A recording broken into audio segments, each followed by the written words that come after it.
Hey there! Tonight, we're stepping into the heart of ancient Greece, into a world of oracles, shining temples, and myths that echo through marble halls. This is a land where gods walked among mortals, and their stories shaped the rhythms of life. This is the story of Apollo, god of light, music, prophecy, and healing. Twin brother to Artemis, he was both the bringer of harmony and the sender of plagues, a figure of beauty and brilliance, but also of fierce power. From Delphi's sacred oracle to the strings of his golden lyre, Apollo's presence stretched across heaven and earth. If this kind of storytelling helps you rest, feel free to like the video and subscribe, but only if it truly brings you peace. And let me know in the comments where you're listening from and what time it is right now.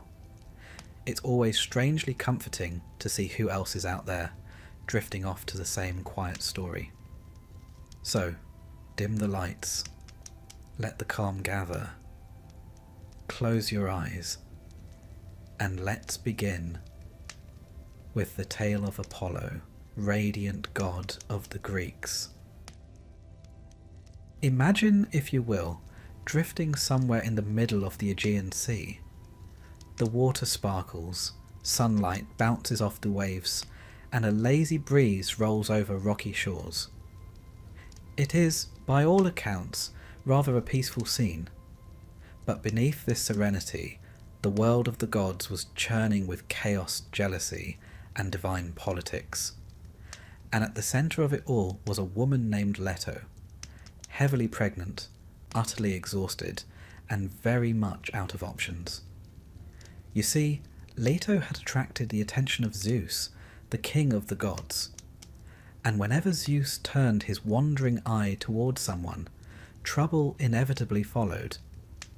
For one thing, his wife, Hera, was not the sort of goddess who took betrayal lightly. In fact, she was quite creative in her punishments. It was rarely Zeus himself who suffered, but rather the poor women who were unlucky enough to find themselves entangled with him. And so it was with Leto. Hera, determined to make Leto's life unbearable, issued a cruel decree. No place on earth that saw the light of day should allow her to give birth. Imagine that for a moment. An endless celestial game of no vacancy, with Leto wandering from land to land, only to be turned away because of Hera's spiteful prohibition. One might sympathise with Leto's plight. After all, 9 months is a long time to be wandering about without a safe spot to sit down. But then came salvation in the form of a loophole. The Greeks, clever as ever, had a knack for spotting these. There was a small island called Delos, a rocky outcrop in the Aegean. At the time, it was said to be floating, unattached to the earth itself. And if it wasn't technically land, then it wasn't technically forbidden by Hera's decree. Bureaucracy, it seems, was alive and well even among the gods. And so, it was upon Delos that Leto finally found refuge. The island, barren and modest though it was, became the setting for one of the most important births in mythology. Leto, weary but resolute, gave birth to twins. First to Artemis, and then, with Artemis's assistance no less, to Apollo. Yes, Artemis, fresh into existence herself, was said to have played midwife for her own brother. Sibling rivalry begins early when you're divine. Now, the significance of these twins cannot be overstated. In Greek thought, they were complementary forces. Artemis, the wild huntress tied to the moon, and Apollo, the radiant god bound to the sun. Where Artemis roamed forests with her bow, Apollo stood for civilization, music, prophecy, and order. Together they symbolized balance, the dualities that kept the cosmos in harmony. Day and night, male and female, wilderness and culture. Apollo, even as a newborn, carried with him the promise of light. His very name is thought to be linked with brightness and purity, though scholars have debated its origins for centuries. Some suggest connections to older Indo-European roots, while others trace faint echoes of Near Eastern sun deities, particularly Shamash, the Mesopotamian god of justice and light. The Greeks, of course, would insist Apollo was theirs alone, born upon their sacred island and raised within their pantheon. But mythology, like history, is often a tapestry woven from many threads. The island of Delos itself became sacred ground. It was said that after Apollo's birth, the island anchored itself to the seafloor, no longer drifting but fixed in place, as if stabilized by divine presence. Later, temples would rise there, pilgrims would journey across the Aegean to pay homage, and festivals would celebrate the god who had entered the world upon its soil. A barren rock transformed into a centre of devotion, quite a profitable outcome for Delos, one might add. Apollo grew swiftly, as gods tend to do. None of this business of waiting through adolescence. One day a baby, the next a luminous youth with golden hair, a lyre slung across his back, and a bow never far from reach. He was, in many ways, the ideal Greek youth made divine. Handsome, athletic, wise, and when crossed, absolutely terrifying. But before we rush ahead into his later adventures, let us pause to appreciate what Apollo represented at this dawn of his existence. The Greeks held him as the embodiment of order, harmony, and reason. If Dionysus represented ecstasy, chaos, and intoxication, then Apollo was his counterbalance, measured, rational, composed. Later philosophers would coin the phrase the Apollonian and the Dionysian to describe these two opposing but necessary forces within human experience. At Delphi, Apollo would later establish his famous oracle, dispensing cryptic wisdom that shaped the course of Greek politics and history. But here, in his earliest chapter, he is simply a radiant new god, basking in the glow of his mother's love and his sister's vigilant protection. The birth story of Apollo also carried symbolic weight for the Greeks themselves. It reflected the struggles of exile and refuge, themes deeply familiar to a people whose islands and city-states were scattered across the Mediterranean. Leto's wandering was a mythic mirror of the human experience of displacement, while Delos's anchoring symbolized the establishment of order, stability, and sanctuary. It is worth noting that the cult of Apollo may have grown alongside Greece's own cultural development. By the 8th century BCE, when Homer was composing epic poetry, Apollo already featured prominently as an archer god who could bring both plague and healing. His dual nature, destroyer and healer, stern judge and gentle musician, made him a deity of paradoxes. Perhaps that is why he fascinated the Greeks so thoroughly. Now, if we return to the narrative, we find that Apollo's first days were not without incident. He was said to have been fed nectar and ambrosia, the divine foods, which transformed him almost instantly into maturity. The moment he tasted them, he shed the helplessness of infancy and declared his intent. He would take up the lyre, the bow, and the art of prophecy. Quite the baby announcement, really. Most mortals are content with a cry. Apollo declared his entire career path. In artistic depictions, Apollo is nearly always shown as eternally youthful, no beard, no signs of age, forever radiant. This was no accident. The Greeks associated him with Kouros, the archetype of the young man in his prime, unspoiled by time or decay. To them, Apollo was a symbol of eternal youth and perfection, the golden standard of beauty. Yet, for all his brilliance, Apollo was not without flaws. His temper could be fierce, his pride wounded easily. He was a god who could bless or destroy, often with little warning. This duality, radiant benefactor and merciless punisher, would shape many of his myths. But for now, at the dawn of his story, it is his light that shines most brightly. Let us not forget Artemis in this tale, for she, too, was born upon Delos, and her bond with Apollo would remain unbreakable. Though their domains differed, their unity as twins was a recurring theme in Greek religion. Together they were invoked as protectors of children, as guardians of balance, and as eternal reminders that the cosmos thrives upon harmony between opposites. Historically, Delos became a religious hub in the Aegean.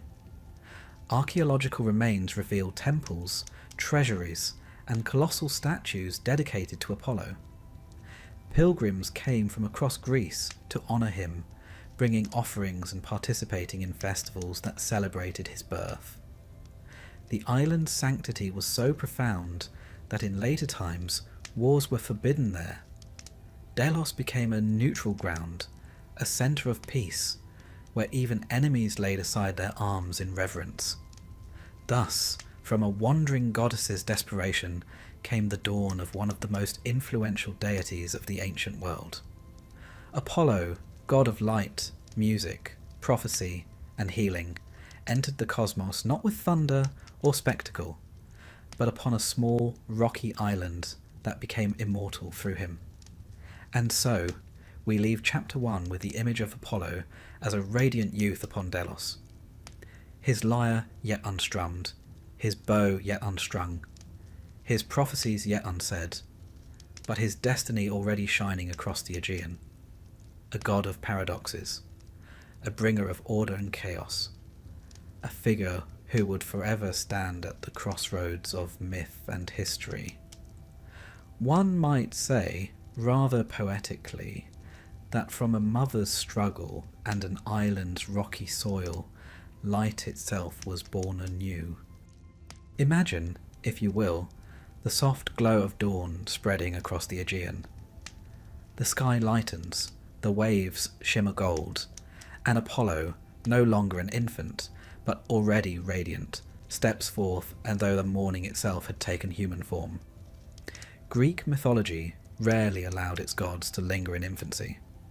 One sip of nectar, one bite of ambrosia, and childhood was neatly skipped over. Mortals might wrestle with tantrums and adolescence, but Apollo? He simply unfolded into the picture of youthful perfection. Convenient, really.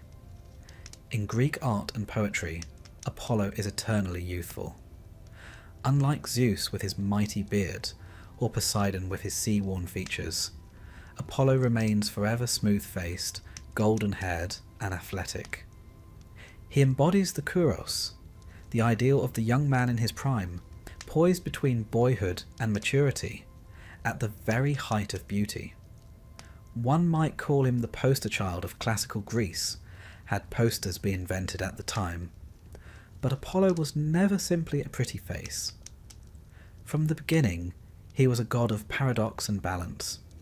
He was both healer and bringer of plague, musician and archer, prophet and punisher. The Greeks adored their gods complex, and Apollo did not disappoint. When Apollo declared his divine mission, to wield the lyre, the bow, and the gift of prophecy, he was carving out domains that would define him forever. Each of these tools held deep symbolism. The lyre, for one, represented harmony. Crafted by Hermes in a rather mischievous tale, we'll come to that in a later chapter, it became Apollo's instrument of choice. With it, he could soothe minds, inspire poetry, and lead the muses in song. Music, for the Greeks, was not mere entertainment, but a reflection of cosmic order. To tune an instrument was to align oneself with the very fabric of the universe, and Apollo, strumming the lyre, was its divine conductor. The bow, by contrast, symbolized sharp precision. Apollo's arrows could heal, but they could also bring swift death. In the Iliad, for instance, he is the one who sends plague upon the Greek army at Troy, his arrows invisible shafts of disease. Yet in other stories, he is invoked as a saviour, a bringer of cures. The bow thus embodied Apollo's duality, life and death, remedy and ruin. To hold both lyre and bow was to hold contradiction itself. It was as if the Greeks were saying, beauty and destruction are not opposites, but two strings of the same instrument. The Greeks idealized Apollo as a model of beauty, but this was not mere vanity. In their worldview, physical beauty reflected moral and cosmic order. A harmonious body suggested a harmonious soul. Apollo's radiance symbolized clarity, rationality, and proportion, values dear to Greek philosophy. In sculpture, he was carved with perfect symmetry, standing tall in graceful balance, the very embodiment of kalokagaphia, the union of the good and the beautiful. His figure was neither too muscular, like that of Heracles, nor too soft. He was the golden mean, moderation made divine. Historically, this obsession with form shaped Greek art and architecture. Temples to Apollo, such as those at Delphi and Delos, echoed his qualities in their proportions. Balanced columns, measured spaces, clarity of line. Even their mathematics seemed inspired by Apollo's sense of order. And yet, beneath the polished marble, Apollo's myths often revealed a god not entirely serene. His temper could flare. His pride could sting. His punishments could be merciless. If he represented youth, he also represented its volatility, passionate, brilliant, and sometimes reckless. As he grew into his role, Apollo quickly established himself as one of Olympus's most prominent figures. He was not a king, like Zeus, nor a smith, like Hephaestus, nor a wine-loving reveller, like Dionysus. Instead, he occupied a unique position as the mediator between gods and mortals. Through his oracles, mortals sought divine guidance. Through his music, they experienced divine inspiration. Through his arrows, they felt divine wrath. Apollo stood at the threshold of human and divine, light and darkness, life and death. In myth, he was often called upon to maintain order. When chaos threatened, when mortals grew arrogant, when balance was disturbed, Apollo's presence was invoked. His domain was not just the shining sky, but the very structure of harmony itself. One might ask, did the Greeks invent Apollo from scratch, or was he a product of older traditions? Archaeology and comparative religion suggest the latter. There are hints that Apollo absorbed traits from Near Eastern deities. The Hittites, for instance, had a god of plague and healing. The Mesopotamians had Shamash, god of justice and the sun. When the Greeks traded across the eastern Mediterranean, these divine archetypes may have mingled with their own. By the Archaic period, around the 7th century BCE, Apollo's cult was firmly established in Greece. His sanctuaries grew into centres of political and cultural life. Delphi, in particular, would rise to extraordinary importance. But even in these early myths, the seeds of his greatness were visible. Apollo was not just a figure of worship, but a cultural ideal. He embodied the rational spirit that would later flourish in Greek philosophy, the artistic harmony seen in Greek sculpture, and the sense of youthful energy that defined much of their civic identity. Of course, one cannot help but smile at the contradictions in Apollo's youth. He was a god of reason, yet his love stories were famously unreasonable. He was eternally youthful, yet often depicted as lecturing mortals like a weary professor. And while his beauty was unrivalled, it never seemed to guarantee success in romance. As the nymph Daphne, who turned into a tree to avoid him, would attest. Perhaps the Greeks saw in him a reflection of themselves, noble ideals wrapped in very human flaws. If so, they also knew that these contradictions made him more relatable and his myths more compelling. At the heart of Apollo's youth was his identification with light. Not the harsh midday blaze of Helios, the sun god, who physically drove the chariot across the sky, but a more subtle, intellectual light. Apollo's radiance was that of clarity, enlightenment, and knowledge. He illuminated the mind as much as the landscape. This symbolic light carried deep resonance. For the Greeks, to live in truth was to live in Apollo's radiance. To be lost in ignorance was to stray into shadow.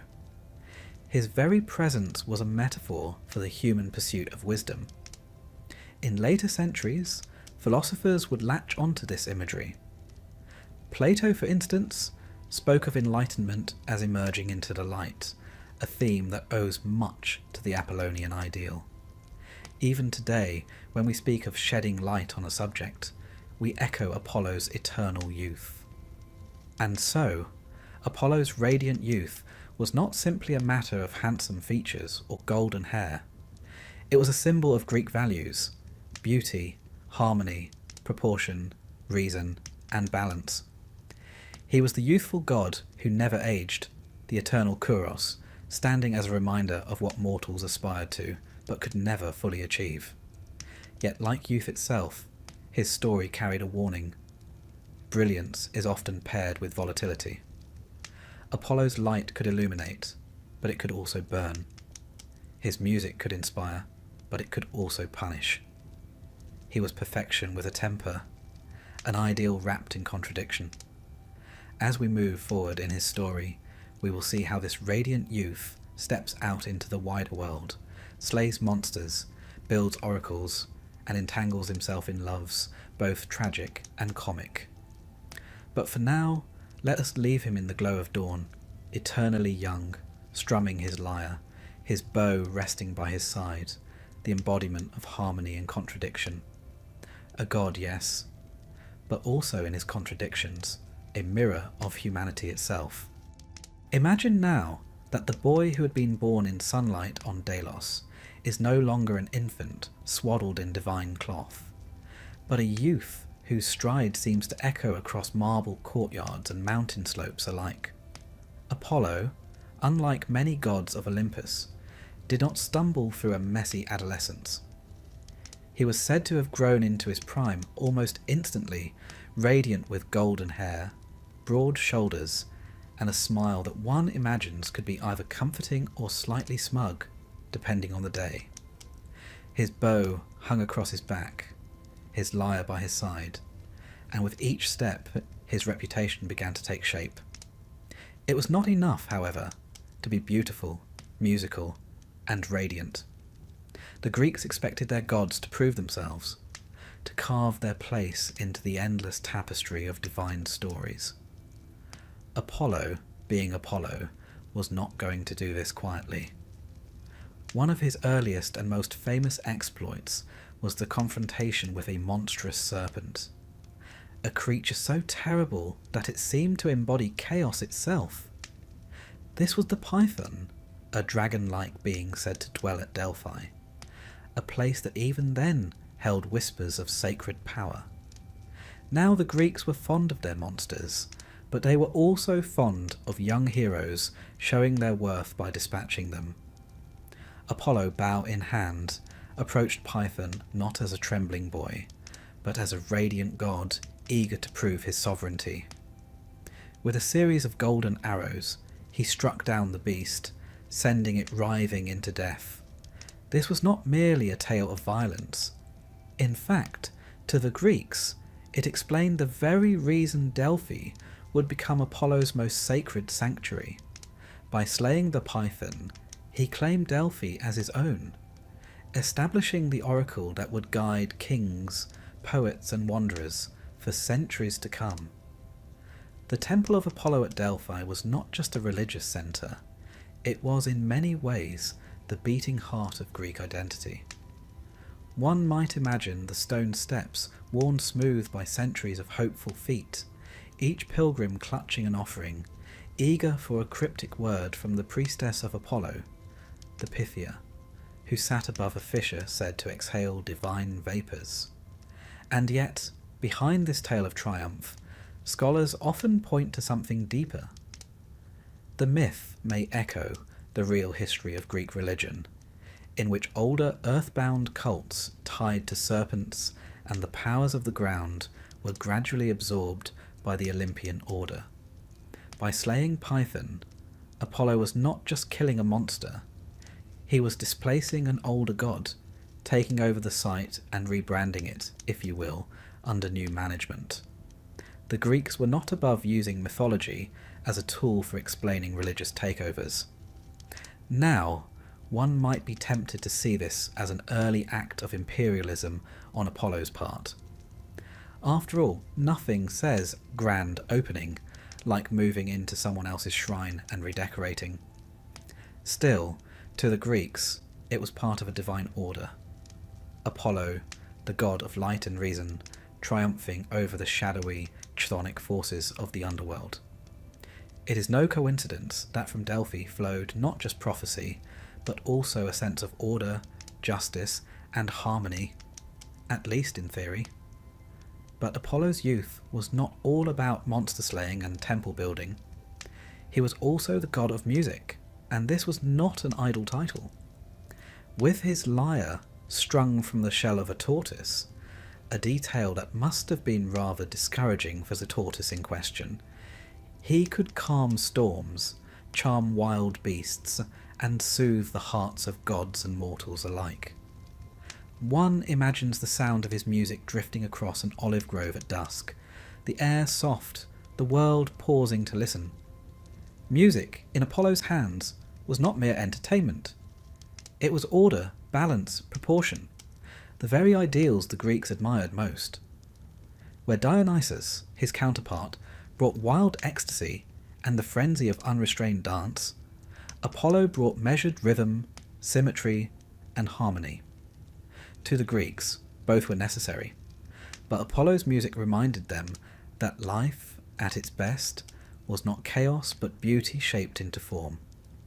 Of course, being a god of such prominence also meant that Apollo developed a taste for contests. He was not above challenging others to musical duels, and one such story is as charming as it is cautionary. There was, you see, a satyr named Marsyas, who found a flute once discarded by Athena. Marsyas, quite pleased with himself, became rather skilled and eventually dared to challenge Apollo to a contest. The rules were simple: play and let the judges decide. At first, Marsyas held his own, the flute singing sweetly against the lyre, but Apollo, unwilling to lose, cleverly added a twist. He played his lyre while singing at the same time, a feat Marsyas, with his flute, could not replicate. Now, had Apollo left it there, we might admire the fairness of competition. Unfortunately, gods were rarely magnanimous in victory. Marsyas, having dared to rival him, was punished with a gruesome fate, flayed alive for his hubris. It is a story the Greeks told with a shiver, a reminder that to challenge Apollo was to invite not just defeat but destruction. And yet, beneath the cruelty, there lingers a moral about the dangers of pride, about knowing when not to pit oneself against the divine. For all his light and harmony, Apollo could be harsh. His arrows could heal, but they could also spread plague. His prophecies could guide, but they could also confuse. In him, the Greeks found both the beauty and the peril of knowledge. To worship Apollo was to step into the sunlight, but also to risk being blinded by its glare. If we step away from myth for a moment and look at history, Apollo's cult spread far and wide across the Greek world. His temples rose in Ionia, in Asia Minor, and eventually throughout the Mediterranean. Each sanctuary carried echoes of Delos and Delphi, places where his presence was felt most strongly. The Romans, when they absorbed Greek religion, also embraced Apollo, though curiously he never became quite as central in their pantheon as he was in Greece. Still, he remained a figure of art, medicine, and prophecy. His golden image carried forward through centuries. Apollo's youth, then, was a time of proving himself, not unlike the tales of mortal heroes who must conquer monsters, win contests, and carve their names into legend. But unlike mortals, Apollo's victories were not fleeting.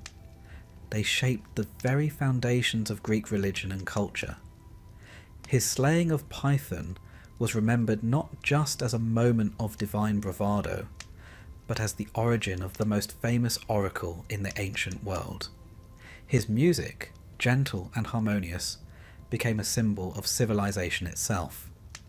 His contests, cruel though they sometimes were, reminded mortals of their place in the grand hierarchy of things.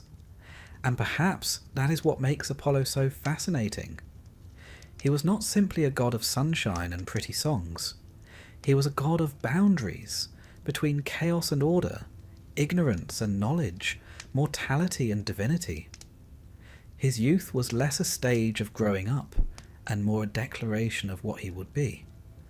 A god who demanded reverence, who could inspire with beauty but also terrify with wrath.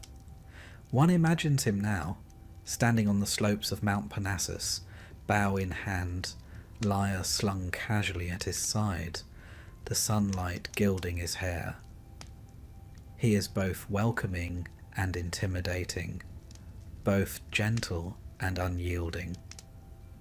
He is Apollo, radiant youth, already fully formed, already eternal. Close your eyes and imagine the slopes of Mount Parnassus. The air is crisp, the pine trees sway softly, and high upon the hillside rests a sanctuary unlike any other.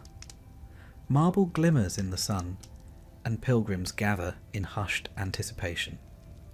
They have travelled for days, some even for weeks, carrying gifts, hopes, and burdens of uncertainty. They wait for one voice, the voice of Apollo, the god of prophecy, speaking through his chosen priestess.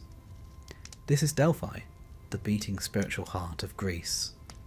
If Mount Olympus was the home of the gods, Delphi was the telephone line to them, and Apollo was the operator, though one suspects he sometimes enjoyed putting mortals on hold with a riddle or two. The story of how Apollo came to rule Delphi is already familiar: the slaying of the python, the claiming of the oracle. But what happened after is perhaps even more fascinating. The shrine became not just a holy site, but a kind of international institution, drawing visitors from every corner of the ancient world. Kings consulted it before wars, city-states before founding colonies, and ordinary folk before deciding on matters of love, health, or fortune. And presiding over it all was the Pythia, Apollo's priestess. She was no queen or grand noble, but an ordinary woman chosen for her purity.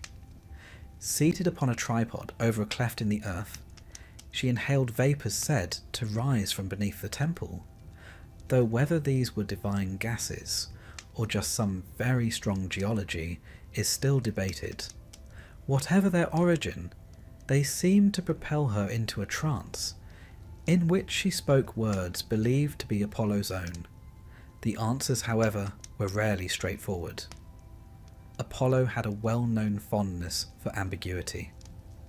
A general might ask whether to march into battle, and the oracle might reply, "If you cross the river, a great empire will fall." Encouraging words until one realizes that the empire in question might be one's own. One could almost hear Apollo chuckling softly as mortals wrestled with his riddles, the god of light enjoying the shadows of interpretation. Historically, Delphi's influence was immense. Archaeological remains reveal treasuries built by various city-states, each trying to outdo the other with lavish offerings. The site became a stage for political theatre as much as for religious devotion. Victories in war were celebrated there, spoils of conquest displayed, and alliances reinforced under Apollo's watchful gaze. Delphi was, in many ways, the United Nations of its time. If the United Nations also had a resident dragon slayer and a priestess breathing mysterious fumes. And yet, for all the pomp, the essence of Delphi lay in its mystery. The Greeks believed Apollo embodied truth and clarity, but truth was never handed to mortals directly. It was filtered through riddles, half-truths, and poetic turns of phrase. In this, Apollo reflected the very nature of human knowledge, luminous yet elusive, comforting yet unsettling. There is also something profoundly human about the way Apollo's oracle worked. People came with questions, but what they left with was often less an answer and more a mirror, something that forced them to examine their own hopes and fears. Perhaps that was the real genius of Delphi. It was not that Apollo predicted the future, but that he compelled mortals to confront themselves. Outside of Greece, Apollo's oracular power echoed in other cultures. The Romans eagerly adopted him, especially Augustus, who styled himself as favoured by Apollo, and even built a grand temple to him on the Palatine Hill. By doing so, Augustus cloaked his political ambitions in divine authority. To say that Apollo supported one's rule was rather like claiming to have the exclusive endorsement of the sun itself, not an easy thing to argue against. In myths, Apollo's prophetic gift often took personal turns as well. He was not only the god who spoke through the Thetheia, but also a god who experienced the burden of foresight. Take the tale of Cassandra, the daughter of Priam of Troy. Apollo, smitten with her beauty, offered her the gift of prophecy in exchange for her love. She accepted the gift, but then refused him. Apollo, in the kind of sulky retaliation only a god could devise, allowed her to keep the power, but cursed her so that no one would ever believe her predictions. Thus, Cassandra foresaw the fall of Troy, the death of Agamemnon, countless tragedies, yet her warnings were dismissed as madness. It is a cruel myth, a reminder that divine gifts often come with sharp edges. One might see in Cassandra's story the darker side of Apollo's prophetic nature. Knowledge, he seemed to suggest, is not always liberation. Sometimes it is a prison, isolating the knower from those who cannot or will not understand. To worship Apollo was to ask for clarity, but one had to be prepared for the loneliness that clarity might bring. The Delphic oracle also played a part in shaping moral and philosophical thought. Inscribed upon the temple were simple yet profound maxims. Know thyself, and nothing in excess. These phrases became cornerstones of Greek philosophy, echoed later by Socrates and countless others. It is no exaggeration to say that Apollo's sanctuary helped seed the intellectual soil from which Western thought would grow. Of course, not every visitor sought wisdom so profound. Some simply wanted reassurance that their crops would thrive, or that their love life would improve. One imagines Apollo raising an eyebrow at such requests, but gracious enough to indulge them nonetheless, albeit with the usual cryptic flair. After all, a god must keep busy, and vague advice has always been in fashion. Yet Delphi was not only about words, it was also about spectacle. Every 4 years, the sanctuary hosted the Pythian Games, second only to the Olympics in prestige. These games celebrated not just athletic prowess, but also music and poetry, reflecting Apollo's dual nature as both archer and musician. Picture the scene: athletes running and wrestling beneath the gaze of marble statues, while poets recited hymns in his honour, and musicians plucked strings in competitions that echoed the god's own contests.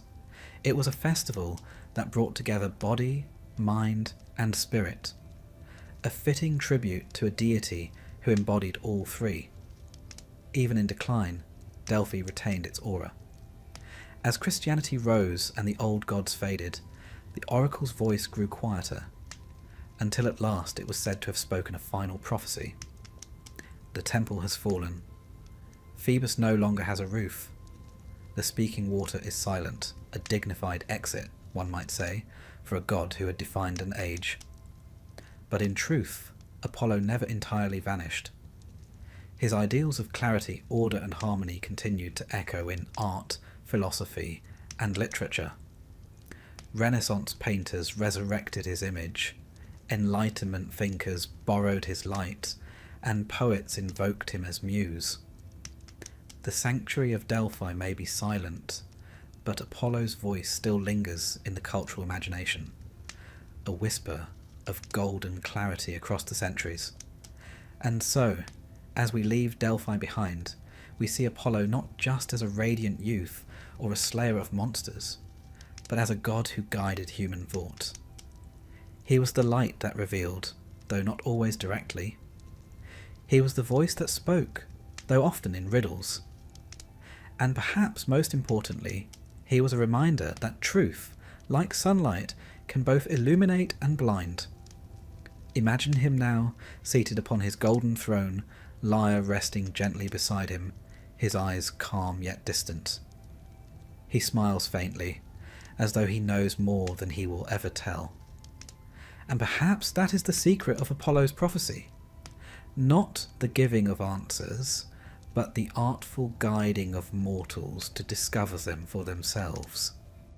Picture now the golden god not as the radiant victor of contests, nor as the solemn master of prophecy, but as a figure moved by desire. For even the gods, however luminous, were not immune to the stirrings of the heart. Apollo, with his beauty, music and light, might have seemed the perfect lover. But the truth, at least according to the myths, is that his romances were rarely happy. If anything, they were lessons in yearning, rejection, and the strange ways in which love can twist into sorrow. One of the most famous of Apollo's pursuits was that of Daphne, the daughter of a river god. The story begins, as so many Greek tales do, with a quarrel between deities. Apollo, ever proud of his skill with the bow, had mocked Eros, the god of love, for wielding so small a weapon. Arrows, Apollo insisted, were the tools of warriors and hunters, not children with wings. Eros, piqued by the insult, decided to teach the radiant archer a lesson. He crafted 2 arrows, one tipped with gold, to inspire burning love, and one tipped with lead, to repel it. With a mischievous smile, he struck Apollo with the golden shaft, filling him with an unshakable passion for Daphne. And Daphne? She received the leaden arrow, ensuring she would recoil from his every advance. The chase that followed was the stuff of both poetry and tragedy. Apollo pursued her, across fields and forests, his words filled with promises, his music attempting to soften her heart. But Daphne fled, swift and desperate, her only prayer to be freed from his pursuit. At last her father, the river god Peneus, answered. As Apollo's hand reached out to grasp her, her flesh hardened, her hair turned into leaves, and her arms stretched into branches. She became a laurel tree, rooted to the earth, forever beyond his embrace. Apollo, stricken with grief, could not undo what had been done, yet he honoured her in the only way he could. He declared the laurel sacred to him, its wreaths to crown poets, athletes, and victors.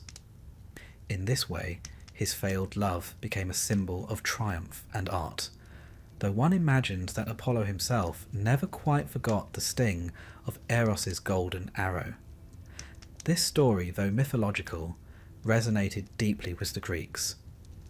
The laurel wreath became a powerful cultural emblem, woven into festivals, competitions, and ceremonies. Behind every crown of leaves lay the memory of a god's unfulfilled longing and a maiden's desperate transformation. But Daphne was not the only mortal, or semi-mortal, who crossed Apollo's romantic path. Another tale tells of Hyacinthus, a beautiful Spartan youth with whom Apollo shared affection. The two spent their days together, throwing the discus, hunting, and basking in the sun. Yet tragedy, as always, hovered near. During a game of discus, Apollo's throw struck Hyacinthus, whether by accident or by the jealous interference of another god. Some say Zephyrus, the west wind, envious of the boy's attention. Hyacinthus fell, mortally wounded, and Apollo's cries of grief echoed across the land. Unable to save him, Apollo transformed Hyacinthus's spilled blood into a flower, the hyacinth, its petals inscribed with the letters AI, AI, a cry of lament. Thus, love once again blossomed into beauty, but only through loss. It is striking how many of Apollo's loves end not in union, but in metamorphosis. Take Coronis, a mortal woman who caught his eye. She bore his child, but when Apollo discovered she had been unfaithful, his wrath was swift. Some versions say he struck her down with arrows himself. Others claim he sent his twin sister Artemis to do the deed. Either way Coronis perished, but as her body lay upon the pyre, Apollo plucked their unborn son from her womb. This child was Asclepius, who would grow into the god of medicine, healer of the sick, and eventually challenger of death itself. Out of betrayal and death came a figure of immense importance to human history and myth. Asclepius's cult spread widely, shaping practices of healing and influencing even later traditions of medicine. Thus, from Apollo's tragic love, humanity inherited the hope of recovery and health, a reminder that even sorrow might yield gifts. Yet Apollo himself, it seems, rarely learned from these patterns. His desire was often overwhelming, but his lovers, mortal or divine, struggled to withstand it. The tale of Cassandra, daughter of Priam of Troy, shows this all too clearly. Apollo granted her the gift of prophecy in exchange for her affection, but when she refused his advances, he cursed her so that no one would ever believe her words. Here again, love turned to bitterness, and a gift became a punishment. Cassandra foresaw Troy's destruction, but her warnings fell on deaf ears. Her life a tragic chorus of truths dismissed.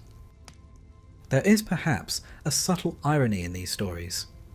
Apollo, god of order, clarity and harmony, could not master the chaos of his own heart. He could tune a lyre to perfect pitch. He could guide armies with cryptic riddles. But when it came to love, he stumbled again and again into grief. One wonders whether the Greeks told these tales as a kind of warning. Beauty, power, and brilliance, they remind us, do not guarantee happiness in love. Desire can be as dangerous as plague, as consuming as fire. Even gods, radiant though they may be, cannot escape the caprices of longing. From a historical perspective, these myths may also reflect older cultural patterns. Transformations into plants, like Daphne into the laurel or Hyacinthus into the flower, suggest echoes of ancient fertility rituals, where vegetation symbolised renewal and memory. To turn a lost beloved into a tree or bloom was to weave them into the living cycle of nature, ensuring they would never truly vanish. In this way, Apollo's loves, however tragic, became woven into the landscape itself, eternal in leaves and petals. But myths also served to humanise Apollo. For all his divine brilliance, he was not untouchable. He too suffered rejection, loss and heartache. To the Greeks, this made him more than a distant sun god. It made him a figure who mirrored their own struggles, their own bittersweet entanglements of passion and pain. If we close our eyes, we might imagine Apollo seated upon a hillside at dusk, his lyre silent in his lap. Around him, the air is heavy with memory, the rustle of laurel leaves, the scent of hyacinths, the faint echo of Cassandra's unheard cries. His gaze drifts beyond the horizon, golden yet melancholy. For all his radiance, love has left him wounded time and again, and yet out of each wound has come beauty. The laurel became the crown of poets. The hyacinth blossomed as a flower of lament. Asclepius brought healing to mortals. Even Cassandra, though cursed, embodied the tragic power of truth. Apollo's failed loves remind us that from sorrow can spring art, wisdom, and hope. Perhaps this is why the Greeks wove these stories so tenderly into their culture. They saw in Apollo not just the god of light, but the god of longing. A reminder that even divine radiance cannot shield one from the pangs of the heart. So we leave him here, not triumphant, not prophetic, but vulnerable. Apollo, whose arrows could slay monsters, and whose music could calm storms, could not conquer the simplest of forces. The unpredictable, unruly power of love. Picture Apollo now, not in the glow of youthful conquests, nor the melancholy hush of failed loves, but standing with bow in hand, his quiver full, his gaze sharp as sunlight itself. The air around him trembles, for Apollo is about to remind mortals of another of his gifts, or perhaps one should say, one of his punishments. For while he is the god of music, prophecy, and healing, he is also the god whose arrows can bring sudden sickness, striking entire communities with plague. This duality of life and death, cure and curse, is essential to understanding Apollo. He was not merely a radiant patron of harmony and beauty, but a god whose favour was as dangerous as his wrath. To worship him was to seek protection from his arrows, and at the same time to implore his aid in times of illness. It was, in a way, the ultimate paradox. The same god who made you ill might also be the only one who could make you well again. One of the most vivid portrayals of this aspect of Apollo comes at the very beginning of Homer's Iliad. The Greek army, assembled before the walls of Troy, had angered a priest of Apollo by refusing to ransom his captured daughter. The god's response was swift. Apollo descended from Olympus, his bow gleaming, and fired plague-bearing arrows into the Greek camp. Homer describes the scene with a kind of dreadful poetry. The arrows clattered, the air grew heavy, and soldiers fell sick in droves. Fires burned with constant funeral pyres as the god's wrath lingered. It was only when the Greeks relented, returning the girl and making offerings, that Apollo allowed the pestilence to subside. This episode is telling. To the Greeks, disease was not simply a matter of poor hygiene or bad luck. It was often perceived as divine punishment, a visible sign of a god's displeasure. And who better to personify this than Apollo, whose arrows struck swiftly and invisibly, much like the fevers and plagues that seemed to appear out of nowhere in the ancient world. But Apollo's arrows did not always bring death. In other contexts, they healed. His son Asclepius, born of tragedy, embodied the healing side of Apollo's nature, and sanctuaries to Asclepius were often linked back to Apollo himself. These sanctuaries functioned almost like hospitals, where the sick came to sleep in holy enclosures, hoping for dreams in which the god would reveal cures. Incubation, they called it, and though it sounds mystical, it may have had practical effects too. Rest, diet, and calm surroundings were often more healing than the remedies of the time. Apollo's role as a healer also tied into his connection with the arts. Music was not only entertainment, but therapy. The Greeks believed that rhythm and harmony could soothe the soul, aligning it with the order of the cosmos. A lyre in Apollo's hands could calm storms and wild animals, but it could also calm the inner turmoil of mortals. Perhaps, they thought, sickness was a kind of disharmony, and healing was the restoration of balance. In this way, Apollo's gifts were all of a piece. Music, medicine, and prophecy all sought to bring order where chaos threatened. and yet the darker side always lurked nearby. Take the story of Niobe, Queen of Thebes, who made the fatal mistake of mocking Leto, Apollo's mother. Niobe boasted of her many children, far more than Leto's two, and dared to claim superiority. Apollo and Artemis, offended on their mother's behalf, took up their bows. Their arrows fell swift and merciless, striking down nearly all of Niobe's children. Niobe herself, overwhelmed by grief, turned to stone, her tears flowing eternally as a spring. Here, Apollo's arrows were not mere symbols of plague, but instruments of divine retribution, as precise as they were merciless. In this, one sees Apollo not as the kindly healer, but as the stern enforcer of respect. A reminder that arrogance before the gods could end in catastrophe. To the Greeks, illness and sudden death were often interpreted not just as misfortune, but as moral lessons. To fall under Apollo's arrows was to be reminded that mortals must know their place. Historically, Apollo's association with plague was not confined to myth. In times of epidemic, Greek cities turned to him with sacrifices and prayers. The god was invoked both as the one who might have sent the pestilence and as the one who could end it. It was a precarious balance. Anger him, and he might bring more suffering.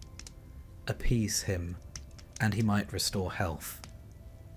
This dual relationship may reflect the Greeks' attempts to make sense of diseases they could not otherwise explain. Without germ theory, divine arrows were as good an explanation as any for sudden fevers. Roman tradition adopted this as well. During plagues in Rome, Apollo's name was often invoked, and temples were built in his honour to secure his favour.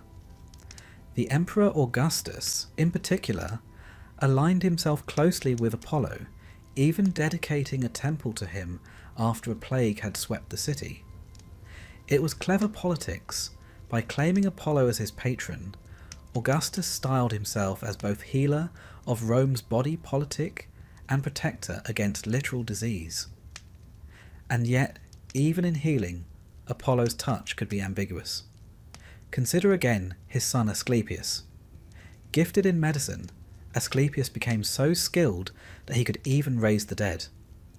This, however, was too much for Zeus, who feared that the natural order of mortality was being undone. Striking Asclepius with a thunderbolt, Zeus ended his life, though he later elevated him to godhood. Apollo, furious at his son's death, retaliated by killing the Cyclopes, who had forged Zeus's thunderbolts. For this crime, Apollo was punished, sent to serve as a mortal shepherd for a year. The episode underscores the dangerous closeness between healing and hubris. To cure too much, to step too far into the realm of divine prerogatives, was to court disaster. Apollo, as healer, always carried this tension.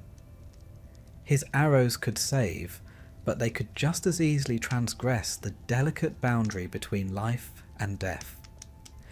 It is tempting to see in Apollo a reflection of humanity's own struggle with medicine.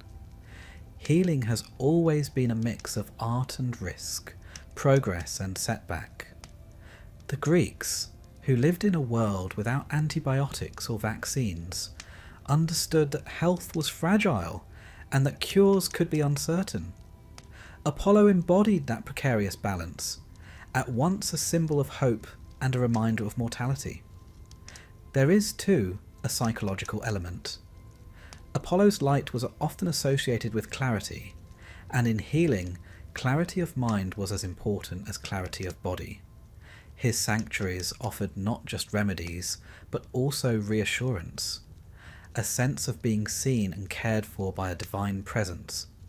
In times of sickness, belief itself can be a powerful balm, but Apollo's arrows, sharp and invisible, also mirrored the fear of unseen forces.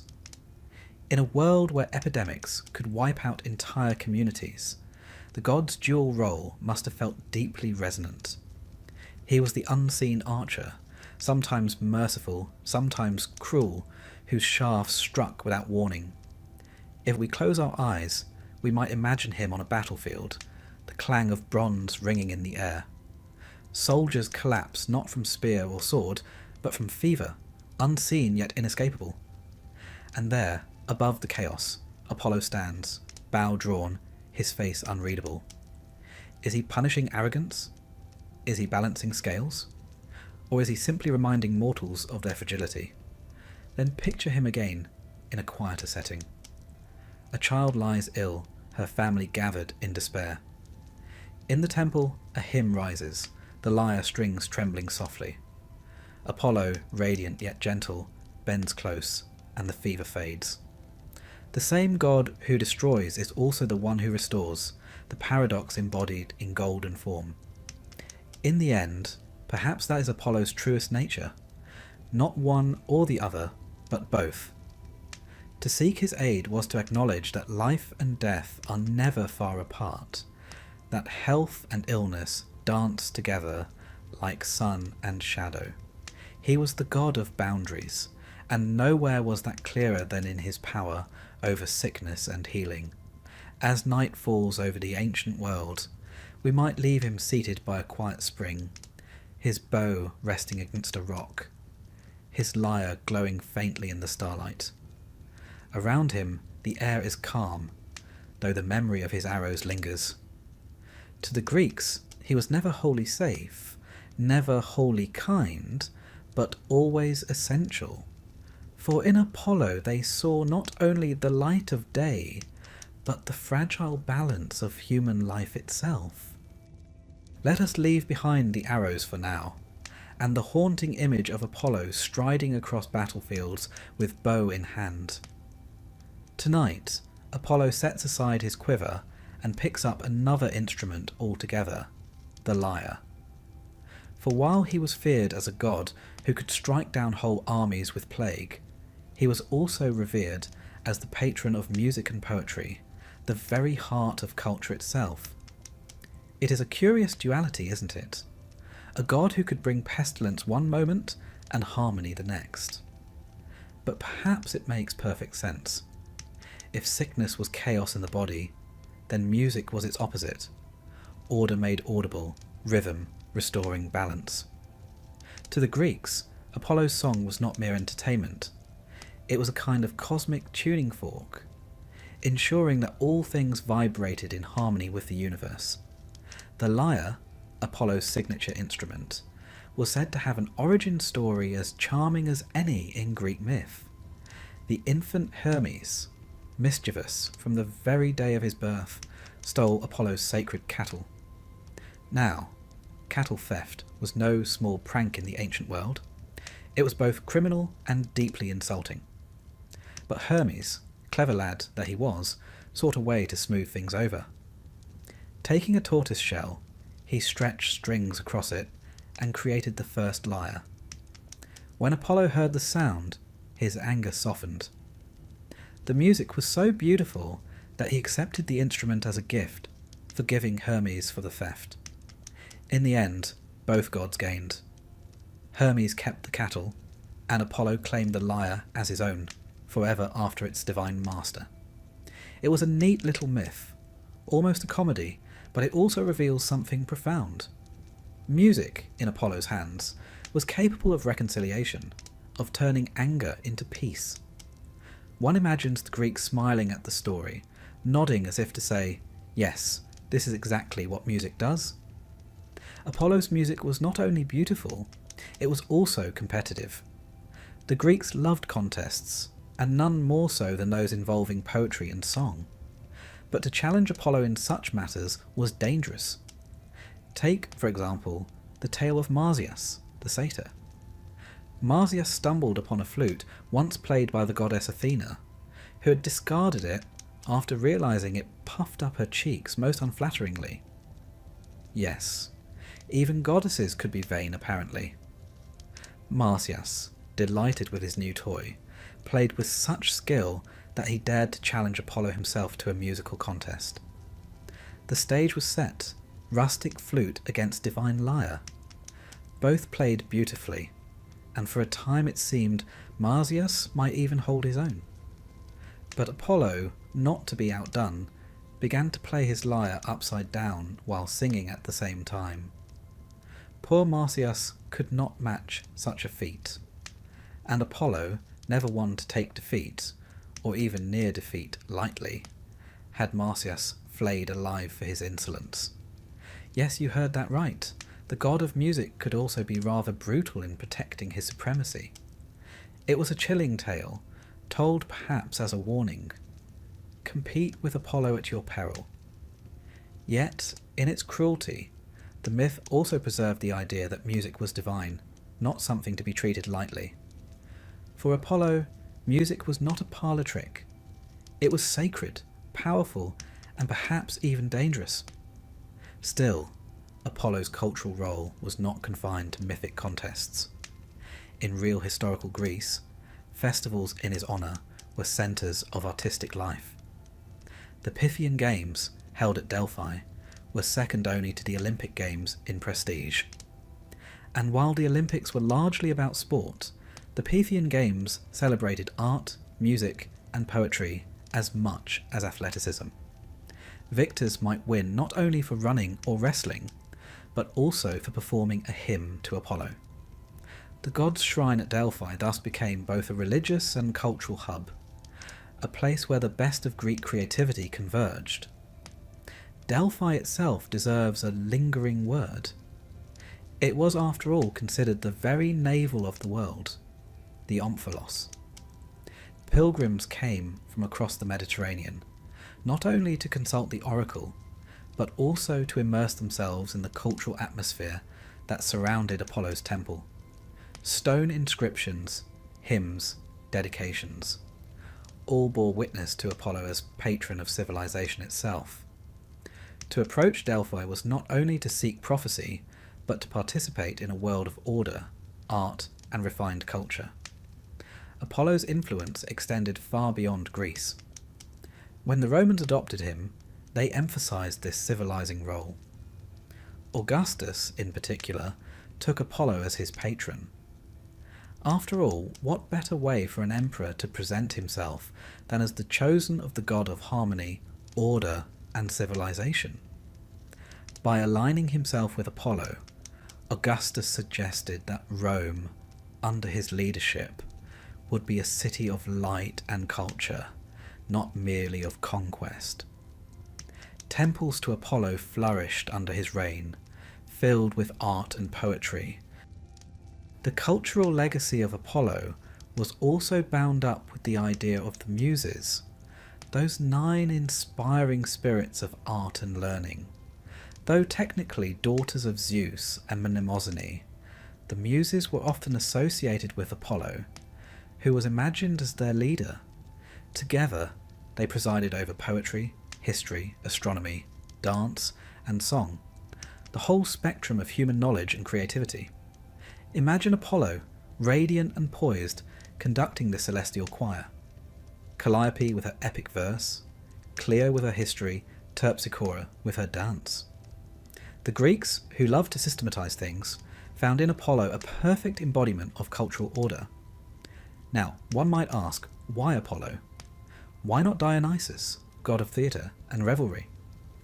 After all, Greek culture also thrived on drama and passion. The answer, perhaps, lies in the balance between the two. Dionysus represented chaos, ecstasy, and the breakdown of boundaries. Apollo represented order, restraint, and clarity. Together, they were 2 sides of the Greek soul. But Apollo was the one who ensured that civilization did not collapse into frenzy. He was the lyre to Dionysus's drum, the golden ratio to the wild dance. Yet the Greeks were too wise to reduce life entirely to harmony.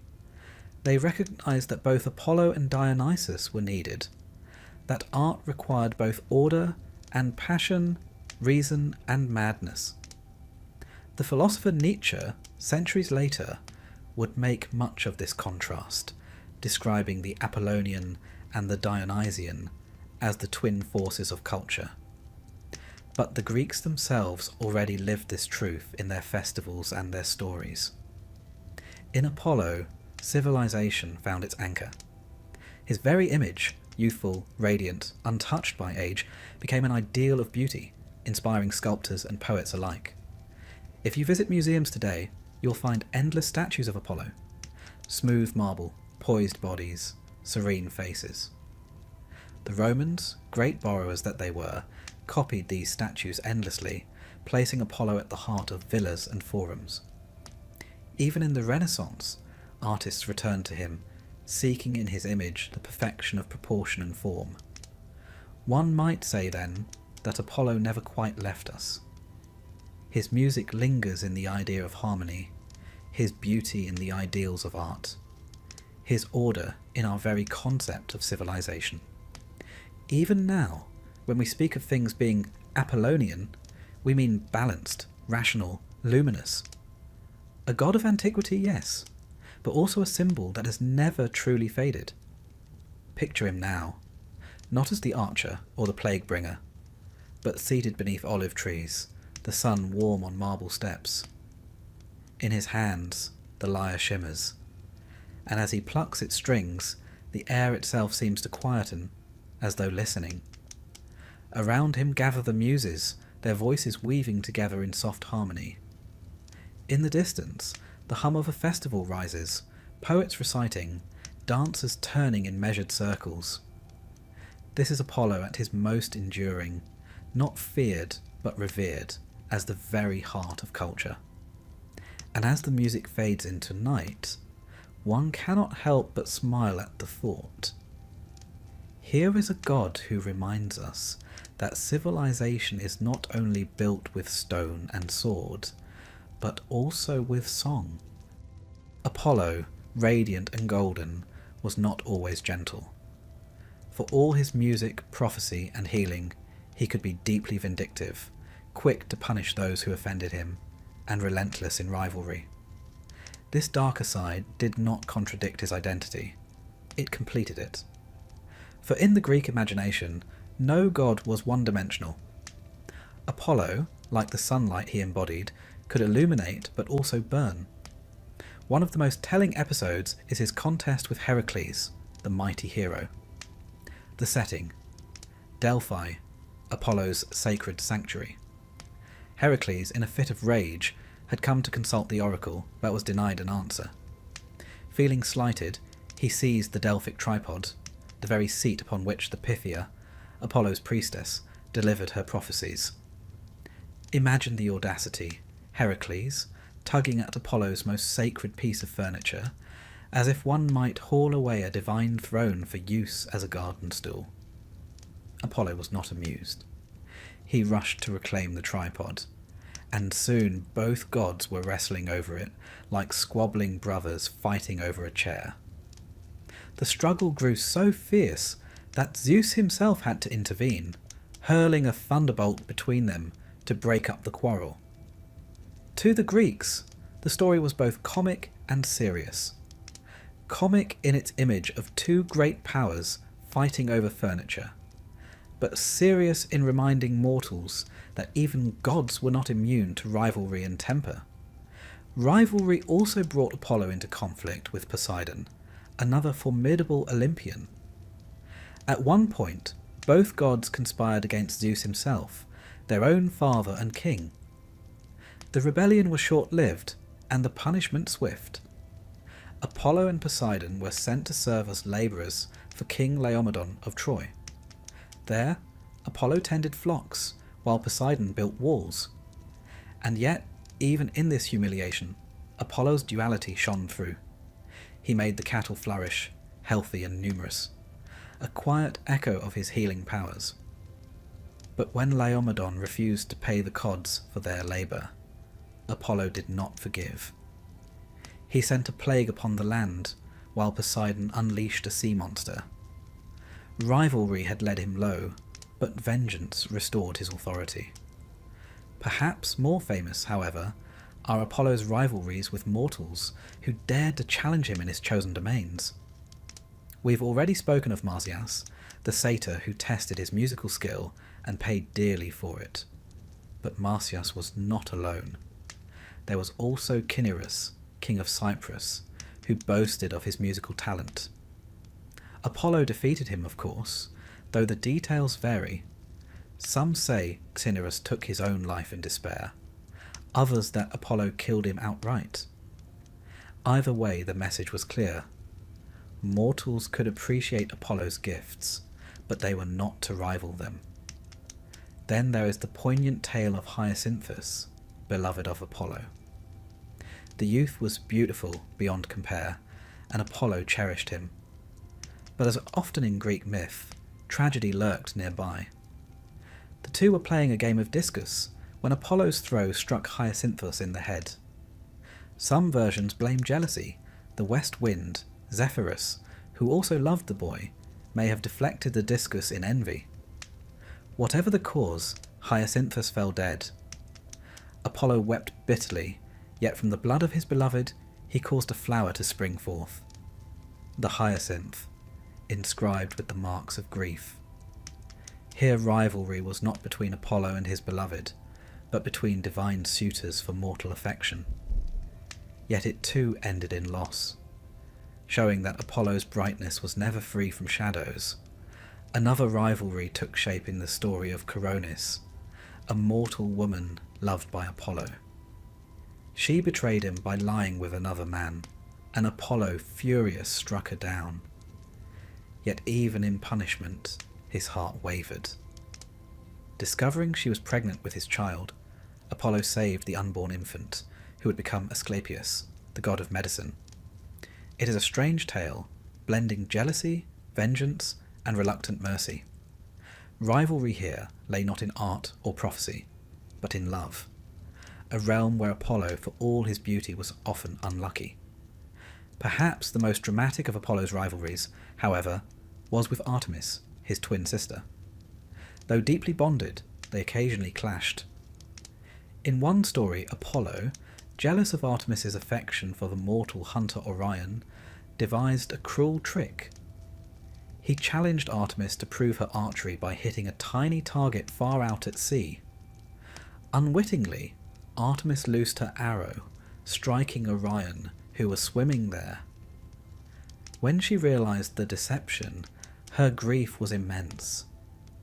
It was a dark tale of sibling rivalry, showing that even within divine families, jealousy could destroy what love had built. Apollo also punished hubris, the arrogance of mortals who forgot their place. We saw this with Niobe, whose children he and Artemis slew for mocking their mother, Leto. But there were others. Take Midas, the king who judged a musical contest between Apollo and Pan. When Midas favoured Pan's rustic pipes over Apollo's lyre, the god, in his divine sense of humour, gave him the ears of a donkey.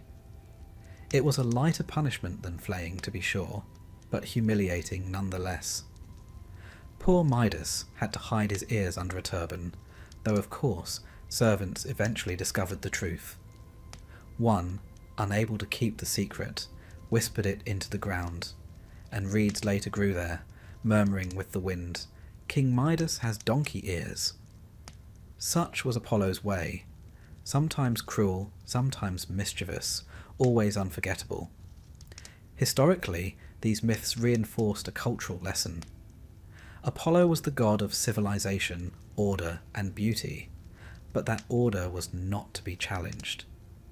His rivalries showed that competition with the divine was folly. Mortals could admire, but not surpass. And yet, the Greeks told these stories with relish, perhaps because they recognized something human in Apollo's pride. Who among us does not bristle at being outdone? The difference, of course, is that Apollo's pride was backed by divine power, and his punishments were far more permanent. There is also a darker undertone to Apollo's rivalries. In many cases, those who suffered were talented mortals, musicians, kings, lovers, whose gifts or beauty attracted the god's attention. It is as though Apollo, in recognizing reflections of himself in mortals, could not bear the competition. He demanded worship, not rivalry. The Greeks, who valued excellence in all things, also recognised its dangers. To rise too high was to risk divine envy. Apollo's punishment served as cautionary tales, reminding mortals of their limits. One might even see Apollo's rivalries as symbolic.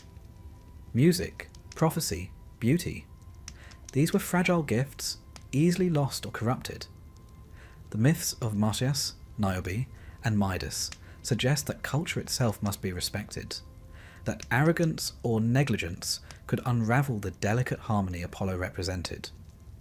His punishments, harsh though they were, reinforced the sanctity of civilization. And yet, not all rivalry was destructive. The playful story of Hermes and the cattle shows that Apollo could reconcile as well as punish. Even his quarrels with Heracles ended with Zeus's intervention, restoring balance. Rivalry, in Apollo's world, was not merely about defeat. It was about defining boundaries, testing respect, and reinforcing the order he embodied. If we picture Apollo now, it is not as a serene musician, but as a figure bristling with pride, his eyes sharp as his arrows.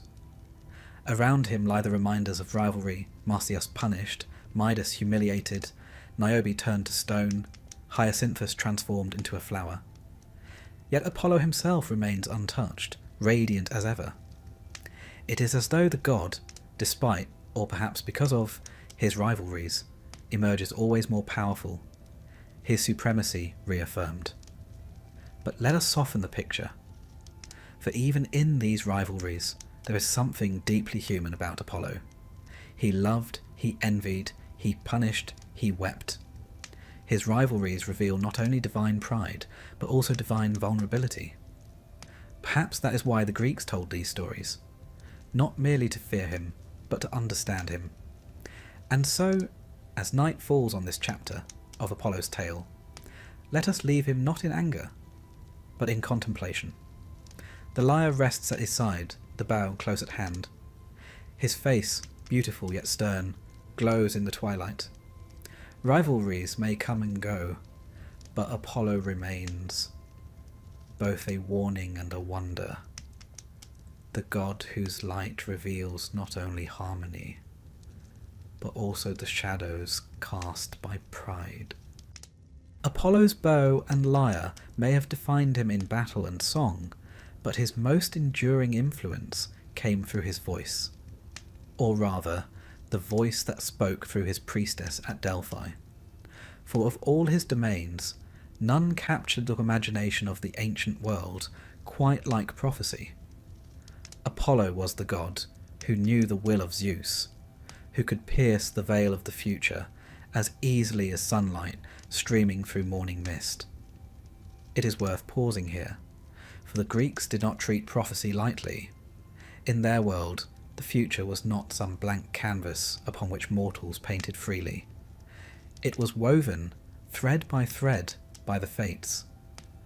And though mortals might pray, bargain, or rage, the tapestry was largely set. To know even a fragment of that design was to glimpse something almost unbearable.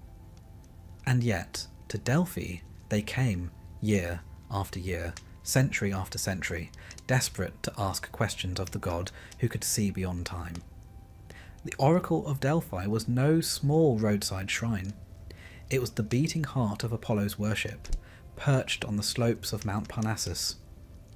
According to legend, it was once guarded by a monstrous serpent, the Python, whose coils choked the land. Apollo, arriving in radiant splendour, slew the beast with his arrows, claiming the site for himself. To commemorate this victory, he founded the Pythian Games, which combined athletics with music and poetry, a festival celebrating not only his strength but also his artistry. In this way, the death of Python became a symbol of civilization triumphing over chaos, order over wildness. At the centre of the sanctuary stood the temple of Apollo, and within it the Omphalos stone, the so-called navel of the world. Pilgrims travelled from every corner of Greece, and indeed from beyond, to stand before this sacred place. Kings, generals, and ordinary folk alike sought guidance, though not all received what they expected. For the words of the oracle were not spoken in Apollo's own voice, but through the Pythia, his priestess. She was no grand queen or seeress by birth. Usually she was an older woman from Delphi itself, chosen for her purity of life.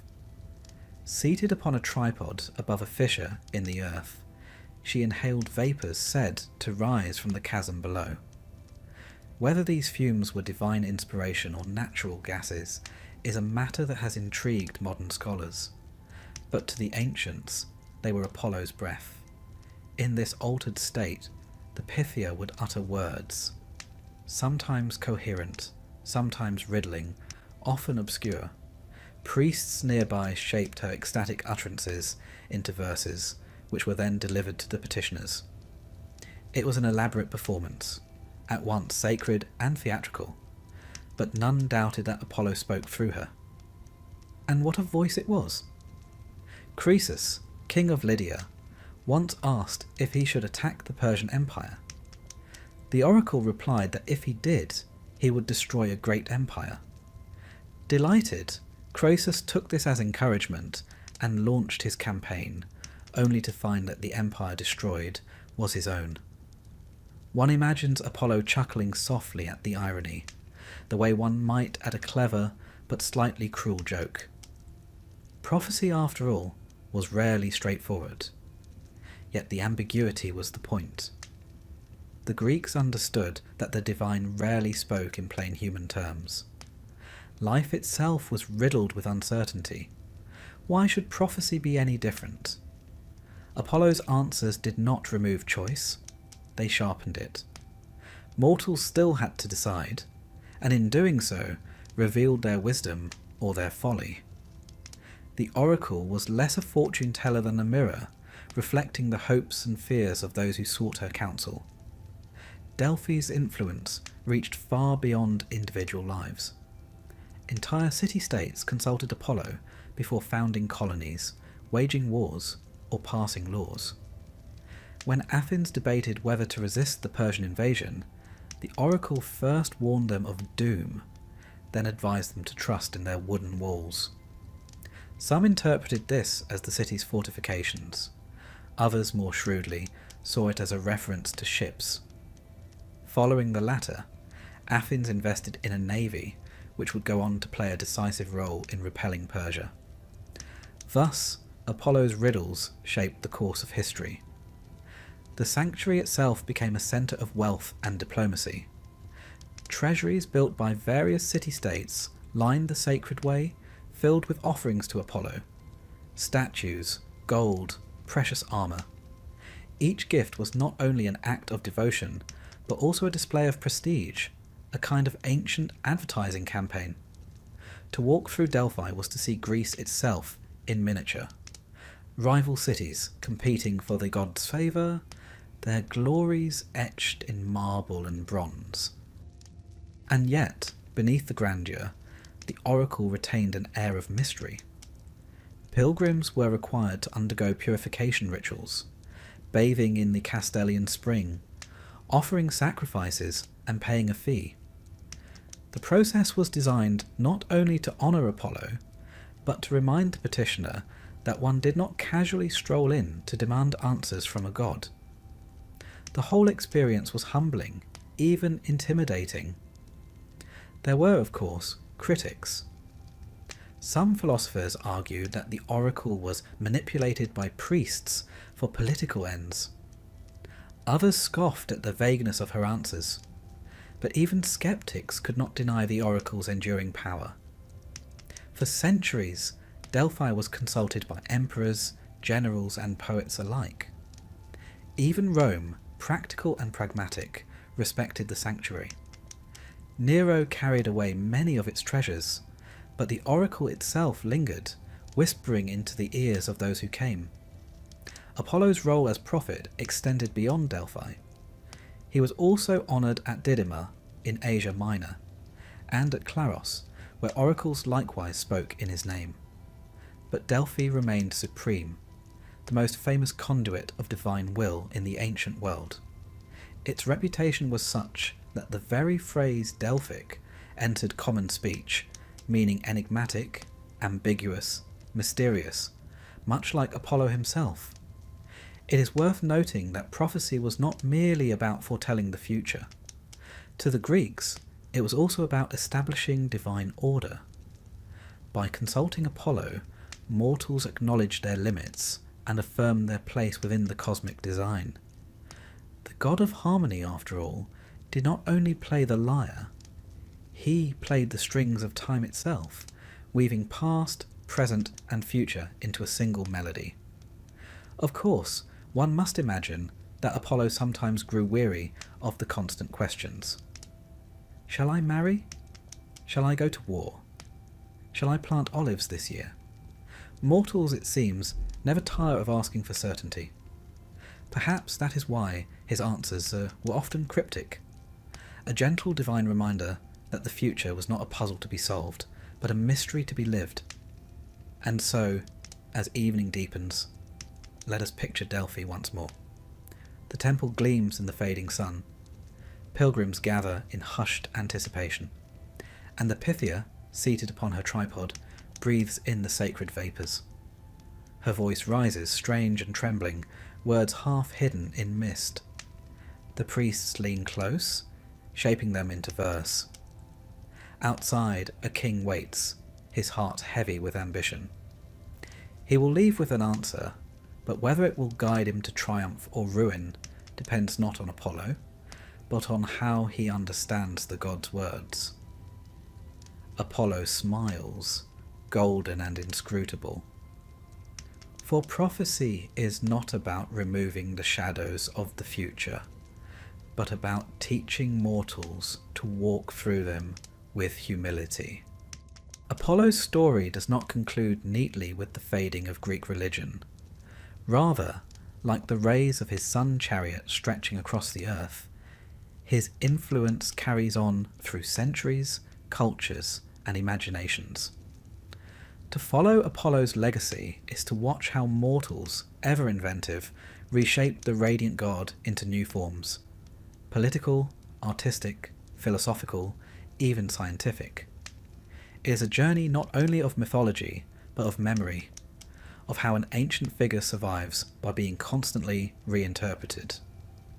And as we wander gently into this final chapter, let us take our time.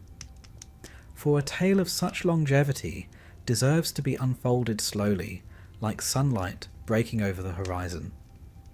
When the Romans absorbed the Greek pantheon, most deities underwent translation. Zeus became Jupiter, Ares became Mars, Aphrodite Venus, but Apollo remained unchanged. The Romans, pragmatic though they were, decided that Apollo was already perfect as he was. His name, his myths, his beauty all remained intact. That in itself is remarkable. For a culture that often rebranded imported gods, Apollo was accepted wholesale, as though even Rome's stern generals agreed that here was a figure beyond improvement. His importance grew under the Emperor Augustus. The young ruler, emerging from the chaos of civil war, cast himself as chosen by Apollo, protected by the god of harmony and order. Augustus claimed victory at the Battle of Actium beneath Apollo's gaze, and in gratitude built a temple to him on the Palatine Hill. Statues and artworks multiplied, showing Augustus side by side with Apollo's likeness. It was a clever bit of political theatre. By aligning himself with the radiant god, Augustus suggested that his reign was sanctioned by divine light, that Rome's new order would shine with clarity and harmony. One imagines Apollo himself, half flattered, half exasperated, thinking, "I was once the slayer of monsters, and now I'm a campaign poster." Still, the Romans loved him. Apollo was invoked as a healer in times of plague, as a bringer of music in festivals, and as a seer whose oracles still spoke with uncanny authority. The sanctuary at Delphi retained its prestige well into the Roman era, visited by emperors and generals seeking counsel. And even as Christianity spread, Apollo lingered stubbornly in art and memory.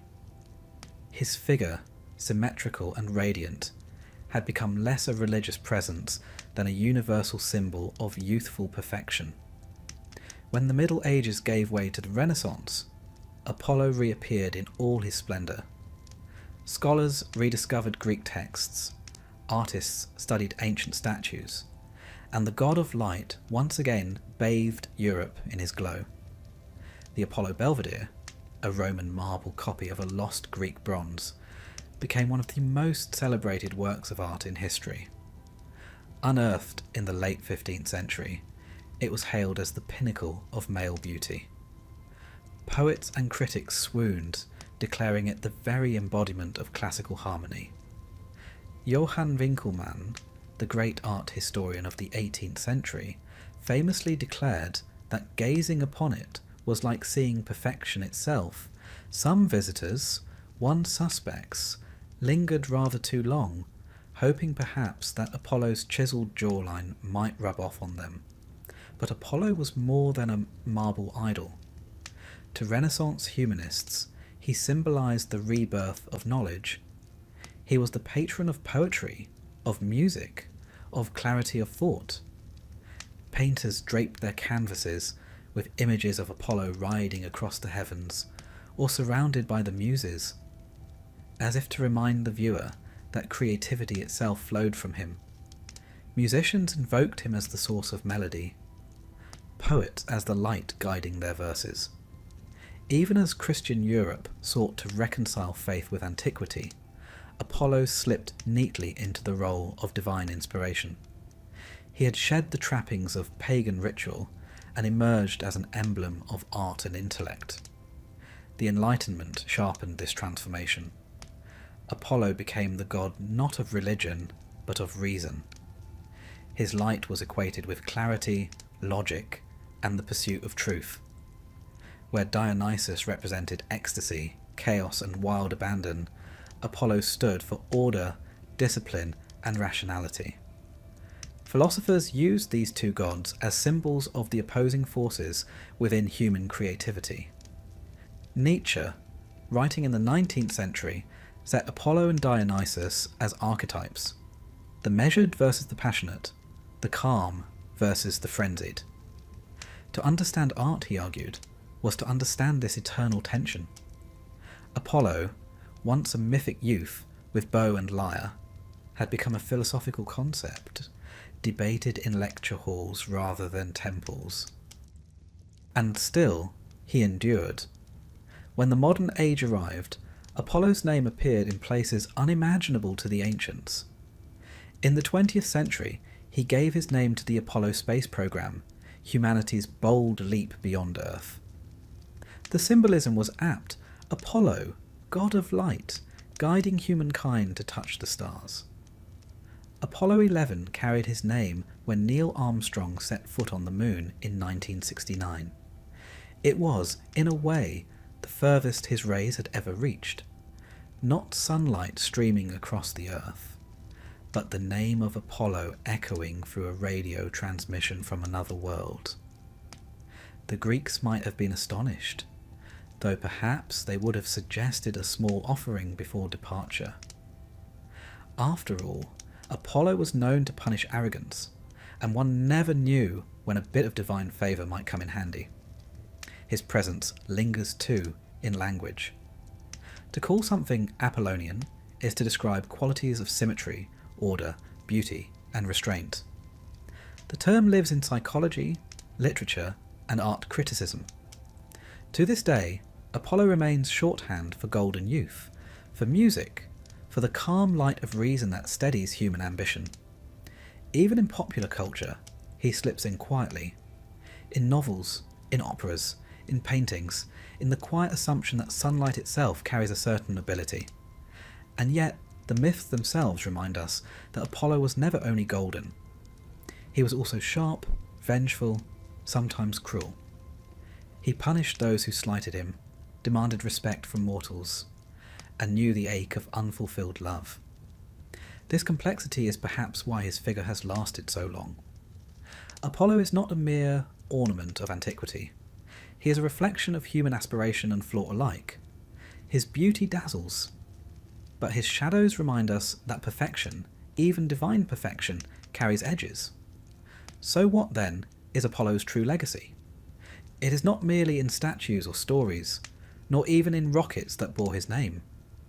His legacy lies in how humans continue to use him as a mirror, for art, for knowledge, for reason, for longing. He has become less a god to be worshipped than a symbol to be invoked. Whenever we celebrate clarity, harmony, or radiant beauty, Apollo stands silently in the background, bow lowered, lyre at rest, smiling faintly at the persistence of his memory. And as we draw this long journey to its end, imagine Apollo once more, standing at the horizon. The day fades, the sky a gentle wash of orange and violet. He holds his lyre, not to play, but simply to carry, as though the music itself has already filled the world. His gaze is steady, warm, touched with humour, as if to say, "You mortals never quite forget me, do you?" Perhaps he is right, for Apollo is not confined to antiquity. He lives in every note of music, in every pursuit of knowledge, in every sunrise that makes us pause in quiet awe. He lives in the balance we seek between chaos and order, in the light we turn toward when shadows grow long. He is less a god now than an idea, an eternal reminder of the beauty and clarity mortals long for. And so, dear listener, as sleep gathers around you, let Apollo's story rest gently in your mind. Let the bowstring slacken, the lyre's notes fade, the chariot of the sun drifts slowly beneath the horizon.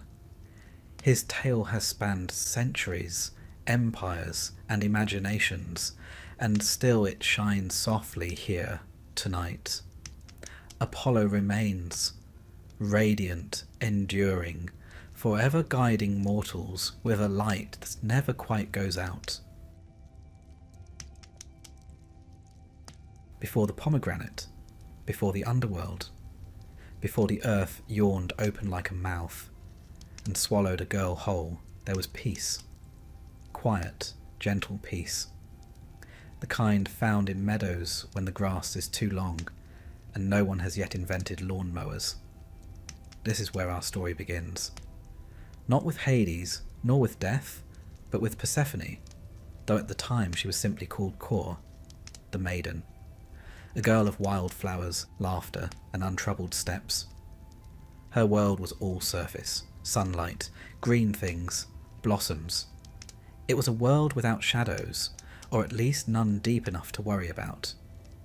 She was the daughter of Demeter, the goddess of grain, harvest, and maternal overprotection. And like many overprotective mothers, Demeter had one very firm rule. Don't go near boys who live underground. A rule that will, as you'll come to learn, not age terribly well. Now, in the great family of the Olympians, Demeter is one of the older siblings. A daughter of the Titans Kronos and Rhea, she had seen the world reshaped by Zeus and the new order of gods. While her brothers chased thunder and war, she tended to life's quieter miracles. Wheat, barley, fruit that ripened slowly under the sun. The Greeks saw Demeter everywhere food was grown. Not in the feasts, mind you, those belonged to Dionysus and his merry hangovers, but in the silent, back-bent labour of planting, watering, harvesting. To them, Demeter was sacred in the simplest of gestures. A seed placed in soil, a loaf of bread broken in half, the promise that spring would come again. And Kor, her daughter, was spring made flesh, the blooming after winter, the innocence before knowledge. If Demeter was the field, Kor was the flower. It's important to pause here and say that Persephone didn't yet know she was Persephone. Names have power, especially in mythology. Kor was a placeholder of sorts. It simply meant maiden, a title more than a self, a figure unformed, potential waiting for experience. She was not yet queen of anything. She didn't rule the dead. She didn't even have a throne. She was a girl picking flowers with nymphs. And really, if you've ever spent time with nymphs, you'll know that's rarely the setting for wise decisions.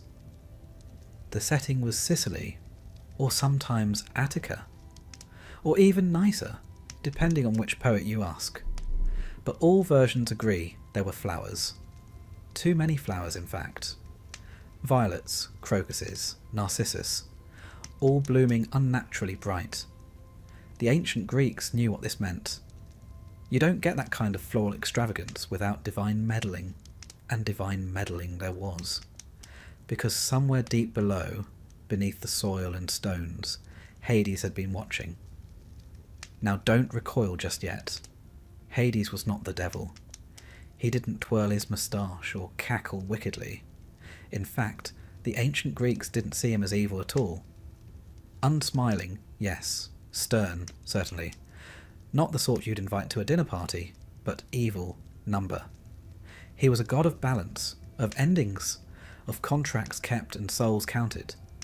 His realm was orderly, predictable, which, in a chaotic pantheon like the Greek one, was no small feat.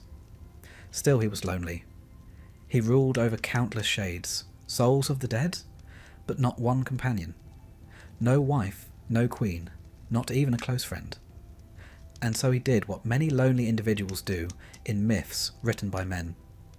He asked his brother Zeus for dating advice. Zeus, who was not known for wisdom when it came to matters of love, or frankly matters of anything except throwing lightning bolts, suggested his niece Core. This was, you'll note, a fairly standard arrangement in divine genealogy. Olympian family trees are less like trees and more like tangled wreaths with petals missing. Zeus gave his blessing. But crucially, he didn't tell Demeter. Whether out of oversight, strategy, or sheer cowardice, he'd left that little detail off the family group chat. So Hades waited. And the Earth, his ally, waited too. Then one day, as Core stooped to pick a particularly dazzling narcissus, a flower later associated with death, the ground beneath her split open. Not with a roar, not with chaos, but with a sudden, silent efficiency. Like a trapdoor pulled by an expert stagehand. Hades emerged in his chariot of black horses, reached out and pulled her down. Just like that. No time for screams. No time for a goodbye. Only the echo of petals falling where she had stood. Now this might sound dramatic, and it was. But for the ancient Greeks, this wasn't just a story of kidnapping. It was a ritual metaphor. The earth takes what is sown. What blooms must also decay. Spring cannot exist without descent. In other words, this was less a crime report and more a cosmic lesson. Core's fall was the beginning of her transformation. To go underground was to change, to grow, to gain depth. Still, try explaining that to Demeter. When Demeter realized her daughter was gone, she searched the world. Not figuratively, literally. Torches in hand, she wandered night and day. She questioned gods, mortals, winds, rivers. She even interrogated the sun, Helios, who, being incapable of minding his own business, had seen everything. Eventually she learned the truth. Her daughter had been taken by Hades, with Zeus's consent. This understandably did not go over well. Demeter's grief was not weeping in corners. It was not soft or poetic. It was fury and silence, withdrawal. She simply stopped. She withdrew her gifts from the earth. Grain ceased to grow. Orchards withered. Fields turned to dust. Nothing could flourish without the goddess's touch. The world began to starve. And suddenly, the gods, who generally enjoyed having worshippers who were not dead, took notice. Humans had stopped offering sacrifices. Altars were cold. Priests muttered nervously. Cities trembled. Zeus, suddenly recalling he was the one who permitted all this in the first place, decided that perhaps a compromise was in order. So he sent Hermes, the messenger god, down to the underworld with a politely worded message. Return the girl. Please. But meanwhile, beneath the earth, something else had begun to shift. Kor, no longer quite a girl, not yet a queen, was adjusting. Hades had given her a throne, a crown, a role. She had walked among the dead, seen their sorrows and listened to their silence. She had not forgotten the sky, nor her mother. But she had changed, as all people do when confronted with the deeper parts of themselves. The moment of return would hinge on one thing. Had she eaten anything while in the underworld? You see, the Greeks believed that eating the food of the dead bound you to their realm. Most souls didn't eat. They drifted. They mourned. They lingered in shades. But Persephone, yes, now we may begin to call her that, had eaten 6 seeds from a pomegranate offered by Hades. Not a feast, not a trick. Just 6 seeds. Just enough. Enough to mean she could never fully leave. Hermes delivered the news. Zeus, ever the negotiator when his own reputation was at risk, proposed a solution. Persephone would spend part of the year in the underworld with Hades, and part with her mother on Earth. A seasonal contract, if you will. No lawyers needed, just divine assent. Demeter reluctantly agreed. Hades predictably agreed, and Persephone, well, she had little choice, but she had also gained something unexpected. Agency. Duality. A role in both life and death. Each year, when she rises from the underworld, the world bursts into bloom. Demeter rejoices, the trees awaken, the barley waves gently in warm winds. And each year, when she returns below, the leaves fall, the fields go quiet, and the earth sleeps. The myth, you see, was never just about loss or marriage. It was about rhythm, about the balance between growth and rest, between light and shadow. It was how the Greeks understood the seasons. But all of that is yet to come. For now, the earth is still cracking open. The horses are still galloping, and the maiden, Kor, is falling. Down into a kingdom she does not know. Into a story that will echo for thousands of years. Sleep now. Let the grasses bend in gentle wind. Let the wildflowers bloom in silence. Let the girl pick her blossoms, unknowing. And let the world hold its breath, just for a moment longer. The story has only just begun. Hades does not burst into the story with thunder. There are no fiery entrances, no chaos, no storm clouds billowing from behind his throne. If anything, his presence is more like a cool draft beneath a doorway. Always there, rarely noticed. But he was there, always, watching, waiting, and, as the Greeks believed, keeping things precisely as they ought to be. Not a villain, not a monster, but a god of balance. Let us begin properly. When the Titan Cronus swallowed his children to prevent being overthrown, as one does, he inadvertently created a legend. Hades, his third son, was consumed whole, along with his siblings, Hestia, Hera, Demeter, and Poseidon. It was Zeus the youngest who eventually forced Cronus to disgorge them and led the charge in the Great War known as the Titanomachy. After the Titans fell, the brothers drew lots to divide the cosmos. Zeus drew the sky, Poseidon got the sea, and Hades, by chance or by fate, drew the underworld. It wasn't a punishment, though many have assumed it. It was a necessary realm, as old as the stars and twice as deep. Hades took to his role without complaint. While Zeus flung thunderbolts and Poseidon stirred tempests, Hades descended into his quiet kingdom. There was work to do after all. Death, unlike Olympus, did not wait, and it certainly did not gossip. The Greeks did not call it hell. That was a later invention. To them, the realm of Hades was simply the place all mortals went upon death. A sprawling, shadowed expanse beneath the earth, bordered by rivers ruled by silence. It was called Hades, like the god himself. a factor that led to no end of confusion in later storytelling. But the Greeks, practical as ever, referred to it with several names. Erebus, the place of darkness, Hades, the unseen realm, or simply the House of Hades. It wasn't punishment, not inherently, it was continuation. To enter the underworld, the soul had to cross a river. Not just any river, of course. There were 5 rivers in total. Styx, the river of oaths, black and binding. Lethe, the river of forgetfulness, for those who wish to forget their mortal lives. Acheron, the river of pain. Phlegethon, a river of fire, though no one swam in it, for obvious reasons. Cocytus, the river of wailing. And there, on the banks of one of these rivers, usually the Styx, waited Charon, the ferryman. Now Charon was not especially friendly.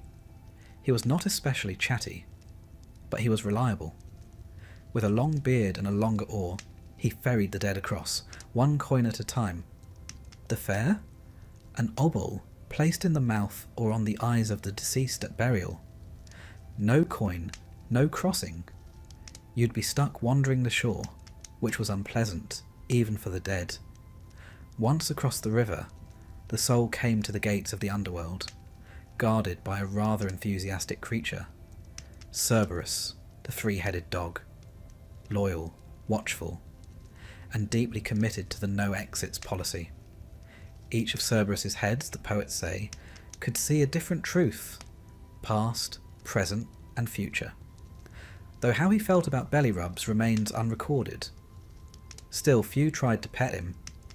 Even fewer tried to sneak past. Now inside the underworld proper, the dead stood before 3 judges. Minos, once king of Crete. Rhadamanthus, known for his fairness. And Aeacus, guardian of the keys. They would assess the life of the soul. Good deeds, bad deeds, sacrifices offered, oaths broken. It all went into the judgment. From there, the soul would be assigned its afterlife. There were, broadly speaking, 3 destinations. The fields of Asphodel, a sort of neutral zone where most souls drifted. Neither punishment nor reward, just peaceful boredom. The Elysian Fields, a paradise for the virtuous, the heroic, and the poetically favoured. Tartarus, a shadowed pit for the wicked, or more often, for those who had annoyed Zeus. You'll note that the average soul didn't go to heaven or hell. They went to Asphodel, where they wandered in mist and silence, reminiscing about figs and wondering why no one left offerings anymore. All of this was Hades' domain. He didn't judge the dead. He didn't punish or praise. He simply ensured that once you entered, you remained. That order was kept. That laws, divine or mortal, were observed. In short, Hades was the administrator of the afterlife, and he took it seriously.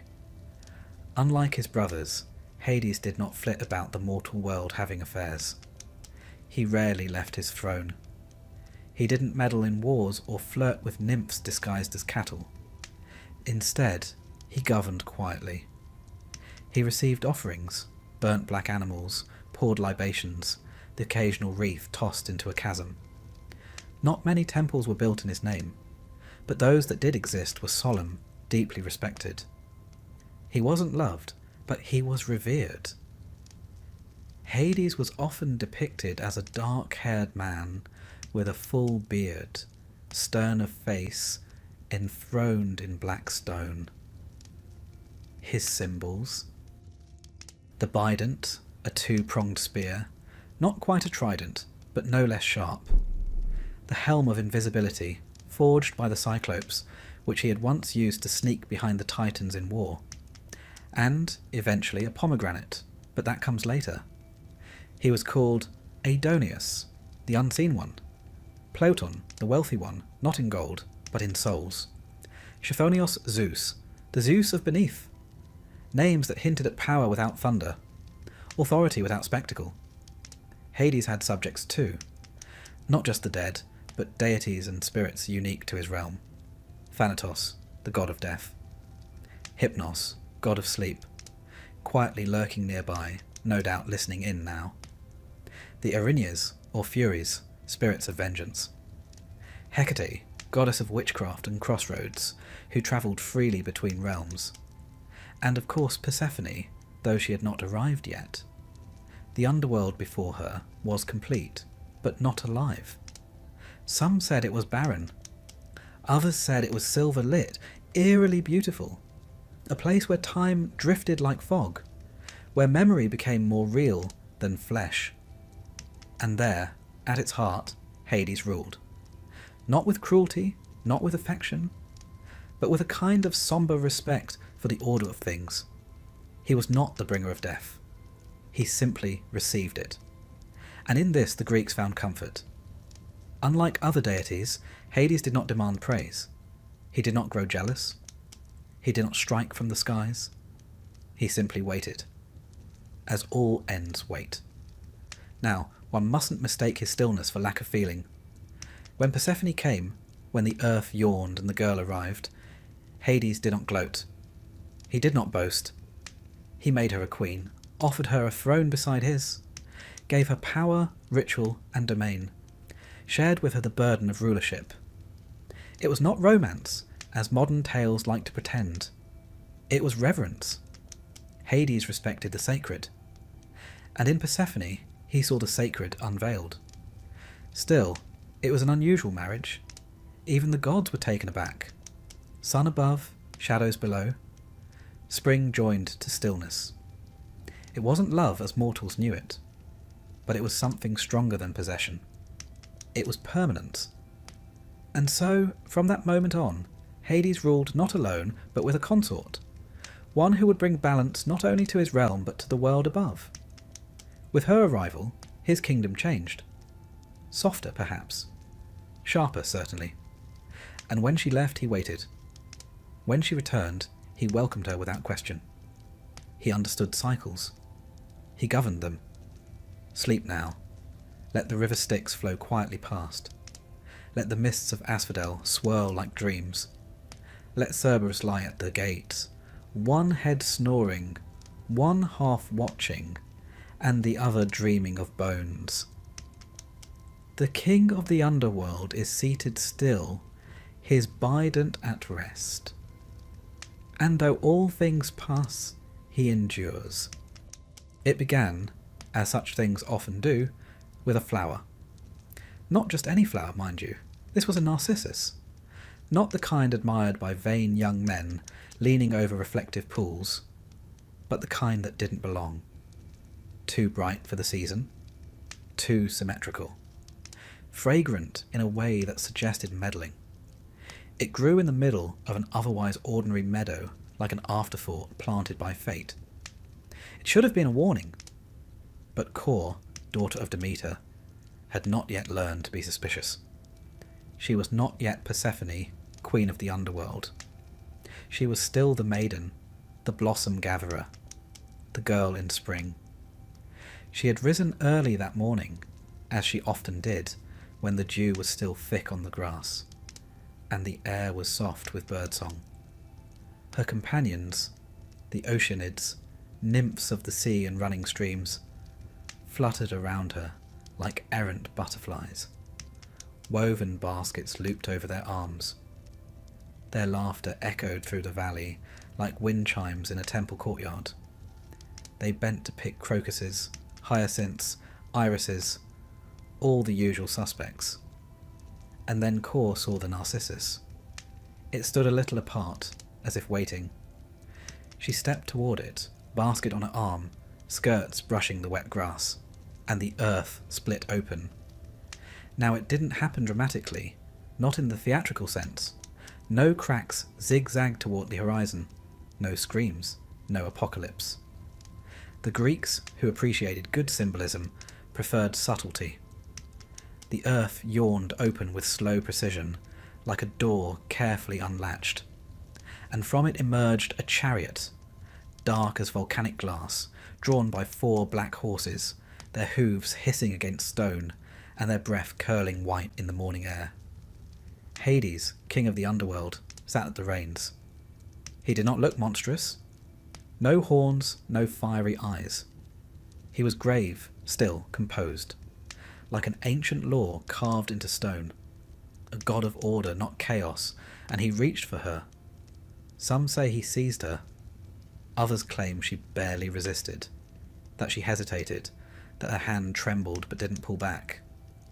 Whatever the truth, Kor vanished, drawn into the chariot. The earth closed behind her like a sigh, leaving only a flutter of petals. The meadow was silent. The narcissus remained. Now, what happened next depends on who's telling the story. To some, this was abduction. To others, it was initiation. The ancient Greeks often blurred the line between marriage and conquest.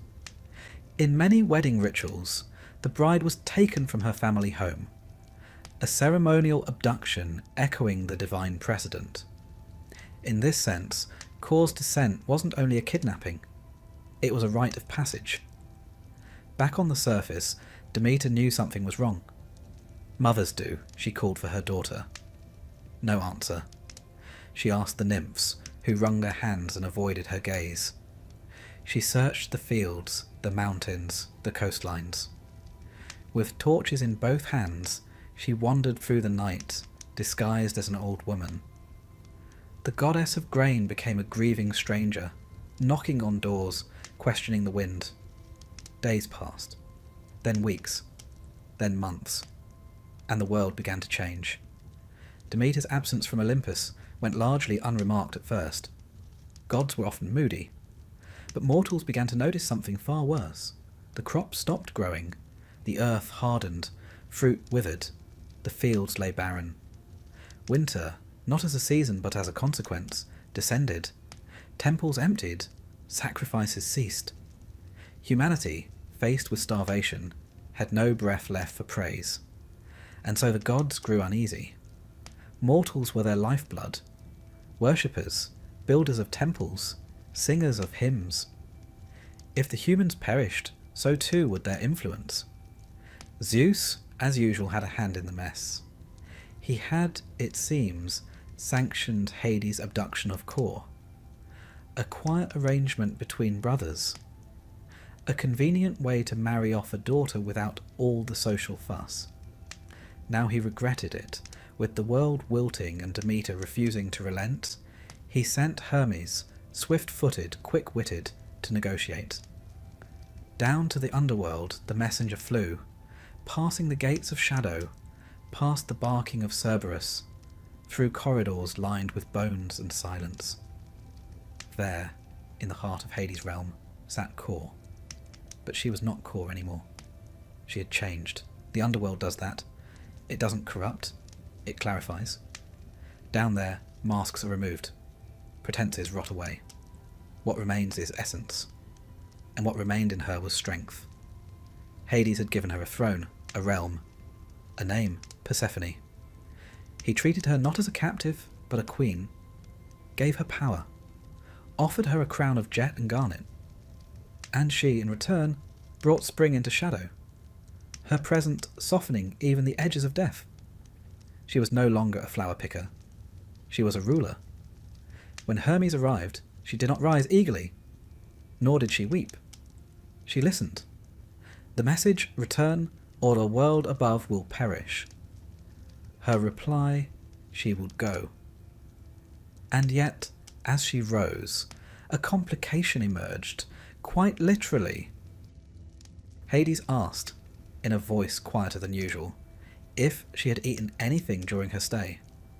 She hesitated, and then admitted yes, a handful of pomegranate seeds, 6 to be precise. In Greek thought, this was no small thing. Eating the food of the dead bound you to the realm, symbolically, ritually, eternally. Why did she eat them? Scholars debate. Some say Hades tricked her. Others believe it was an accident. Still others, and they tend to be the quietest, suspect she did it on purpose, to ensure she could return. Whatever the truth, a compromise was struck. Persephone would spend part of the year above with her mother and part below with her husband. 6 months of growth, 6 of sleep. Thus were the seasons born. But let's return for a moment to the girl in the meadow. When Kor reached for that flower, she wasn't just beginning a myth, she was enacting a ritual. The Greeks saw this story not just as entertainment, but as instruction. In the Eleusinian mysteries, secret rites held outside Athens, initiates learned the tale of Demeter and Persephone as a sacred truth. What happened in those rites remains unknown. The participants swore oaths, and remarkably they kept them. But the purpose was clear: to understand death, not as an end, but as a journey. Persephone was the guide, the maiden who went down and returned. Changed, yes, but not lost. She taught that descent is not always defeat, that darkness can be survived, and that transformation, though painful, can be divine. Even today her name lingers. Persephone, she who brings destruction. Or perhaps she who brings light through shadow. A paradox wrapped in a crown. She is spring and shadow, flower and queen, death and renewal.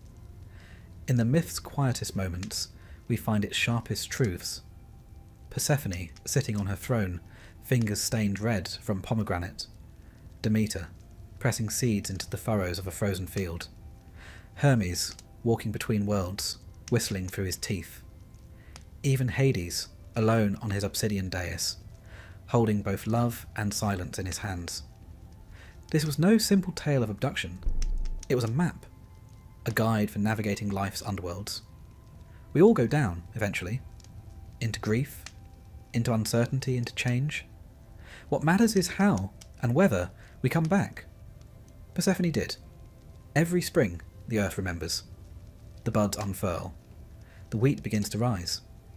The narcissus blooms again, suspiciously early. And Demeter, for a time, smiles. Because the story is not a tragedy.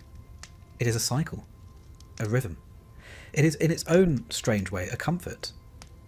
The Greeks knew something we forget, that even the gods pass through shadow. That descent does not mean abandonment. That rebirth requires loss. And that sometimes the line between girl and queen is drawn in seeds and silence. Sleep now. Let the field settle. Let the earth rest. Let the horses gallop beneath the soil. Let the goddess turn her face to the sun. She will go down again, but not today. Today she walks, and the world blooms behind her. The day Persephone vanished, the world began to lose colour. Not all at once, not dramatically, but subtly. The grass held its green a little less brightly. The flowers, those lavish gifts of Demeter's goodwill, drooped as if uncertain of their own purpose. Somewhere a harvest failed quietly. Somewhere else another. And then another.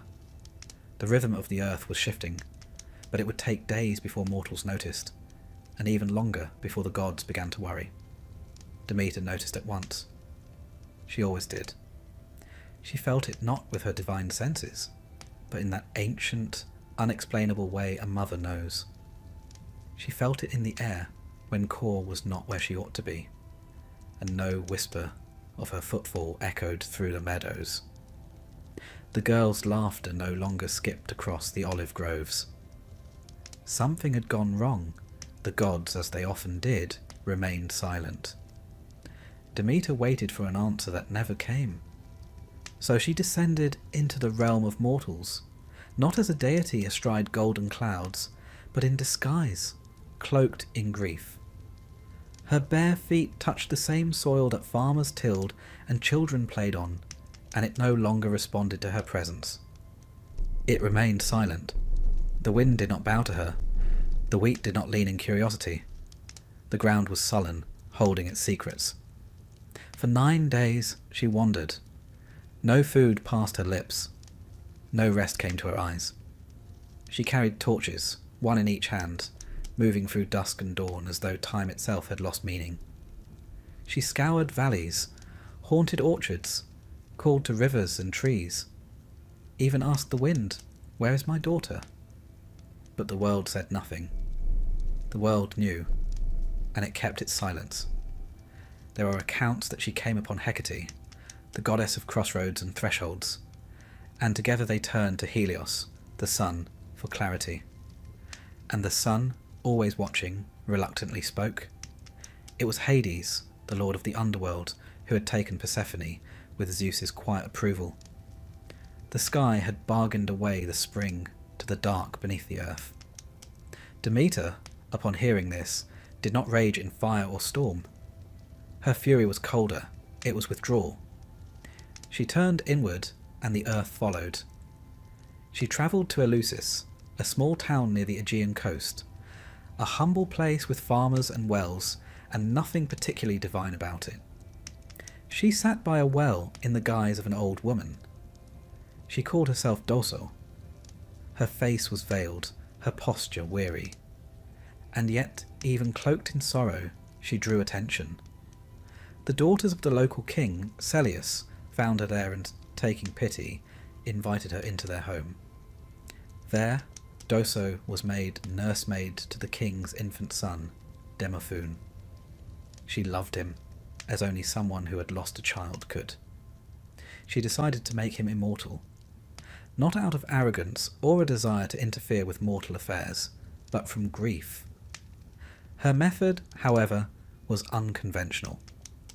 Each night she anointed the baby with ambrosia, the food of the gods, and placed him into the hearth fire, the way one might temper steel. Fire, in her view, would burn away his mortality, make him strong, pure, ageless. On the night it nearly worked, the queen walked in. The sight of her child in the flames provoked the expected response: screams, panic, accusation. Demeter, startled from her work, rose and revealed herself in divine glory. The veil fell. Her form blazed golden and terrible, and the walls of the palace shook with her voice. She told them who she was. She demanded they build her a temple, and so they did. Demeter took up residence in this temple and refused to let the world grow. This was her protest. No wheat sprouted. No barley ripened. No olive tree bore fruit. The vines shriveled, the soil cracked, the rivers receded into brooding silence. Animals, sensing the famine, thinned and scattered. Offerings to the gods ceased. Altars stood cold.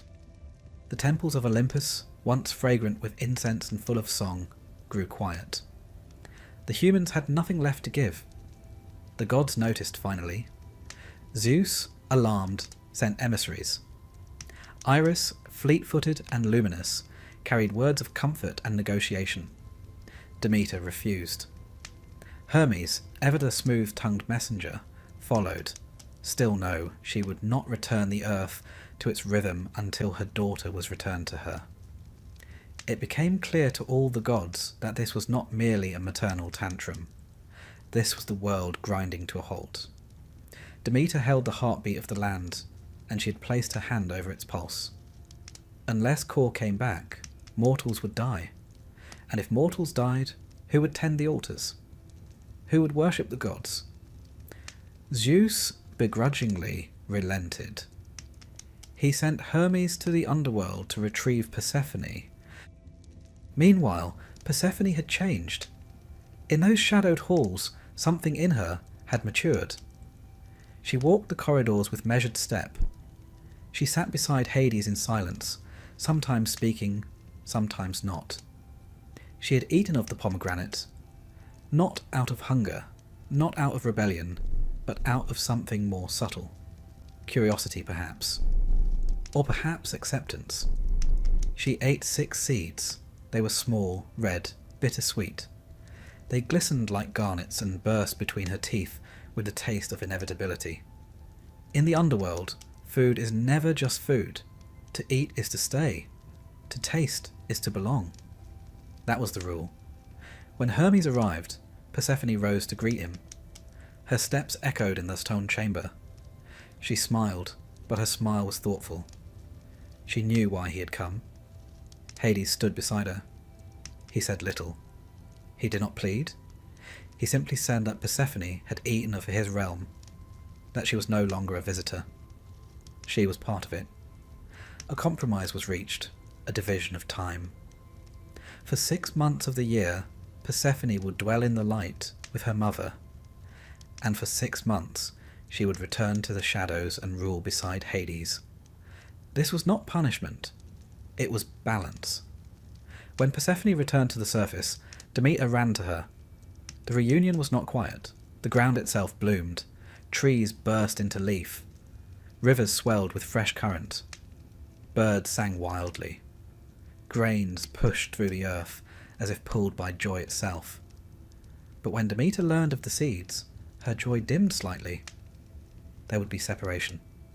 Again and again, every year. Spring and summer would be hers. Autumn and winter would take her away. The wheel would turn. The earth would sleep and wake, over and over, with the cycle of a mother's sorrow and a daughter's return. This, the ancients said, is how we got the seasons. It was not merely an agricultural myth. It was an emotional truth. Loss is cyclical. Absence returns. Grief, once planted, does not vanish. It changes shape, becomes ritual, becomes weather. At Eleusis, where Demeter had mourned, a new tradition began. The Eleusinian Mysteries. A secret rite. A festival to honour the descent and return of Persephone. Those who took part in the mysteries were promised a deeper understanding of life and death. They fasted. They walked from Athens to Eleusis by torchlight. They whispered secrets, passed objects, drank sacred brews, saw things that could not be written down. The rites were never fully revealed. Not once in all the centuries they endured. Even the Roman emperors, even Christian polemicists, could not pry them open. But what we do know is this. Those who emerged from the mysteries no longer feared death. To know Demeter's grief and Persephone's return was to know something eternal. A rhythm that went beyond tombstones and pyres. A rhythm that said, nothing is gone forever. In this myth, Demeter is not the goddess of crops alone. She is the goddess of waiting, of mourning, of empty places at the table, of rooms gone quiet. She is the guardian of grief, and in that role she is perhaps more comforting than all the others. She does not demand cheerfulness. She does not offer false hope. She waits, and in her waiting, the earth finds meaning. Persephone too becomes something else. No longer Core, the maiden. She is a queen now, not by crown, but by journey. She has gone where few would willingly tread, and returned. That is her power. She is not the helpless daughter. She is the bridge between above and below. She is descent and return, loss and reunion, stillness and motion. The myth endures because it reflects something we all know. That love, even divine love, cannot shield us from loss. That there is a time for blooming and a time for going underground. That we must all, at some point, eat the pomegranate seeds and learn to live in more than one world. And so the world withers and then revives. The fields go bare and then bloom. The wheel turns, the sun tilts. The silence of winter becomes the whisper of spring. Even now, if you listen, you can hear it. The rustle of stalks breaking through snow. The sigh of Demeter watching the road. The echo of a torchlit procession heading back to the surface. Sleep now. Not as the dead sleep, but as Persephone does, knowing that you will return. That the dark is not the end, but part of the pattern. That even below the earth, things still stir. And if you dream tonight of torchlight and flowers, of grain and stone, know that you've walked a path that's been walked for thousands of years. Slowly, steadily, in silence, and always home again. Imagine a world beneath your feet, dark, still, vast. A world without wind or weather, where rivers flow in silence and stones absorb time, like ink on parchment. This is the realm of the underworld, the domain of Hades. And it is here that Persephone, once Core the maiden, must now adapt. We have seen her thrust into this shadowed kingdom by her mother's grief and her husband's will. We have heard of her eating the pomegranate seeds, binding her fate to darkness. Now, let us step inside the house of Hades and walk through its silent halls with her. Persephone's first moments beneath the earth were filled with disorientation. One moment, she stood beneath a bloom-laden sky. The next, she fell through darkness into a stillness so deep it seemed to swallow even the notion of sound. When she came to, she found herself in a vast hall of black marble, column stretching upward into unseen shadow. The air was cool but not cold. It felt like standing near a river at night, enveloped in calm, subdued depth. The faint glow of torchlight reflected off polished stone, illuminating silent corridors that stretched like veins into the earth. In that moment, she understood how different this place was.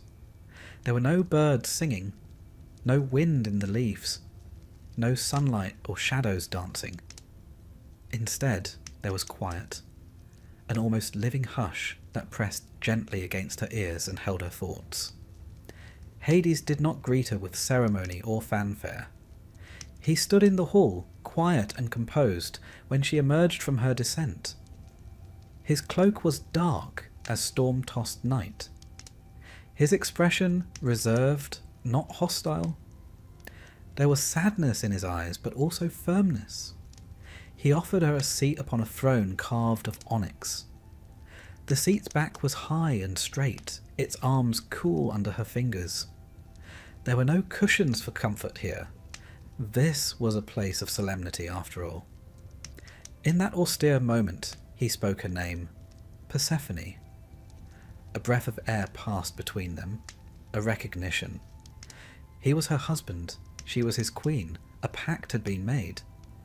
He saw not a frightened girl, but someone who had eaten seeds from his table. Someone bound to this realm, and yet not yet fully fledged. She had power here, but she also carried absence, for she could no longer fully claim either kingdom. Hades led her through the underworld, first to the Hall of Judgment, where shades stood and waited. Some edged along in silence. Others murmured softly to each other, perhaps exchanging news of mortality's illusions. Still more drifted like memories without faces or names. They stood before the judges, Minos, Rhadamanthus, Aeacus, stern but not cruel. If they had cares about accuracy, it would show only in small things. A furrow of concern, a tilting of head, a nod of solemn acquiescence. Persephone watched, uneasy. The dead were not alive, but they were present. Much more present than she had been above. Gradually, she understood this realm was not a prison. It was an afterlife of shapes and memories. No flowers but echoes. No laughter but recollection. No storms but inevitability. Hades showed her the underworld's rivers. They were few in number but vast in implication. Styx, where oaths were cemented. Its black waters flowed still, shimmering under torchlight. Hades told her no vow made on its banks could be broken, not even by gods. Lethe, the river of forgetfulness. He explained that some souls drifted through it to forget their mortal lives, though most clung to memory, as if it were the only proof of their existence. Acheron, river of pain and grief, quiet now, but heard in your bones as a low, sorrowful current. Phlegethon, a river of fire. Not for those who swam in it, but for those who had transgressed so deeply that even remembrance could not reach them. Cocytus, the river of lamentation, where shades wept silently, their tears falling into mirrors of regret. Persephone stood at each bank, dipping a finger, feeling the truth of each river pressing into her consciousness. They were not threats, they were records. At the threshold of deeper chambers, she encountered Cerberus, the three-headed hound. He lay sleeping across the entrance, heads resting on paws, one eye half open, another closed, another blinking drowsily. He did not threaten her. He merely sighed, a low rumble echoing through the corridor. 3 heads, 3 visions. past, present, future, or, perhaps, memory, duty, and destiny. Persephone paused, placing a gentle hand on the fur of one head. The dog stirred, sniffed, then surrendered to sleep again. There was no gatekeeping beyond that. The dog was not guardian of prisoners, but keeper of order. It was then she realised, in the underworld, barriers existed not to keep her in, but to keep chaos out. She was learning that restraint was not cruelty, it was balance. One evening, Hades invited her to dine, not on sumptuous feasts, but share in the daily rituals of rulership. A marble table was set, each place laid with simple silverware. Wine was poured, dark, potent, subtly sweet. Bread was offered, dense and plain. Olives, figs preserved in honey, and small dishes of barley steeped in herbs. There was no conversation at first. They sat across from each other, each alone with their thoughts. In the silence, Hades spoke. "This is your first banquet as my queen. The dead eat no more, but the living must." She offered him a seed of pomegranate, 2 halves, one for above, one for below. He declined, but turned it over in his hand, a silent symbol of shared duty. They ate. She found the taste comforting in its earthiness. Not sweetness, not bitterness. Something between something calm, something real. There, in that quiet hall beneath the earth, she realised it was not only about being taken, it was also about being chosen. In time, Persephone began performing rituals of her own. She walked the corridors daily, stopping before small altars to Hecate, the Furies, and Tartarus's thresholds. She poured libations, wine, water, honey, after her morning returns from the surface. Each ritual was a statement. I remember. I respect. I accept. She sprinkled black poppy petals on the floor, symbol of sleep and death, in small bowls at each altar, and let them spread in delicate patterns. The poppy was a reminder of endurance, of rest, of the necessary stillness of endings. In the torchlit gloom, her figure was reflected in obsidian relief, quiet, composed, transformatively regal. It was not long before shades approached her for judgment or solace. A mother whose child died too soon. A scholar whose knowledge was forgotten. A soldier who felt no honour in death. They knelt before her. She listened. She offered soft words. The shades called her Queen Persephone, their voice ghost-soft, echoing like wind in empty halls.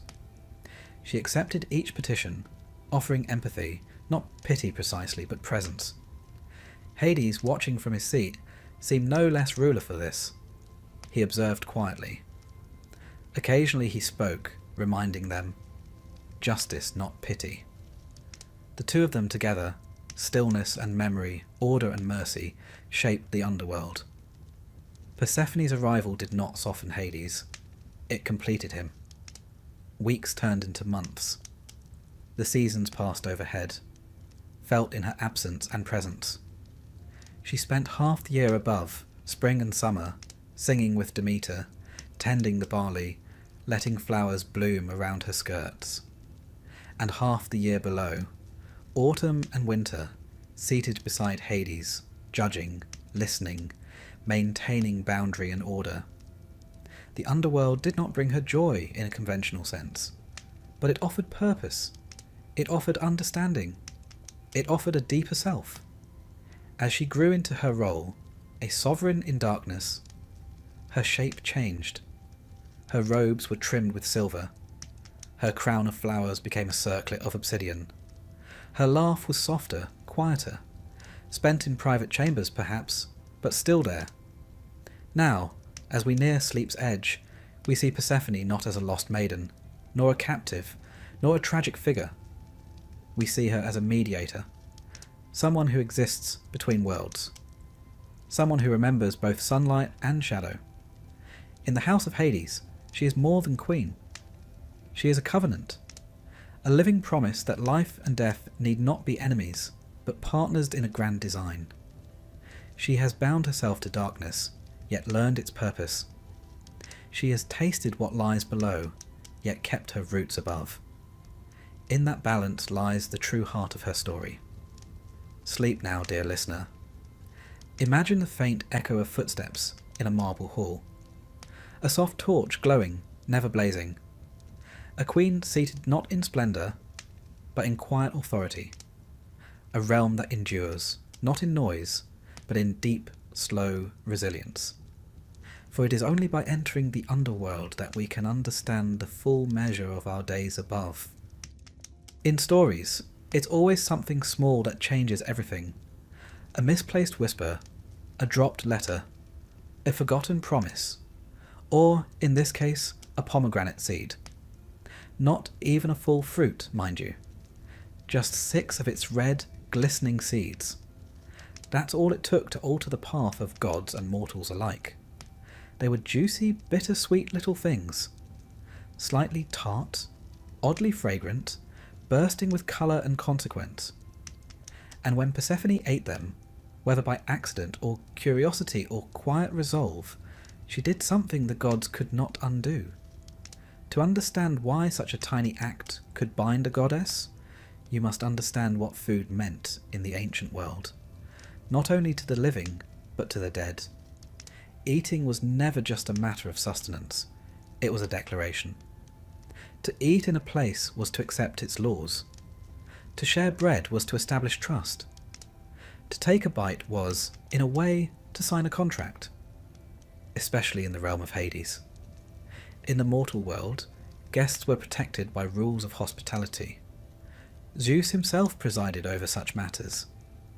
To feed someone was to make them part of your household, even for a moment. In the underworld, that custom became even more binding.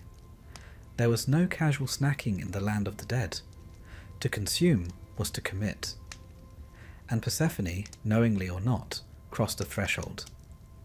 The pomegranate was not chosen at random. Of all fruits, it carried layers of meaning. To the Greeks, it was a symbol of fertility and death all at once. A fruit of blood-red colour, bursting with seeds that promised new life, yet closed inside a shell like a tomb. It ripened late in the season, a herald of autumn. Its presence in myth was never casual. Some say Persephone was tricked, that Hades offered the seeds when he learned she might leave. Others suggest she took them of her own volition. No one quite agrees. The Homeric hymn to Demeter claims she was given them secretly. Later versions grant her more agency, hinting she made a choice. Perhaps to remain, perhaps to ensure her independence from her mother. Perhaps simply because she had grown used to the silence of the underworld and no longer feared it. Whatever the truth, the effect was the same. She became part of the realm below. She had tasted its food, and so she belonged to it. The gods of Olympus may have argued about justice and motherhood and divine protocol, but the underworld abided by older rules, older than the Olympians themselves. When Demeter learned of this, her joy at Persephone's return dimmed. She embraced her daughter, wept into her hair, held her as though to anchor her to the soil. But Persephone could not stay. She had been claimed by what she had eaten, not by chains, not by force, but by seed and ritual. Demeter raged, then wept, then bargained. A compromise was forged, hammered out like bronze on divine anvils. Persephone would spend a part of the year below, part above. 6 months in the land of the dead. 6 months in the arms of her mother. Thus began the seasons. When Persephone returned each spring, Demeter allowed the fields to bloom. The world stirred. Crops pushed up from the soil, reaching for the sun. The air warmed, birds sang, the winds danced. But when Persephone descended again, the earth grieved. Leaves fell, days shortened. The harvest was gathered in final tribute. Winter was the waiting. The ancients believed this story explained not only the cycle of agriculture, but also something deeper. They saw in the seed a metaphor for human fate. All of us, they believed, eat something of the underworld before our time. We taste sorrow, or loss, or longing. And in that moment we become dual beings, creatures of both light and shadow, bound to joy and to the inevitable pull of endings. Persephone's 6 seeds were not just a legal tether, they were the moment of her transformation. No longer called a maiden, no longer merely a daughter. She was now someone who had seen both sides of existence. She became, in a sense, the first to die and yet not remain among the dead. She went willingly to the realm where no god chose to dwell, and she returned. And that made her more powerful than before. Even among mortals, the idea that what you eat can define you is ancient. There were foods reserved for sacred rituals, foods avoided in mourning, foods used to mark passage from one life stage to another. To abstain or to consume was never neutral. It always meant something. The Greeks fasted during mourning and broke the fast to honour the return of the soul. Wine was poured to honour the dead. Bread was broken to celebrate the living. The Eleusinian mysteries, those sacred rites held in honour of Demeter and Persephone, were built around this idea.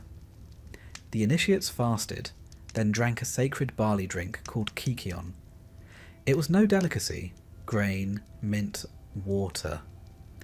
But in its simplicity, it echoed the agricultural rhythm of the world. They symbolically reenacted Persephone's journey, descending into darkness and emerging again, changed. Even in the Roman period, the symbolism of food in funerary practices endured. Offerings were placed in graves. Feasts were held near tombs. There was a belief that the dead hungered, not for meat or fruit, but for memory, for communion. The act of eating near the grave was a way of including the departed in the life they had left. In the pomegranate, the ancients saw all this: the sweet ache of remembrance, the promise of return, the price of experience. The image of Persephone, seated in the underworld, red juice staining her fingers, is not one of defeat. It is one of complexity. She is not mourning. She is not rejoicing. She is simply becoming. The underworld is not cruel to her. It is still deliberate, ancient. In it, she finds not punishment, but purpose. Hades himself is a quiet figure in this moment. No longer the abductor, he is the keeper of law. He does not gloat, does not leer, does not restrain her. He reminds her, perhaps gently, perhaps gravely, that to eat here is to stay. He speaks not as a husband, but as a ruler.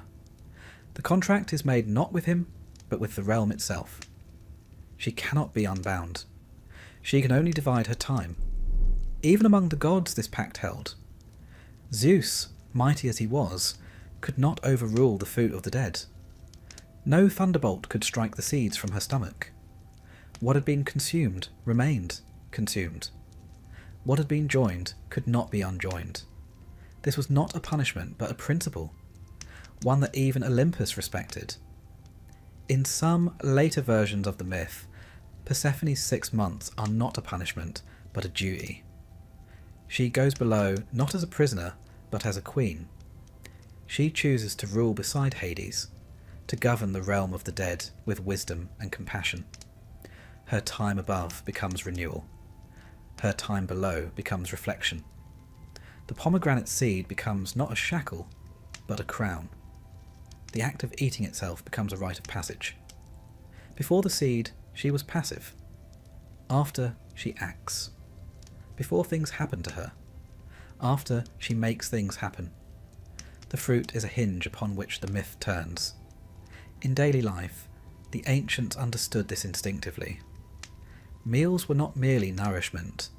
They were moments of decision.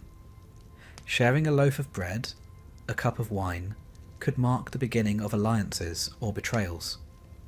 Contracts were sealed with salt. Oaths were made over meals. Even now, when we eat with someone, There is a kind of ritual involved, an unspoken agreement of presence, of attention, of recognition. In the myth, the pomegranate is all these things: a sacrament, a surrender, a seal. And what of Persephone herself? Did she regret it? Did she savour the seeds? We are not told. The myths do not speak of her feelings in great detail. They leave space. They allow for silence. But there is something deeply human in the image of a young woman, surrounded by gods and laws and expectations, making a small, irreversible choice. One act, one taste, and then everything changes. In that moment, she aligns herself not with Olympus, but with the rhythm of the world. She chooses not to remain untouched, but to be shaped. The seeds enter her mouth, and she becomes someone who knows both life and death. Someone who carries spring in one hand and autumn in the other. Even today, pomegranates are offered on altars to the dead, their seeds scattered on graves, their juice poured in remembrance. The fruit remains a quiet symbol, not flashy, not boastful, but steady. A reminder of a deal made in silence, a gesture that echoes across millennia. As you drift now, deeper into stillness, imagine Persephone seated on a dark throne, torchlight flickering on stone walls. In her hand a split pomegranate. Its seeds glint like drops of garnet. She holds it without fear. She knows what it means. She has made her peace with its taste. There is no tragedy here, only balance. 6 seeds, 6 months, 6 gestures of becoming. The world turns. The shadows lengthen. The spring waits. Sleep. There are few who walk the boundary. Fewer still who belong to both sides of a line, and yet are trapped by neither.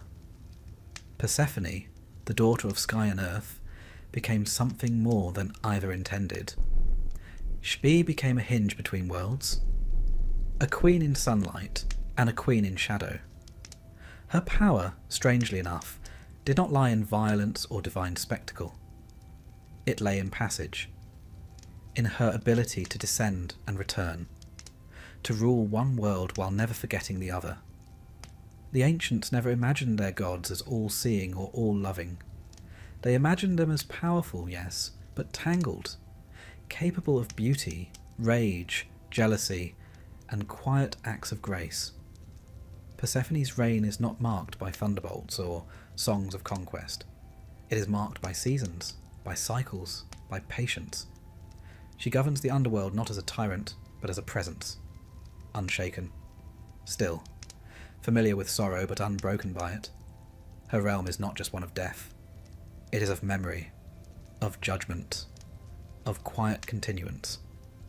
Persephone's court has no trumpet fanfare, no marble steps dusted with rose petals. Her throne is carved from obsidian and polished until it gleams like still water. The torchlight plays along its surface, casting reflections that flicker like thoughts half remembered. She does not sit in isolation. Hades is beside her, though rarely does he speak unless he must. This is her domain as much as his, and perhaps more. She learned its contours over time, not quickly, not in a day. First, she observed, the way the shades moved or didn't, how the rivers whispered and the stones remembered. She watched the judges weigh souls and wondered what made one life nobler than another. She heard the weeping near Lethe and the silence near the gates of Tartarus. There were patterns here. There were rules older than Olympus. She came to understand that the underworld was not a place of punishment by default. It was a place of reckoning, a place of truths that could not be silenced. Here the past did not vanish. It echoed, and she listened. Over time, the shades came to her, not with cries for justice, but with questions. A soldier wondering if his cause had mattered. A mother searching for a child lost in a plague. A poet who feared his words had died with him. She did not always answer. Sometimes she simply sat with them. Sometimes she reached out her hand and offered stillness. They called her queen not out of fear, but out of recognition. She was not one of them, but she had walked where they now walked. She had eaten of the same fruit. She understood. Her presence brought a change, not in the geography of the underworld, but in its texture. Where once there had only been resignation, now there was ritual. The dead began to mark her arrival. They lit oil lamps in her honour. They traced her name on urns. They placed poppy seeds at the mouths of caves, hoping to gain her attention. She did not demand worship, yet they gave it. And yet her reign was not unbroken. Each year, when the time came, she rose again. The first breath above ground was always sharp, too bright, too noisy, too alive. But then she would hear her mother's voice and the earth would begin to move. Demeter would greet her with tears and barley offerings. The fields which had lain dormant would stir. Shoots of green would push upward, tentative, and then joyful. The air would carry warmth again. Animals would emerge from hollows. Birds would sing not out of habit but out of recognition. Persephone had returned, and the world knew it. Above ground, she was not merely a daughter restored. She was an embodiment of renewal. Her steps across the land were marked by blossoms. Not lavish, artificial ones, but delicate wildflowers, pushing through soil, leaning toward her with reverence.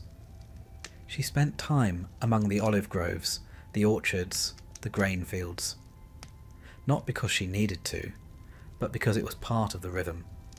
She brought with her the memory of stillness, and with it a deeper appreciation of life. Mortals told stories of spotting her in spring. Hair dark as night, crown made not of gold, but woven herbs and petals, walking with bare feet through a grove. She rarely spoke, but when she did, her words had weight. She never wasted them on pleasantries. She asked how the harvests fared. She listened to songs. She blessed marriages and births. She smiled at bees. And yet she never stayed. There was always the return, 6 months only. Then the seed would call her back. Not loudly, not cruelly. Just a quiet gravity in her chest. A knowing. The way autumn begins with a breeze that smells of endings. No one forced her to go. She simply understood that balance demanded it. Each descent became a ritual. She would walk to the edge of a cave. The air would grow cooler. She would pause, then step in. The darkness would close behind her, not like a trap, but like a door that had waited. Hades never greeted her with fanfare. Sometimes he was at the gate, sometimes in the hall. He never asked questions. He simply extended his hand. She would take it, not always warmly, but always deliberately. He was not her captor now. He was her counterpart. He ruled the bones. She ruled the memory. Their court became known for quiet justice. Not mercy necessarily, but understanding. The souls who came there did not expect pardon, but they expected fairness. Persephone saw them as they were, and as they had been. She did not forget. She kept a garden, even underground. Not of roses or lilies, but of asphodel, poppies, and pale narcissus. Flowers that did not need sunlight. They grew in silence, fed by memory. She tended them herself. No nymphs, no servants. Just her and the soil. Sometimes she would pluck a flower and place it on the path of a wandering soul. A sign. No one quite knew what it meant, but it mattered. The other gods did not interfere. They kept their thrones, their dramas, their temples. Persephone rarely visited Olympus. She did not seek grandeur. She had no chariot of lightning, no spear of war. Her power was quieter, more enduring. When mortals prayed to her, they did so not with shouts but with whispers. They prayed to her for peace in death, for dreams of loved ones lost, for strength to endure winter, for the safe return of what was precious. In the Eleusinian mysteries, she was honoured alongside Demeter. The initiates walked in torchlit silence, enacting the descent and the return. They drank the sacred barley drink and waited for the moment when light returned. What they saw, they never said, but they emerged changed. They no longer feared death. That, they said, was Persephone's gift. Her story did not end in triumph or tragedy. It continued quietly across centuries. Artists painted her not always in darkness, but in twilight. Poets spoke of her not as a victim, but as a presence. A queen not of one realm, but of two. And what of her feelings? Did she love Hades? Did she long for the surface? The myths leave space. They do not say. Perhaps she grew fond of him. Perhaps not. Perhaps she was content to belong only to herself. What is clear is this. She made the underworld bearable, not by softening its edges, but by honouring its truths. She did not turn it into Olympus beneath the ground. She preserved its silence, its reflection, its dignity. She became the face the dead saw last, and the name the living whispered first when the cold set in. They did not fear her, they turned to her. Even now, some say, she walks the boundaries. A shadow across a garden path, a flicker in a mirror, a presence behind a dream. She is neither wholly here nor there. She is transition itself. In autumn, as the leaves curl and the air turns sharp, we remember her descent. In spring, as the earth thaws and the birds return, we remember her return. In between, we live, and in living, we echo her rhythm. Persephone teaches us that to walk between is not weakness, it is wisdom. That change is not failure, it is growth. That you can belong to darkness without losing your light. And that the crown you wear does not have to gleam, it only has to endure.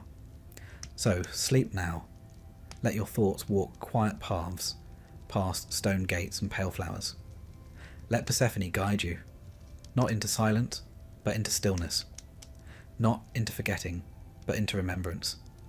She is there, waiting, not as a warning, but as a promise, that nothing is final, that return is always possible, that two worlds can be held in one hand, and one heart can hold both sun and shadow. Close your eyes. You are walking beside her, and she is not afraid. At the edge of Athens, where the dust of the city gave way to the rolling hills of Eleusis, there was once a silence not born of emptiness, but of reverence. It was a place set apart. Fields grew golden with barley and wheat, but it was not the grain that made the ground sacred. It was the memory. Memory of a goddess who once wept there, of a mother who searched, of a daughter who vanished and returned, of death and what might lie beyond it. This was the heart of the Eleusinian mysteries. For over 1,000 years, people came, not just the poor and the pious, but emperors and philosophers, generals and slaves. All walked the same dusty road from Athens to Eleusis under torchlight. All bore offerings. All entered in silence. No one was exempt. No one was elevated. Once within the rites, all were equal, equally ignorant, equally expectant, equally human. They were not told what they would see. They were only told that what they saw they could never speak of. The mysteries were centred around Demeter and Persephone. Their story of loss, descent, and return was not merely recited. It was enacted. Not as theatre, but as transformation. To take part was not to watch, but to pass through something. A ritual, yes, but more than that. A pattern lived again and again by each generation. It began with preparation. For 9 days the initiates fasted. They bathed in the sea. They purified themselves with smoke and silence. They abstained from certain foods, beans perhaps or fish. They donned simple robes, pale linen tied at the waist. They carried sacred objects, sometimes wrapped in bundles no one could open. These things were not decorative. They were thresholds, small doorways to something unspoken. On the appointed day, they gathered in Athens and began the walk to Eleusis. It was not a long journey, but it was done with deliberation. They moved as a body, as one long thread winding across the land, each step an echo of Demeter's own search. Torches held high, feet stirring dust, voices low or silent. The road wound through sacred sites, shrines, springs, olive groves. Along the way, jokes were permitted, even laughter. A strange detail, perhaps, for so sombre a rite. But the ancients understood that reverence did not always mean solemnity. Sometimes laughter was part of the mystery. When they arrived, they entered the telesterion, the hall of initiation. It was a vast stone building, simple in design, with a dark interior and thick columns. Here, under heavy beams, the heart of the mystery unfolded. But what exactly happened inside, no one ever wrote down. Not clearly, not fully. What little we know comes from whispers, fragments, sidelong glances in other texts. It was not for the curious outsider. It was for those who had walked the path. Some say they were shown a stalk of grain. Others say there was a light, a sudden blinding flash in the dark. Some speak of sacred words whispered, of a fire kindled from no visible source. Still others mention a reenactment of Persephone's return, but all agree on one thing: those who came out were changed. Plato himself, no stranger to abstraction, hinted that those who had seen the mysteries no longer feared death, not because they were promised eternal life, but because they understood something deeper. That death was not the end. That beneath the soil something stirred. That loss was not annihilation, but passage. The rites followed the pattern of the myth. Fasting mirrored Demeter's sorrow. The walk mirrored her search. The darkness of the telesterion mirrored Persephone's time below. And the final revelation, whatever it was, mirrored her return. The initiates did not simply learn the story, they became it. Their bodies moved through its shapes. Their breath aligned with its rhythms. They descended, they waited, and they rose. The symbolism was layered. Barley, for instance, was not just a crop, it was Demeter's gift. The kykion, the barley drink consumed during the rites, was no mere refreshment. It was sacred. Earthly, slightly bitter, grain, mint, water, humble ingredients stirred with memory. To drink it was to join the old cycle: seed, soil, growth, harvest, rest.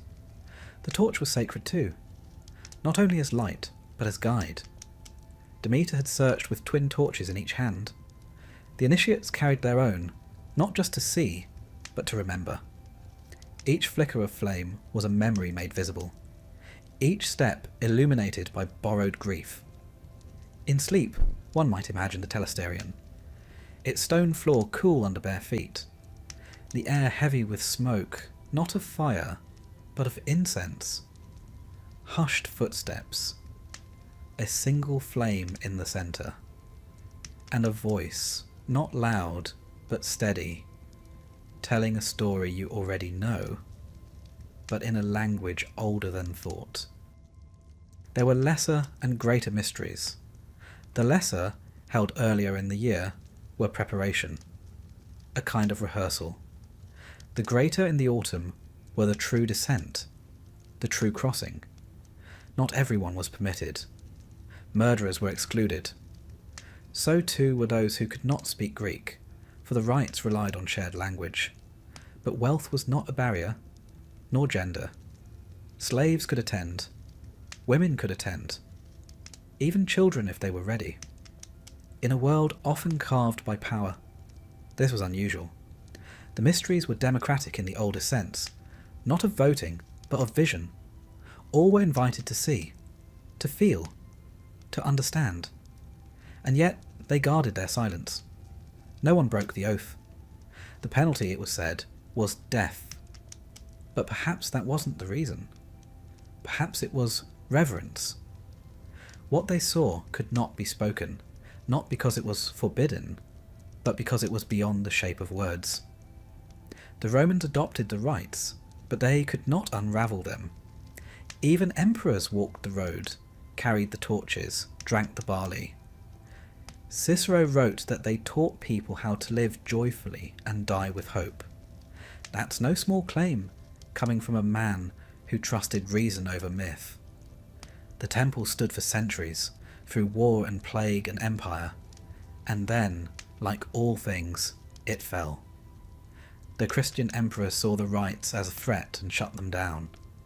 The telesterion was burned, the priests scattered. The secrets went underground, just like Persephone. But something lingers.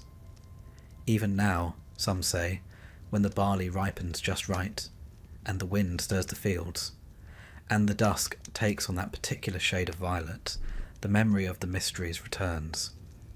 Not in grand visions, but in quiet knowing. In the sudden, inexplicable sense that there is more to grief than pain, more to death than absence, more to darkness than forgetting. In the end, the Eleusinian mysteries were not about theology. They were not creeds. They were not even doctrines. They were experiences. One stepped into a pattern and came out changed. It's easy to imagine it in sleep. You walk the path at night, torch flickering in your hand. Others beside you. Faces half lit, half shadowed. No one speaks. The road curves.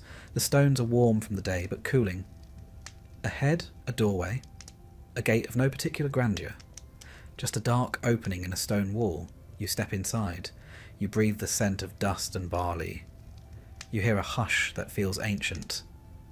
Not silence exactly, but memory holding its breath. And somewhere, not seen but known, she waits, Persephone. Neither smiling nor frowning, not radiant, not shadowed, just present, a steady gaze, a nod, as if to say, yes, you understand now. You've walked the descent, you've kept the fast, you've tasted the bitterness, and still you are here. Then the light, not blinding, just enough. You emerge, changed, no thunder, no applause, just a feeling in your chest like a door gently closing, like the quiet of a room once full of voices, like the moment you wake and remember a dream, not fully, but enough. That was the Eleusinian mystery, a grain of truth planted in silence, a torch held steady in the dark, a descent walked with bare feet and open hands, a return promised, if not in life, then in the shape of it. And now, sleep, let the torches guide you. Let the dust of the path rise softly beneath your heels. Let the story unfold, not as something told, but something remembered. You are not alone. Others have walked here. Others will again. You are part of the rhythm now. You are part of the mystery. Close your eyes. The grain is growing. The goddess is watching. And spring waits, quietly, beneath the frost. For the ancient Greeks, the afterlife was not a paradise of angels and golden gates, nor was it a furnace of fire and brimstone. It was a quiet place. Not exactly comforting, but not deliberately cruel either. More bureaucratic than biblical, more misty than magnificent. The soul of a person, or psyche as they called it, was thought to drift away at death like a faint exhale, the final breath as the body collapsed and the spirit, thin as smoke, took its leave. They believed the soul did not vanish. It moved on somewhere, but not upward and not necessarily downward, just away, toward the west where the sun sets, toward the horizon, across a river, into another realm. But make no mistake, what came after death was not meant to be inspiring. For most Greeks, it was simply the next step in a long and largely impersonal journey. They imagined that once the body was buried, properly of course, with coin and ritual and lament. The soul began its voyage. It would arrive at the edge of the underworld and stand before a river, wide and slow, cloaked in a mist that never cleared. This was the river Styx, one of several rivers that encircled Hades' realm like concentric boundaries of memory and time. It was not to be crossed lightly. The dead would wait for Charon, the boatman. He did not wear a hood or carry a scythe. He was simply old, a little impatient, a little indifferent, like a public official who's been working the same station for centuries. He rowed a creaking bark across the Styx, but only for those who had proper burial rites. A coin, typically an obol, was placed beneath the tongue of the deceased, a fare for the journey. No coin, no passage. And so the unburied dead lingered along the shore, their forms flickering with unrest, their voices thin with longing. The Greeks feared this kind of death, not because it brought torment, but because it brought uncertainty. To be forgotten, to be left unburied, was to wander eternally at the edge of the underworld, denied even the gloom of Hades' halls.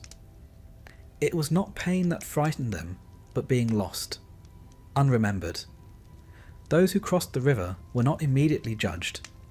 They first entered the realm of shadows, an echo of the living world but drained of colour, drained of urgency. Here, time did not pass as it did above. There were no clocks, no days, just the slow drift of souls, murmuring, recalling half-lived lives. The fields of asphodel stretched out before them, dotted with pale blossoms that never withered. This was the destination for most, the ordinary dead. Those who had lived without great virtue or great vice. Farmers, sailors, mothers, potters, poets. All gently absorbed into the soft greyness. They were not punished. They were not particularly rewarded either. They simply continued, as shades, sometimes aware, sometimes not. The philosopher's ghost might walk beside a stonemason's ghost, neither quite able to remember the full shape of their former lives. There was a kind of serenity in this forgetfulness, a settling. The Greeks did not long for heaven. They hoped only for a peaceful end. For those rare souls whose lives had been truly remarkable, there was another destination, the Elysian Fields. This was the Greek version of paradise, though even that term feels too rich. Elysium was not the golden garden of later myths. It was a quiet meadow, warmed by an unfailing sun, kissed by breezes that never grew stale. Here, the virtuous heroes might dwell. Achilles, perhaps, or Orpheus, if he earned it on a second attempt. Poets dreamed of it. Philosophers speculated about it, but few expected to reach it. Elysium was reserved for those who had been chosen by the gods or had lived lives of exceptional nobility. Over time, the idea expanded. Some believed that certain souls could be reborn and, through cycles of purification, earn a permanent place in Elysium. It was a sort of reward, not for belief, but for being brave, just, or wise. Then there was Tartarus. Not hell exactly, though it had flames and punishment enough. It lay far below, deeper even than Hades, a prison more than a dwelling place. Here were sent the worst offenders, not everyday criminals, but cosmic traitors. Titans who defied Zeus. Sisyphus, the clever king who cheated death and was condemned to roll a boulder for eternity. Tantalus, who fed his son to the gods and now stood forever thirsty with water just out of reach. These were cautionary tales, not expected outcomes. Most mortals never came close to Tartarus. Interestingly, the Greeks didn't have a clear sense of moral judgment at death. There were no commandments, no final tally. Rather, 3 judges, Minos, Rhadamanthus, and Iarchus, sat in judgment, but they weighed lives less by a ledger of sins and more by a sense of balance. Were you just? Did you respect the gods? Did you keep your oaths? And perhaps, most importantly, were you remembered? Remembrance played a central role in their beliefs. The living had a duty to honour the dead, not just at the moment of burial, but year after year. Libations were poured, honeyed wine, sometimes olive oil. Offerings were left at tombs. Names were spoken aloud. The belief was that so long as you were remembered, you were still, in some sense, alive. That's why dying childless was a source of anxiety. Who would speak your name? Who would tend your grave? Without remembrance, the dead might fade further, losing form, losing even their place among the shadows. Not tortured, just dissolved. The Greeks also believed in the river Lethe, the river of forgetting. Many souls drank from it, willingly or not, to forget the pain of life, to forget themselves. Some believed that this forgetting was necessary for rebirth. Only by letting go of the past could the soul return to the world of the living. But others, poets, mystics, and initiates of the Eleusinian mysteries, believed in another river, Mnemosyne, the river of memory. They whispered that some souls could choose to drink from it instead, to remember, to carry the truth through death and into life again. These were the ones who might escape the cycle, who might ascend to the Isles of the Blessed. These ideas coexisted in a kind of philosophical murmur. There was no single doctrine. The afterlife was not rigidly defined. It adapted over centuries, changed by oracles, refined by poets. Homer's underworld, bleak and sombre, gave way to Plato's more hopeful interpretations. Some believed the soul was immortal. Others saw it as a flicker destined to fade. The physical rituals surrounding death reflected these beliefs. Bodies were washed, anointed, wrapped. The eyes were closed, the mouth prepared. The dead were buried facing the west, toward the fading light. Graves were marked with stelae, stone slabs with names, sometimes portraits. Offerings were left, not once, but repeatedly. The funerary rites were not for closure. They were for continuation, a way of helping the soul move on. The laments sung at the graveside weren't only expressions of grief. They were maps, guiding the departed toward the place of shades. Ghosts did exist in their view, but not as horrors, as reminders. They appeared when something was unfinished, an oath unfulfilled, a burial denied, a name forgotten. They didn't haunt out of vengeance, but out of need. They wanted rest, not revenge. So when night fell in the ancient Greek world, and the wind moved through olive branches like an old song, people remembered their dead. They whispered their names, lit small fires, poured wine into the earth. The barrier between life and death wasn't a wall. It was more like a curtain, thin, shifting, momentarily transparent. Even the gods visited the underworld. Hermes, guide of souls, moved between worlds with his winged sandals. Orpheus descended, lyre in hand, to sing for Eurydice. Heracles wrestled Cerberus. Persephone herself moved with the seasons, her footsteps tracing a map across both realms. And the mortals too carried these maps, not in their hands but in their myths. The stories were not instructions but invitations. They told the living, this is what might await, this is what could be. Not to terrify, but to prepare, to soften the fear, to make death a companion, not a stranger. They did not expect glory, they expected shadows, a return to the earth, a place among the roots. And yet, even there, they believed something of the self endured. The afterlife was not about punishment or pleasure. It was about continuity, a slow descent, a long rest, a possible return. And now, as you rest, picture that world. Not bright, not dark, but muted. A grey field of asphodel, flowers like candle smoke, shapes moving gently, not hurried, A river in the distance, the sound of a slow current. A boat bumping gently against the dock. You're not afraid. You're not alone. This place is neither reward nor sentence. It simply is. Let yourself drift. The wind is quiet, the soul is light, and the story continues. In the gentle hush between death and sleep, the ancient Greeks imagined something more than silence. They saw the soul not only departing, but perhaps returning. A second act, a cycle. The body might rest in the earth, reduced to ash or dust, but the soul, psyche, was lighter, slipperier, more persistent. It did not stay in one place forever. It moved, it wandered, and sometimes it came back.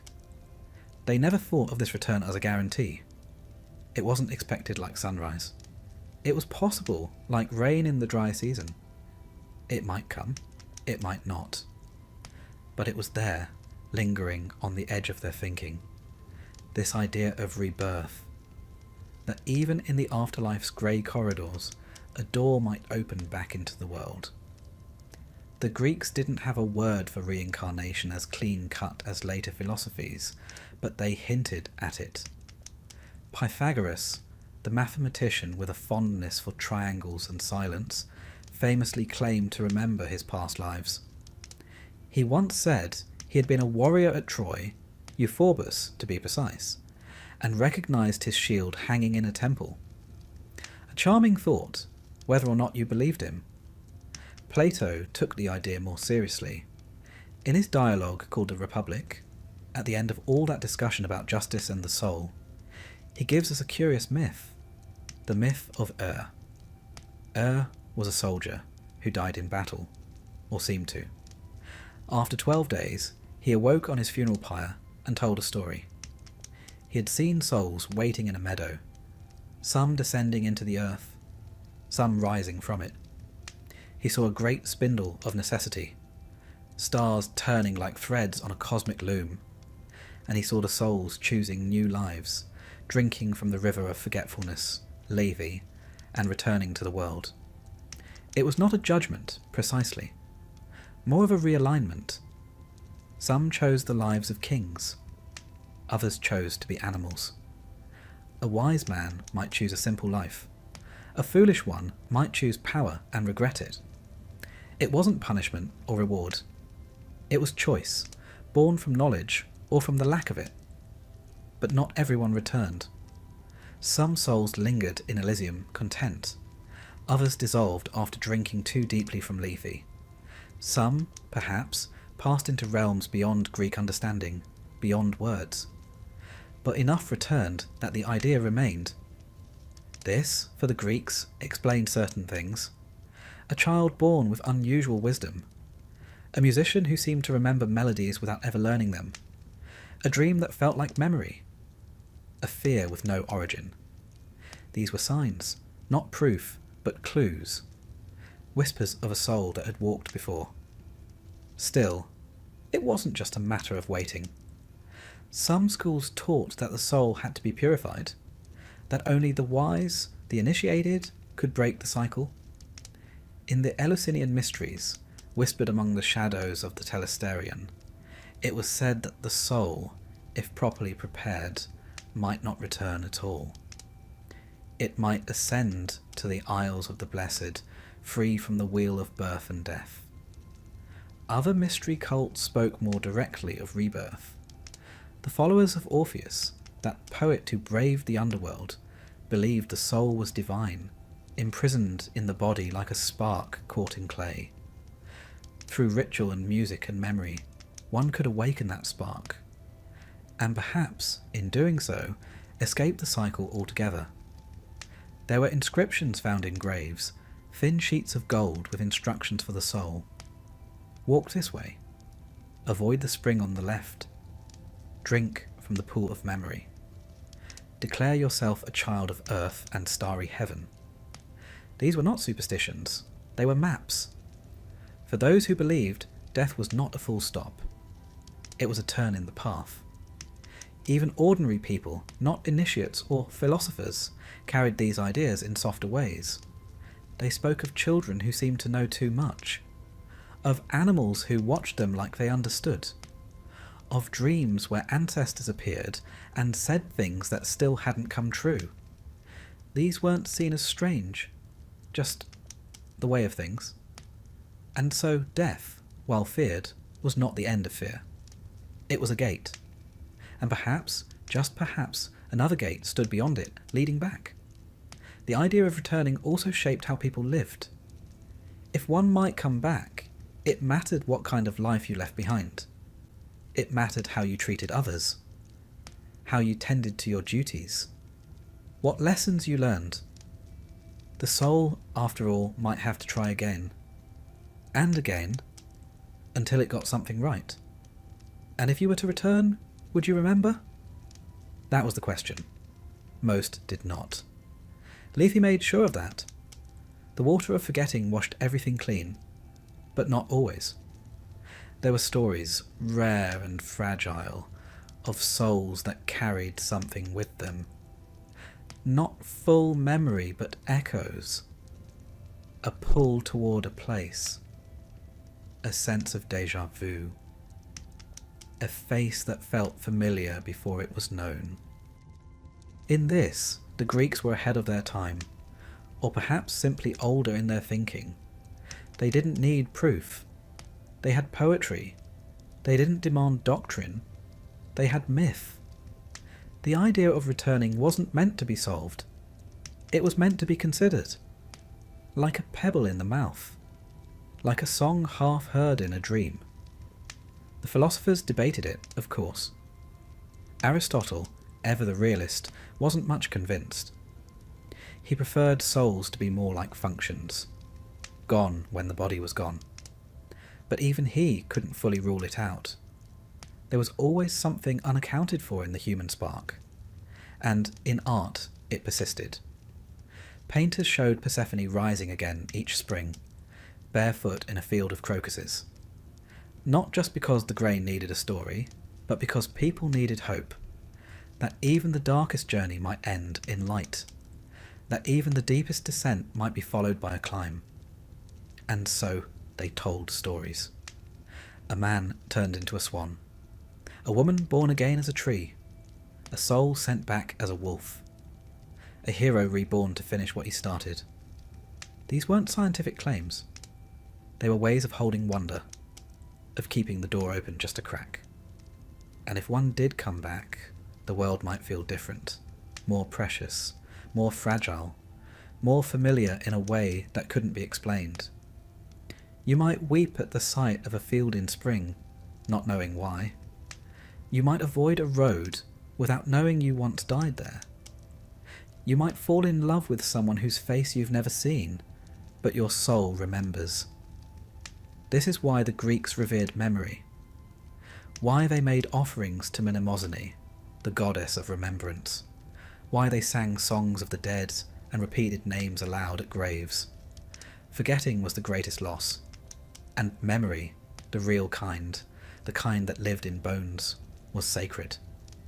Even in dreams they found traces of the past, the dead speaking, a childhood that wasn't yours, a fear that came before birth. They didn't try to explain it all. They simply made space for it. In dreams, in rituals, in quiet moments by the sea. So as the firelight dims and the breath slows, picture it, this slow circle of souls. Some resting, some remembering, some returning. Imagine a soul, thin as mist, stepping into the river. The water cool but not cold. A single sip. A hesitation. A turn away. Another spring found, quiet and hidden. A sip there. And suddenly, memory. Not clear, but enough. A name, a promise, a song. Then the light. Then the world again. Perhaps that soul is you. Perhaps this life is not the first. Perhaps the dreams you carry are more than dreams. Or perhaps not. It doesn't need to be certain to be real. The Greeks knew this.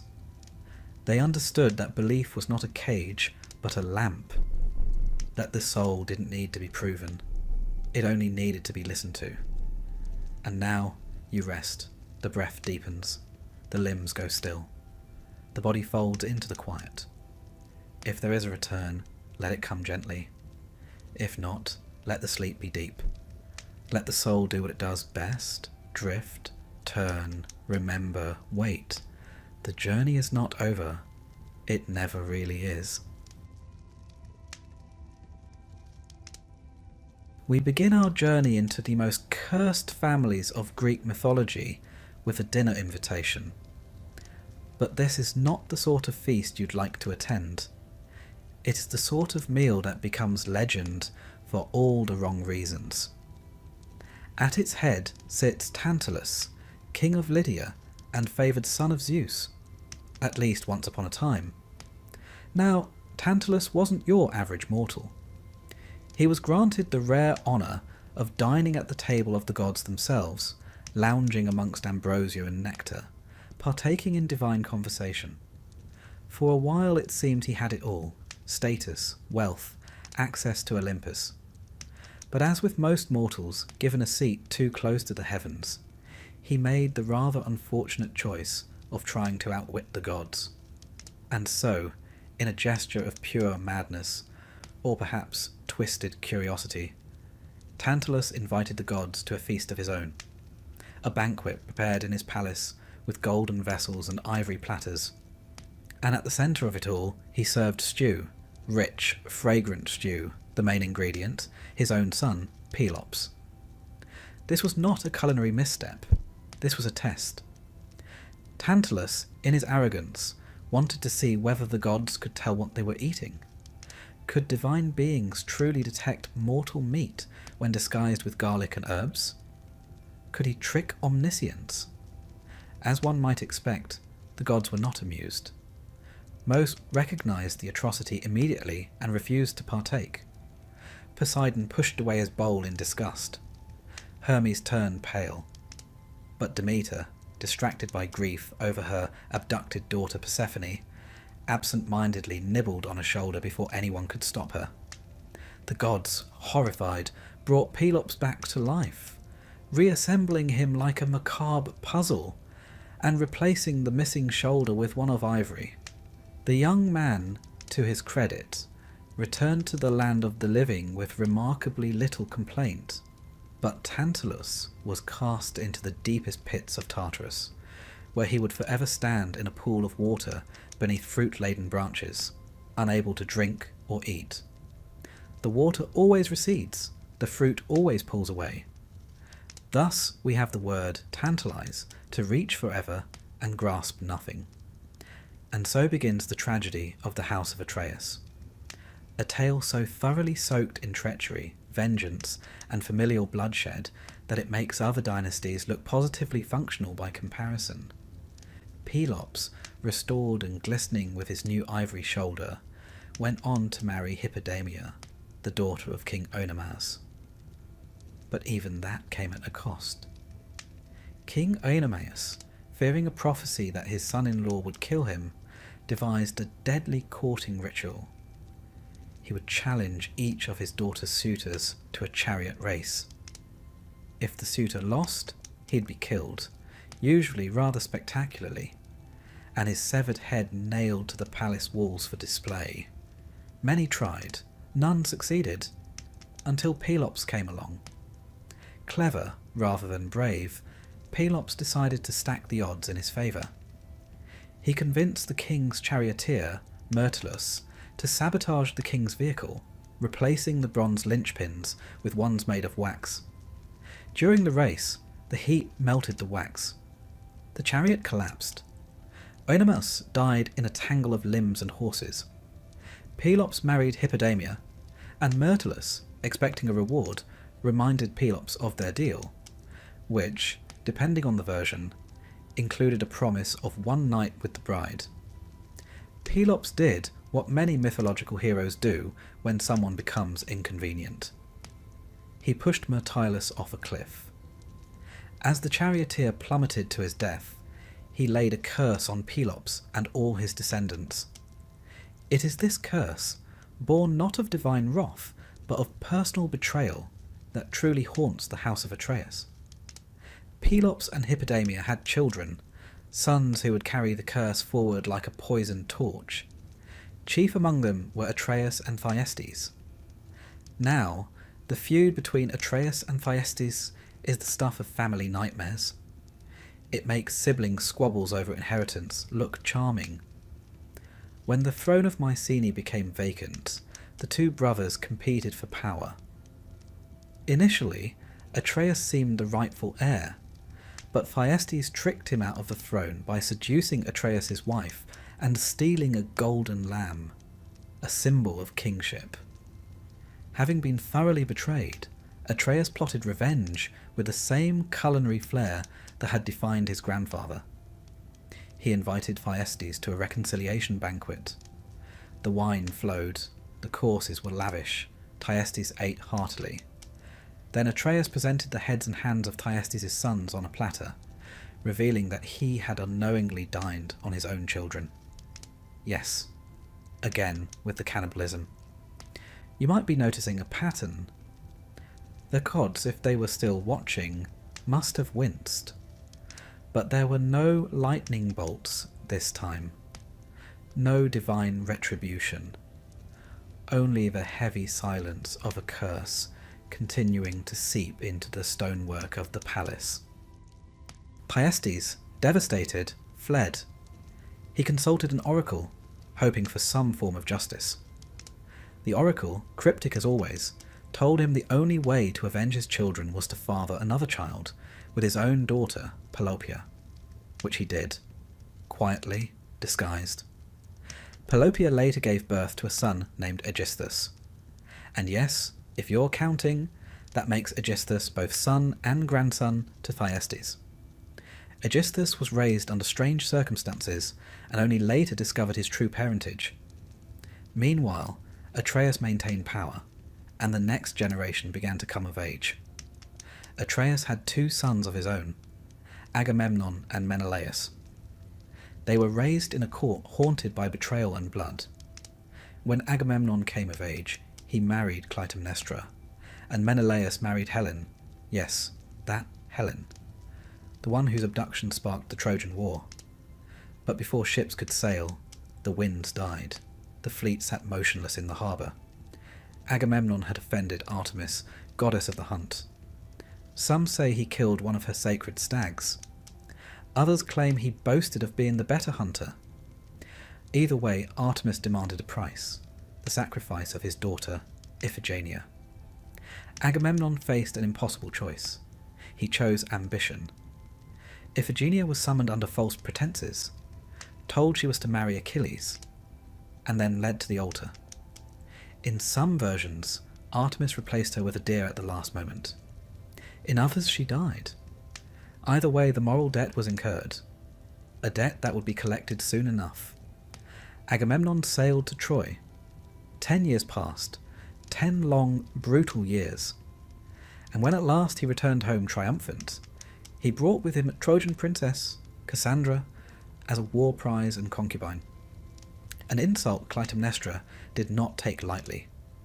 She had waited. She had brooded. She had taken Aegisthus as her lover, and when Agamemnon stepped into his palace, she welcomed him with warm smiles, soft robes, and a bath. Then she killed him, possibly with an axe, possibly entangled in a net. The details vary, but the outcome does not. Cassandra, cursed always to speak truth, and never be believed, was murdered too. The palace once again soaked in royal blood. Now the curse turned to the children of Agamemnon, Electra and Orestes. Exiled, grieving and vengeful, they plotted their return. Years later, Orestes crept back into Mycenae. With Electra's help, he killed Aegisthus. Then in a final shattering act, he murdered his mother. Matricide. A crime so terrible, even the gods refused to look away. Orestes fled, hounded by the Furies, ancient spirits of vengeance. They were relentless, shrieking, clawing, driving him mad. He found no peace. He begged Apollo for help. The gods sent him to Athens, where the matter was put before a court, the Areopagus. This trial, recounted in Aeschylus's Eumenides, is more than a mythic episode. It marks a cultural shift, from blood vengeance to civic justice. Athena, goddess of wisdom, cast the deciding vote. Orestes was acquitted, and the Furies, soothed and renamed the Kindly Ones, were given a new role as protectors of justice rather than instruments of wrath.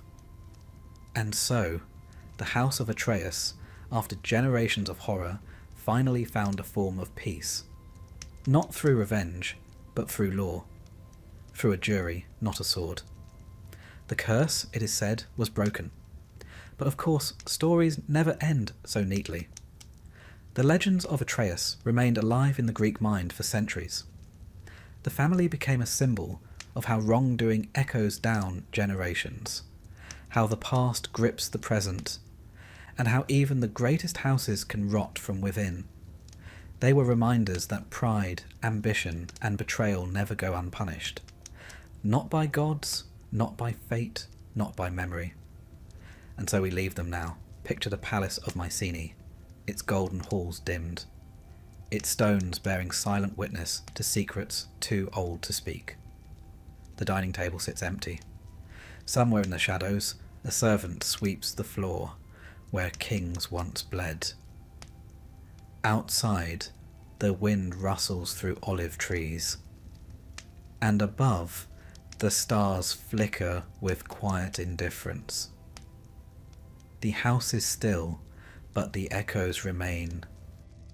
When we last left the house of Atreus, the air in Mycenae was thick with blood, curses, and the smell of reheated vengeance. Atreus had fed his brother his own children, the gods had largely stepped back in exhausted silence, and Agamemnon, Atreus' son, was preparing for war. Now we turn our attention more closely to Agamemnon himself. You may have heard of him in passing, most likely as the leader of the Greeks in the Trojan War, or that king with the daughter sacrificing problem. And both are true, though neither does justice to the man's particular talent for choosing the worst possible option in almost any situation. To begin, Agamemnon was king of Mycenae, a powerful Bronze Age city-state said to glitter with gold, command armies, and echo with secrets. His wife was Clytemnestra, a formidable woman in her own right, clever, proud, and with a memory like a steel trap.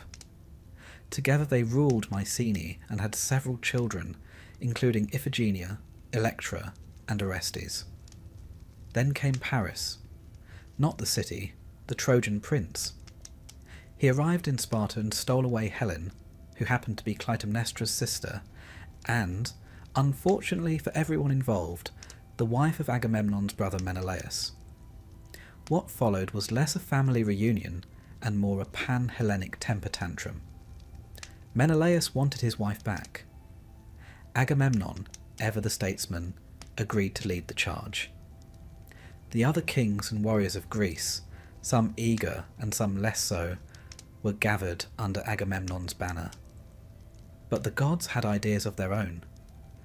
As the fleet prepared to sail from Aulis, the winds died. The ships bobbed listlessly in the water, sails hanging limp as laundry. Days passed, supplies dwindled, morale waned. The seers consulted omens, birds, bones, and bits of burnt liver. The answer came: Artemis was angry. The reason? That depends. One version says Agamemnon killed a sacred stag in one of her groves. Another claims he boasted that he was a better hunter than the goddess herself. A laughable thing to say about a deity who could shoot a flea off a galloping deer. Regardless, Artemis demanded recompense. A life for a life, specifically the life of Iphigenia. The command was clear: sacrifice your daughter, and the winds will return. Refuse, and the fleet rots at harbour. Your allies turn on you, and the war ends before it even begins. Agamemnon hesitated. He was, after all, a father, but he was also a king, a general, and a man of ambition. Eventually, ambition won. He sent word to Clytemnestra, telling her to bring Iphigenia to Aulis under the false pretense that she was to marry Achilles. One can only imagine the mood when mother and daughter arrived. The joy of a royal engagement, the dressing in white, the proud father waiting, not with a ring, but a knife. What happened next depends on the storyteller. In some versions, Iphigenia is sacrificed on the altar, her cries silenced by the wind that finally returns. In others, Artemis has a last-minute change of heart, swaps the girl for a deer, and whisks Iphigenia away to serve in her temple at Tauris. But regardless of whether she died or was spirited away, one thing is certain. Clytemnestra believed her daughter was murdered, and Clytemnestra never forgot. Agamemnon went on to Troy, a city with high walls, high drama, and an unfortunate tendency to attract divine attention. There he clashed swords, shouted orders, and argued constantly with Achilles, whose ego could probably have sacked the city on its own. Years passed, 10 of them in fact. During that time, Agamemnon took a concubine, Cassandra, a Trojan princess cursed by Apollo. She had the gift of prophecy, but was doomed never to be believed, which made her something of a tragic Cassandra, in the original and most literal sense. Eventually, Troy fell. Agamemnon returned home in triumph. He brought spoils, stories, and Cassandra. What he did not bring was humility, remorse, or even a basic grasp of tact. Let us now turn to the Palace of Mycenae. Imagine it looming on the hill, built of great stones so massive that later generations would claim they were placed by giants, Cyclopean masonry they called it. Inside, the hearth glows faintly. Servants whisper, and in the hall stands Clytemnestra, waiting. For a decade, she has ruled in his absence. She has run the palace, raised the children, and endured the whispers about Iphigenia. And, most notably, she has taken a lover, Aegisthus, cousin to Agamemnon, and that same child born of incest between Thyestes and his daughter Pelopia. In many ways, Aegisthus was the curse personified, a walking, brooding embodiment of all the unresolved blood debts in the family. When Agamemnon arrived, he expected garlands and praise. What he received was a bath. Clytemnestra welcomed him graciously, helped him into the palace, and encouraged him to walk upon rich tapestries, an honour typically reserved for gods. Agamemnon hesitated, sensing hubris in the gesture, but relented. It was his last proud decision. Inside the bath, as he relaxed from his long journey, Clytemnestra threw a net over him, some say a robe or a fishing net, and struck him with an axe repeatedly. Some versions have Aegisthus deliver the blow, but most agree it was Clytemnestra who killed him. Not in a fit of passion, but in cold, ceremonial vengeance. Cassandra, ever the prophet, knew it was coming. She had seen her own death and Agamemnon's before they stepped off the ship. No one listened, of course. They never did. She was dragged inside and murdered as well. And so Agamemnon, hero of Troy, fell not on the battlefield but in his own home, in his own bath, at the hands of his wife. Was it justice? Revenge? Curse? All of the above, really. The Greeks, who had a knack for tragic reasoning, understood that blood begets blood, and every wrong, even one sanctioned by the gods, carries a price. Clytemnestra took power, ruling alongside Aegisthus. For a time, there was uneasy stability, but Orestes, son of Agamemnon and Clytemnestra, did not forget. He was exiled, growing up in another court, told again and again of his father's murder. His sister, Electra, remained in Mycenae, nursing her own slow-burning fury. Years passed. Then Orestes returned. What followed was not swift. Greek revenge never is. Orestes plotted with Electra. He crept into the palace disguised, perhaps as a messenger or a stranger bearing news of his own death. The plan was theatrical, almost ritualistic. When the time came, Orestes killed Aegisthus. Then, face to face with his mother, he hesitated, but not for long. He struck her down, his mother. Her blood joined that of her husband, her lover, her daughter. The floor of the palace must have known its way around a stain by then. Yet this act, unlike Agamemnon's sacrifice, was not accepted in silence. The Furies came. Ancient, primal goddesses of vengeance, they pursued Orestes without rest. In every temple, in every dream, they howled. Not even Apollo could shield him for long. He sent Orestes to Athens to plead his case before the Areopagus, a jury of Athenian citizens presided over by none other than Athena. And for the first time in Greek mythology, justice became a matter not of blood, but of law. The trial was close. Half voted for acquittal, half for guilt. Athena cast the deciding vote, acquittal. She reasoned that the bond between mother and child, while sacred, was not greater than the father's claim, especially in matters of kingship and legacy. A legal decision, if not a warm one. The Furies, initially enraged, were given a new role, transformed from vengeful spirits into the Eumenides, the kindly ones. They would no longer torment, they would protect. A tidy ending, if you believe in such things. But the house still stood. The curse, perhaps lifted, perhaps merely dormant, lingered in the stones. And what of Agamemnon's folly? To the Greeks, he was both hero and cautionary tale. A great king brought low by arrogance, by sacrifice, by the inability to see past his own ambition. He led 1,000 ships, toppled a city, and returned to nothing. His story was told again and again, in Homer, in Aeschylus, in whispers beneath flickering torchlight. Not because he was noble, but because he was inevitable. The sort of man who always appears where curses linger. The kind of king who mistakes blood for legacy. So now, as you close your eyes, picture the palace once more. The bath water cooling. The axe leaning quietly against the wall. A woman stepping into shadow. A boy watching from the stair.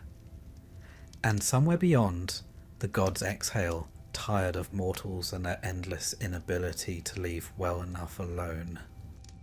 Picture, if you will, the quiet after a storm. Not the peaceful kind, but the thick, disquieting stillness that follows after something terrible has happened. The palace of Mycenae stands heavy with silence. The king lies dead. The queen too. The gods say nothing. The servants say even less. Orestes, son of Agamemnon and Clytemnestra, has done what no son should do. He has killed his mother. Now, one might argue, indeed, the entire city whispers it, that she had it coming. Clytemnestra murdered her husband after all, not with subtlety, but with a bath, a net, and an axe. For years she ruled with her lover Aegisthus, whose own birth was the product of incest, and whose presence at court never failed to irritate anyone still loyal to Agamemnon's memory. But in Greek thought, morality wasn't a neat ledger of he started it and she deserved it. It was far messier, soaked with blood and layered with expectation. Clytemnestra, for all her crimes, was still a mother. And the Greeks, much like the gods they worshipped, frowned severely upon matricide. When Orestes committed the act, when he lifted the blade, when his mother looked him in the eyes and called him her son, he set into motion one of the most haunting consequences in all of Greek mythology. He became prey to the Furies. They did not arrive with thunder or fanfare. The Furies are not showy, like Zeus with his lightning or Poseidon with his waves. They are quiet, persistent, unrelenting. Often called the Erinyes, they are older than the Olympians. Born from the blood of Uranus when Cronus castrated him, yes, that again, they serve a singular purpose, to punish those who violate the deepest taboos. And few taboos are deeper than the murder of one's own blood. They find Orestes quickly. No matter where he runs, they follow. Not walking, but swarming. Clad in dark robes, their hair a nest of writhing serpents, their hands dripping with unseen gore. They are not monsters exactly, but they are terrifying in their inevitability. Like guilt personified, like justice when it forgets to be kind. Orestes flees Mycenae. His sister Electra, who helped plan the revenge, stays behind. She had her own reasons, her own ghosts to placate, but Orestes is now alone, and madness settles over him like a second skin. He cannot sleep. He cannot eat. He hears whispering where there is none. His eyes twitch toward shadows. The Furies do not strike him down. They do something worse. They pursue him into exhaustion, into sickness, into the fraying edges of his mind. And yet they never touch him. That is not their way. At last, in desperation, Orestes seeks refuge at the temple of Apollo at Delphi. He collapses before the god's image, still reeking of blood and remorse. He begs Apollo for help, for protection, for forgiveness. Apollo, to his credit, takes responsibility. After all, it was he who told Orestes to avenge his father. Some say it was through an oracle. Others say Apollo himself whispered it into the boy's ear. Either way, the god cannot very well abandon him now. Apollo tells Orestes to go to Athens. There, he will be judged. Not by gods, not by curses, but by mortals. A trial will be held. And for the first time in Greek myth, justice will be a question of law, not vengeance. Now this is rather important, because up to this point in the long, bleeding tale of the House of Atreus, there's been very little room for balance. Justice was personal. If someone murdered your father, you murdered them. If your brother stole your throne, you cooked his children. And if you were wronged by the gods, you'd better hope you had a daughter left to sacrifice. But Athens, glorious, infuriating, democratic Athens, was different, at least in principle. They believed in courts, juries, deliberation. Not perfect, certainly, but better than nets and axes in the bath. So, Orestes travels to Athens, a fugitive dragging his curse behind him. There, in the shadow of the Acropolis, the goddess Athena herself agrees to oversee the trial. The court is the Areopagus, a rocky hill near the centre of the city, still visible today, where in myth and memory the first murder trial was said to take place. The jury is composed of Athenian citizens. The prosecutor? The Furies themselves. And they are not subtle. They stand, cloaked and dreadful, eyes like smouldering coals. They accuse Orestes of matricide, and they are correct. He did kill his mother. The facts are not in dispute, but they do not argue reason. They invoke ancient law, blood for blood, no exceptions. Apollo, in turn, speaks for the defence. He argues that Orestes was avenging a greater wrong, the murder of Agamemnon, king and father. He even adds, somewhat awkwardly, that the bond between a father and son is stronger than that between a mother and child, since the mother is merely a nurse of the seed, while true parentage comes from the father. A bold argument, and one that reflects the uncomfortable gender views of the time, but it sways some of the jurors. The vote is taken, the results are split, a tie, the matter hangs like smoke. Then Athena steps forward. As goddess of wisdom, strategy, and law, she casts the deciding vote. She votes to acquit. Orestes falls to his knees. The Furies howl in protest, their shrieks echoing through the stone. But Athena does not silence them with threats. She speaks to them respectfully, offering them a new role in Athens. No longer vengeful spirits, they shall be honoured as the Eumenides, the kindly ones. They will protect the innocent, guard oaths, and ensure harmony. It is a political solution as much as a mythological one, a transition from the old world of retribution to the new world of civility. Whether the Furies are truly appeased or simply exhausted, they accept. Orestes is free, but the curse, one suspects, does not vanish so much as shift. The house of Atreus has spilled its poison across generations, and while Orestes may walk away, the stain remains. Let us pause for a moment here, because this trial, this strange little courtroom drama with gods on the witness stand, holds an odd significance.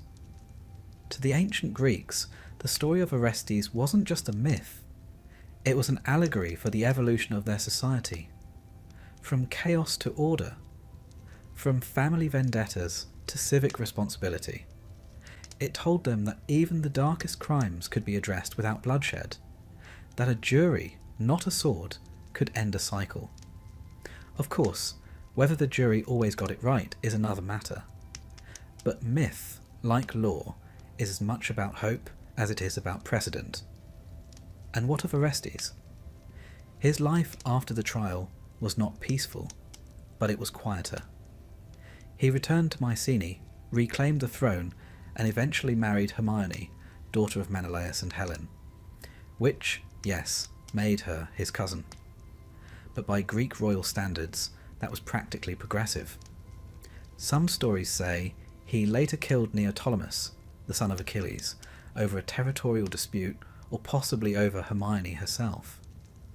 Others say he died peacefully, bitten by a snake in Arcadia.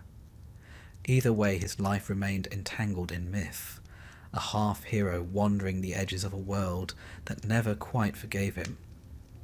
And the Furies, they lingered too, transformed but never forgotten. In tragedy, in temple rites, in whispered prayers before oath-taking, they stood in the background, dark, waiting, occasionally merciful. Even today, when we speak of someone being hounded by guilt, we invoke something very old, a sense that conscience is not just internal, but ancestral, that some voices come not from within, but from the past, dragging iron chains and ancient expectations. So now, close your eyes and imagine Athens at dusk. The sun sinks low over the marble columns. The streets hum with quiet life, merchants closing stalls, children chasing goats, philosophers squabbling over olives. On the Areopagus, a breeze stirs the dust where gods once stood, and mortals cast votes that changed history. And somewhere, far away but still watching, the kindly ones murmur. Not to punish this time, but simply to remember. Justice, once born in blood, now wears a robe and carries a scroll. And if that isn't cursed, perhaps it's progress. Let us now take a quiet walk eastward, away from the blood-slick stones of Mycenae and toward the hills of Boeotia, where the proud city of Thebes once stood. A place crowned with towers, thick with myth, and so thoroughly entangled with divine wrath and human foolishness that it seems almost a miracle anyone lived there at all. Thebes, you see, was cursed from the very moment someone thought, what if we built a city here? Our story begins not with a king, but with a cow. A white one, sent by the Phoenician prince Cadmus to guide him to the spot where he was to found his city. Apollo, never one to offer straightforward advice, had told Cadmus to follow the cow and build where it lay down. So Cadmus obeyed. He followed the cow until it collapsed from exhaustion, and there he began to lay the first stones of Thebes. Then he made the mistake of needing water.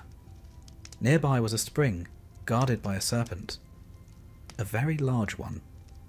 Some called it a dragon. Others said it was sacred to Ares, god of war. Either way, Cadmus killed it.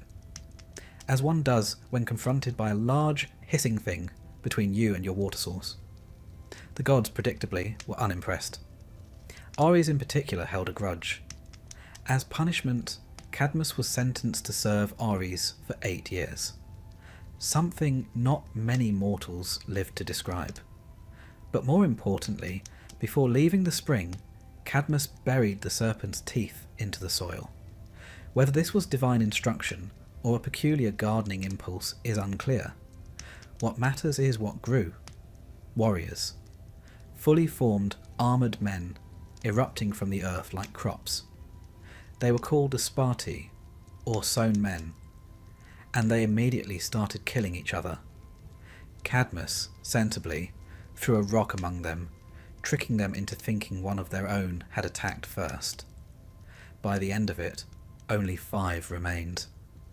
These 5 would become the ancestors of Thebes' noble families. Yes, the ruling houses of Thebes descended from magically grown murderers born of a dragon's tooth. That rather sets the tone. Cadmus eventually completed his punishment and was allowed to marry Harmonia, daughter of Ares and Aphrodite.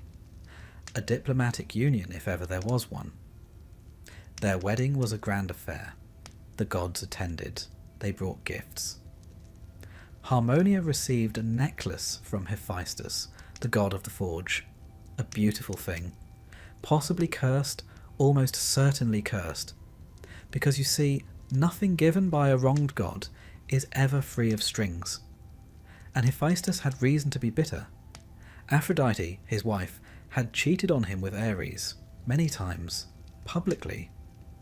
So perhaps this necklace was not so much a gift as a time-delayed act of pettiness.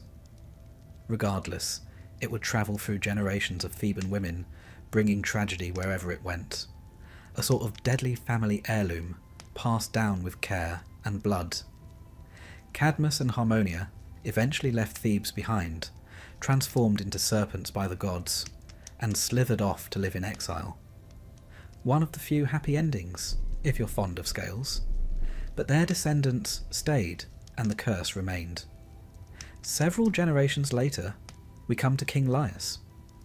Laius was descended from Cadmus and inherited the Theban throne. Unfortunately, he had a prophecy problem. The oracle at Delphi warned him never to have children, as any son he fathered would one day kill him. Now, Laius might have avoided this fate if he had followed the very basic rule of not angering both the gods and his wife. But alas, he failed at both. He assaulted a young man named Chrysippus.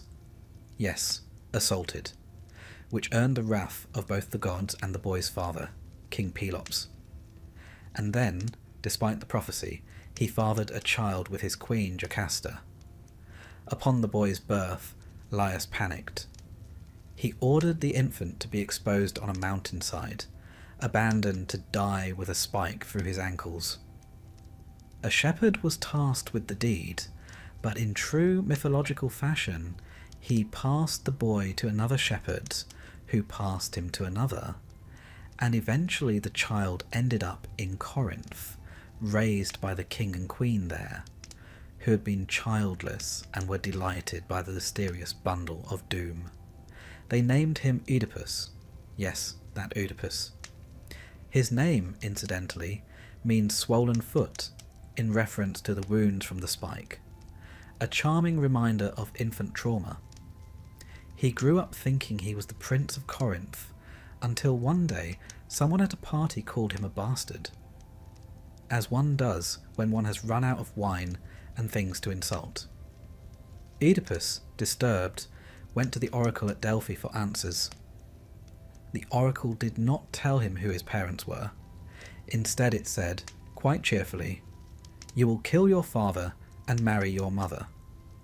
Most of us would have asked for a second opinion. Oedipus simply fled Corinth, determined never to return, and thus, he believed, to avoid his fate. And here the gods must have smiled, for nothing delights them more than a mortal trying to outrun destiny. On the road to Thebes, Oedipus encountered an older man and his entourage at crossroads. A quarrel broke out, perhaps over who had right of way, or perhaps because Greek roads seemed to encourage homicide. Oedipus, trained in combat, killed the man and continued on his way.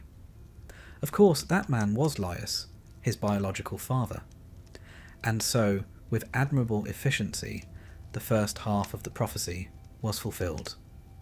Oedipus arrived at Thebes to find the city terrorized by a sphinx, a creature with the body of a lion, the wings of an eagle, and the face of a woman. She had parked herself outside the gates and demanded passers-by answer her riddle. What walks on 4 legs in the morning, 2 at noon, and 3 in the evening? Many had tried. Most had died. Oedipus, cleverer than he looked, answered correctly. Man, crawling as a baby, walking upright, and leaning on a cane in old age.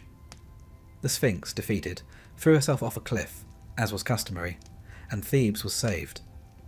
In gratitude, the Thebans offered Oedipus the throne and the hand of their widowed queen, Jocasta. Yes, she was his mother. He accepted, of course, not knowing. They married, had children, 4 of them, and for a time Thebes prospered, until a plague struck. The crops failed, women miscarried, livestock dropped dead. The city stank of rot and fear. The people cried out for answers, and Oedipus, ever the responsible king, sent for the oracle. The answer returned. The plague is punishment. The land is unclean. A murderer walks among you, unpunished. And so Oedipus, with tragic resolve, begins to investigate. He follows the clues like a detective in a very grim procedural drama. But bit by bit, the truth emerges. The man he killed on the road was Laius. The queen he married is his mother. His children are his siblings. The prophecy has been fulfilled in full. Jocasta, upon realizing the truth, hangs herself. Oedipus stabs out his eyes with the pins from her dress. There's a certain symmetry in it. He who was blind to the truth now literally blinds himself. He abdicates the throne and wanders into exile, led by his daughter Antigone. Now, if this were any other story, this would be the end. But this is Thebes. The curse has more work to do. Oedipus's sons, Eteocles and Polynices, inherit the kingdom. They agree to share power, ruling in alternate years. But Eteocles refuses to step down when his turn is over. Polynices, furious, raises an army and marches on the city. This becomes the War of the 7 against Thebes, a doomed venture in which almost everyone dies, including the 2 brothers, who kill each other in single combat. Creon, Jocasta's brother, takes the throne. He declares that Eteocles shall be buried with honour, and Polynices shall be left to rot in the sun. Antigone, Oedipus's daughter, defies this order and buries her brother anyway. Creon, a man who has never read a single tragedy in his life, sentences her to death. She hangs herself. Her fiancé, Creon's son, kills himself beside her. Creon's wife kills herself in grief. Thebes is soaked once again in royal blood, and the gods are silent. Perhaps asleep. Perhaps simply tired of being ignored. Thebes by now is less a city and more a cautionary tale. Founded on dragon's teeth, ruled by men who try to defy fate, protected by no one. Its legacy is not glory or gold, but the soft, suffocating weight of inevitability. And still, the people endure. Brick by brick, they rebuild. Children are born. Festivals are held. The streets echo with laughter and market stalls, even if the ghosts outnumber the living. And somewhere, buried beneath the stones, is the necklace of Harmonia, glinting faintly, waiting for the next hand foolish enough to wear it. Thebes has never been known for its restful silence. For centuries, it has echoed with curses, prophecies, accidental incest, and the sort of family reunions that end in bloodshed. So it's almost comforting, almost predictable, that even after the Great War of the 7 against Thebes, even after Oedipus's tragic unravelling and the bitter clash between his sons, there is still one more story to play out. A final, quiet rebellion. One that doesn't involve swords or kings, but simply a girl, a body, and a handful of dust. Antigone, daughter of Oedipus and Jocasta, which also makes her, in the tangled roots of that unfortunate tree, both the daughter and the granddaughter of her own mother, but Greek myth rarely stops to check for genealogical neatness. Antigone has always seemed set apart, dignified, unshaken. Even as a child in Sophocles' plays, she is the one who guides her father, Oedipus, into exile, shielding him from shame and harsh roads with a sort of grim, adult grace. By the time her brothers Eteocles and Polynices have died killing one another in a civil war, Antigone has already outlived most of her family and much of her faith in kings. Let's pause briefly here. The conflict between the two brothers was supposedly over power. Eteocles refused to give up the throne when his time as co-ruler was over, and Polynices brought an army to take it by force. But in a deeper sense, it was simply the next step in Thebes' family curse. Oedipus' sins falling like black snow on the next generation. The brothers fell by each other's hands, and in death they left Thebes in the hands of their uncle, Creon. Creon, by all accounts, was a competent ruler, or at least he tried to be. He had witnessed Oedipus' rise and ruin, Jocasta's death, the war, and the collapse of what little peace the city ever had. So when he came to power, he did what many leaders do when chaos surrounds them. He doubled down on control. Structure, obedience, law. The kind that doesn't bend, even when the wind howls. And so, to establish order, Creon issued a decree. Eteocles, who had defended the city, would be buried with full honours. Polynices, who had attacked it, would be denied all burial. His body would lie unburied outside the city walls, exposed to the sun, the dogs, the crows. No funeral rites, no mourning, just public disgrace. Now, in ancient Greek religion, this was more than symbolic cruelty. The soul of the unburied dead could not cross into the afterlife. It would wander, lost, unable to rest, a ghost with nowhere to go. A curse within a curse. And this, to Antigone, was unacceptable. She stood before her sister, Ismene, and told her plainly, "I will bury our brother." Ismene recoiled, horrified. It wasn't that she didn't love Polynices, but the law was clear, and the punishment for disobedience was death. She begged Antigone to reconsider, but Antigone would not. Her reasoning was simple. There are laws older than Creon's, older than cities. The gods demand respect for the dead, and family, cursed or not, deserves dignity. Polynices may have made mistakes, but so had everyone else in this family.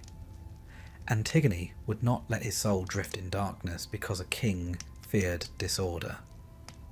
So, under cover of night, Antigone slipped out past the walls of Thebes. She found her brother's body, and she did what no law could forbid.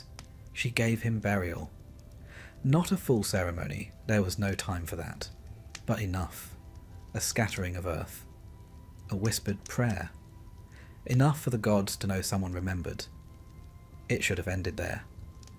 But tragedy, like bureaucracy, loves an escalation.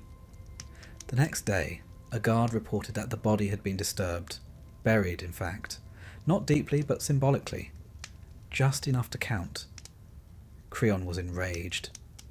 He ordered the culprit found, and soon, the guards, terrified of being blamed, set a trap.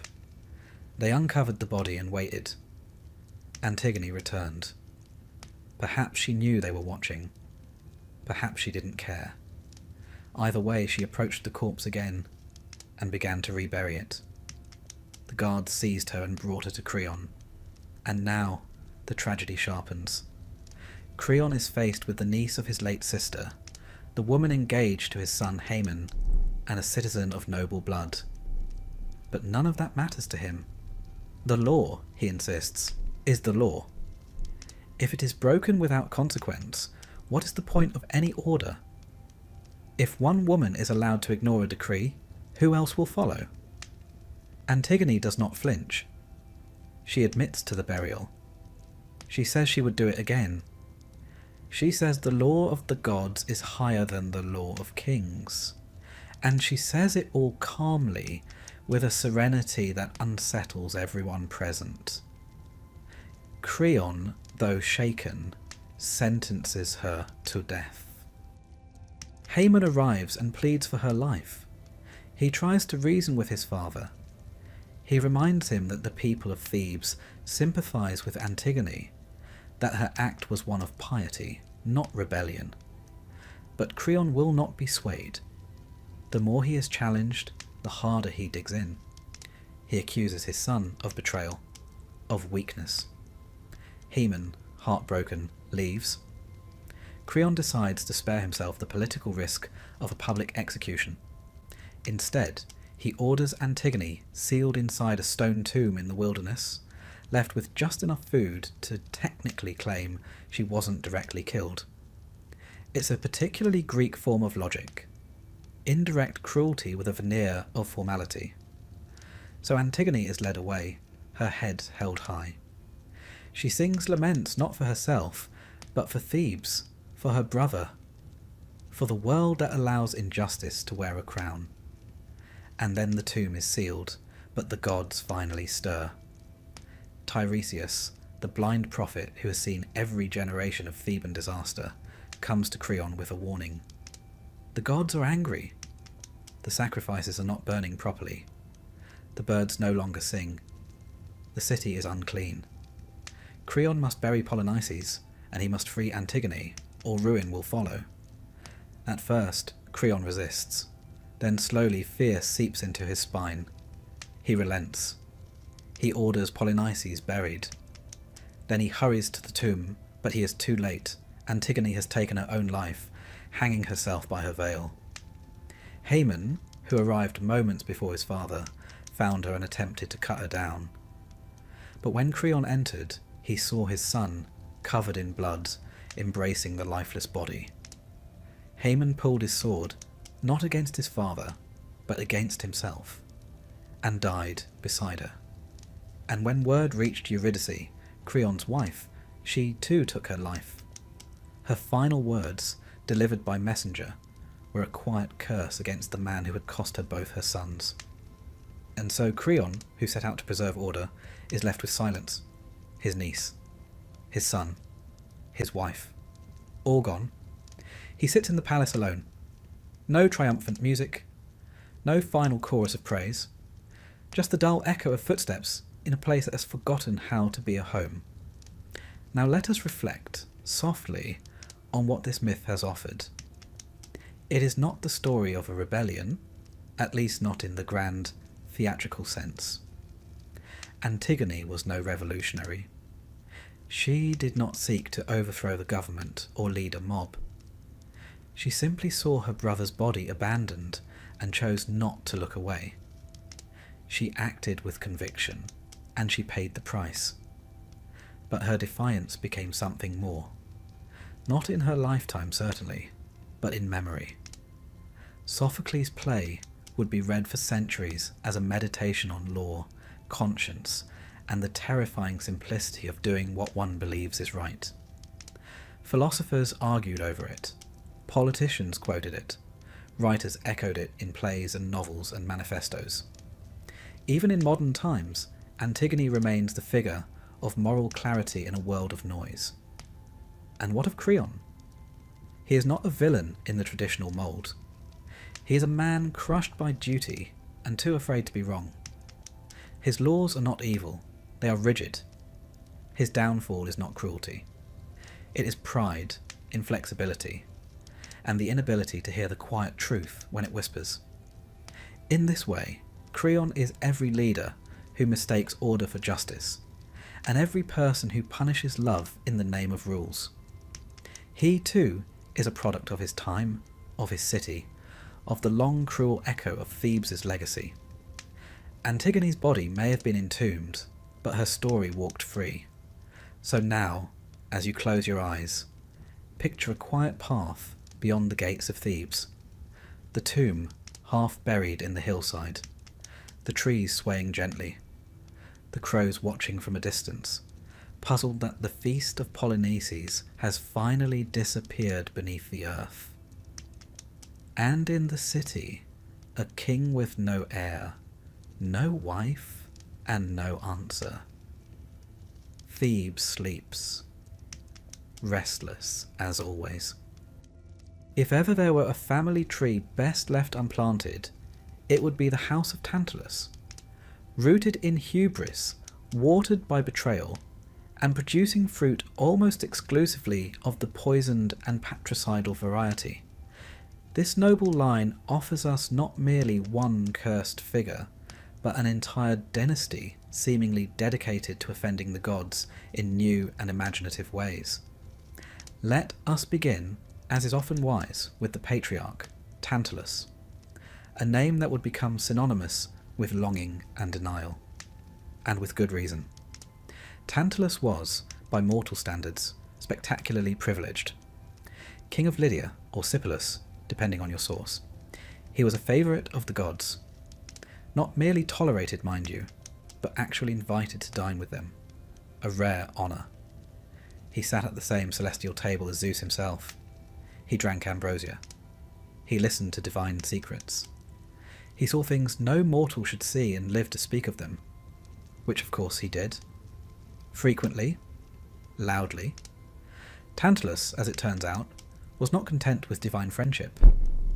He wanted something more permanent, something impressive, something that would remind all the other kings that he was special. So he decided to test the gods. Now, to be clear, testing the gods in Greek mythology is rarely a good idea. They don't enjoy surprises. They're not fond of puzzles. And they've never once said, "How clever of you to challenge us." But Tantalus, perhaps emboldened by ambrosia or ego, devised a plan. He invited the gods to a feast in his palace. So far, so good, and then he served them stew, still fine, but the main ingredient was his son. Yes, Tantalus slaughtered his son Pelops, boiled the flesh, seasoned it carefully, and served it to the immortals, just to see if they would notice. It was, to put it mildly, a serious misjudgment of hospitality etiquette. The gods, fortunately, did notice. Most of them, anyway. Apollo, Hermes, and Zeus immediately set their spoons down with grim expressions. Demeter, distracted by her grief for Persephone, ate a bite from the shoulder. Just the one. But even that was enough to prompt a divine uproar. Tantalus was, quite understandably, struck down and cursed. He was sent to Tartarus, the deepest part of the underworld, where he would suffer an ironically gastronomic punishment. He stands in a pool of water beneath a fruit tree, forever hungry and thirsty. Each time he bends to drink, the water recedes. Each time he reaches for fruit, the branches lift away. Temptation without satisfaction. The original endless buffet. And yet, even from his watery prison, Tantalus left behind something more enduring than his suffering. A family. Pelops, for one, did not stay dead. The gods, perhaps feeling mildly responsible, reassembled the boy and restored him to life. Demeter even replaced the missing shoulder with one made of ivory, a lovely detail that says more about divine craftsmanship than maternal remorse. Thus restored, Pelops was whisked away to the Peloponnesus, which would eventually bear his name. Now Pelops, despite his unusual beginning, grew into a handsome and ambitious young man. And, predictably, he found himself in pursuit of a princess. Her name was Hippodamia, daughter of King Oenomaus, who, like most Greek kings with attractive daughters, was deeply reluctant to let her marry. Oenomaus had been told by an oracle that he would die at the hands of his son-in-law, which put something of a damper on wedding plans. So he devised a clever system to ensure that Hippodamia remained single. Anyone who wanted to marry her had to defeat him in a chariot race. If they lost, they were killed. Simple enough. To ensure victory, Oenomaus used divine horses given to him by Ares, fast, tireless, and rather inconvenient for any mortal with ordinary beasts. 13 suitors died trying. Pelops, however, was not like the others. He had charm, he had ambition, and he had no qualms about cheating. He bribed the royal charioteer, a man named Myrtilus, to sabotage Oenomaus' chariot, promising him half the kingdom and, disturbingly, a night with Hippodamia. The charioteer agreed, wax pins were placed in the wheels, the race began, and inevitably Oenomaus crashed and died, perhaps screaming, definitely betrayed. Pelops won the race, won the girl, and had the charioteer thrown off a cliff. One imagines he explained the reward was metaphorical. As Myrtilus plummeted, he cursed Pelops and all his descendants. This is, mythologically speaking, where the housewarming party ends and the bloodbath begins. Pelops and Hippodamia had many children, but 2 in particular would carry the curse forward: Atreus and Thyestes. Brothers, rivals, and very much cut from the same gory cloth. The kingdom eventually passed to Atreus, but Thyestes, ever ambitious, seduced Atreus' wife and stole the throne. In response, Atreus invited his brother to a reconciliation feast. You can see where this is going. Atreus killed Thyestes' sons, cooked them, and served them to their father. When Thyestes had finished eating, Atreus revealed the truth by showing him the severed heads and hands. Yes, again with the feast. One must assume Theban dinner invitations were viewed with some suspicion at this point in mythological history. Thyestes, understandably devastated, fled, but the curse was not done. In exile, he was told by the oracle that he must father a child with his own daughter, Pelopia. The child of this incestuous union, another horrific echo of Oedipus, would kill Atreus. That child's name was Aegisthus. Now, let's pause to reflect on the architecture of this curse. We have betrayal, murder, incest, cannibalism, and revenge, layered generation upon generation, each new horror echoing the last. The gods are largely silent, as if even they are too weary to intervene anymore. Aegisthus was raised by Atreus, who believed him to be his nephew. Later, when the truth emerged, Aegisthus killed Atreus and returned the throne to Thyestes. For a moment, the curse seemed to shift into a holding pattern. And then came Agamemnon, son of Atreus, leader of the Greeks at Troy, brother to Menelaus, husband to Clytemnestra, father to Iphigenia, Electra, and Orestes, a man whose own choices would once again light the fuse. Agamemnon, as we've already seen in earlier chapters, sacrificed his daughter to win fair winds for the war. He returned home after 10 years to find Clytemnestra bitter, Aegisthus ambitious, and fate waiting with a familiar net and a sharpened blade. Agamemnon was murdered in his bath. Aegisthus and Clytemnestra ruled for a time, and then Orestes returned, and the cycle completed another grim rotation with yet more blood and yet more madness. And so, what began with Tantalus's pride became a lineage of unrelenting tragedy. The house of Tantalus, like the fruit that forever eluded its founder, was cursed never to find peace. Every gain led to loss. Every victory fed the fire of the next calamity. But here's the curious thing. For all the horror, for all the sleepless guilt and divine silence, the myths do not end in despair. Not quite. Orestes, after his trial in Athens, was acquitted. He founded cities. He married. He ruled. Some say the curse was lifted with him. Others say it simply went quiet. Pelops' ivory shoulder remained as a symbol, perhaps of restoration, perhaps of artifice. His descendants would continue to shape the Greek world, founding dynasties, erecting temples, commissioning poets to sing of their lineage. Even as whispers of cannibalism and betrayal clung to their names like shadows. And Tantalus still stands in Tartarus, still thirsting, still reaching. A reminder that some appetites, once indulged, never leave you. So as you drift into sleep tonight, think not of the boiling pots or crumbling thrones. Think instead of the quiet ripples in a cursed family line, how one moment of pride, one terrible meal, can echo for centuries. And perhaps, somewhere in the dark, Pelops' ivory shoulder gleams faintly, whole again, almost. There are curses that cling like shadows, and others that blaze like fire, consuming everything in sight.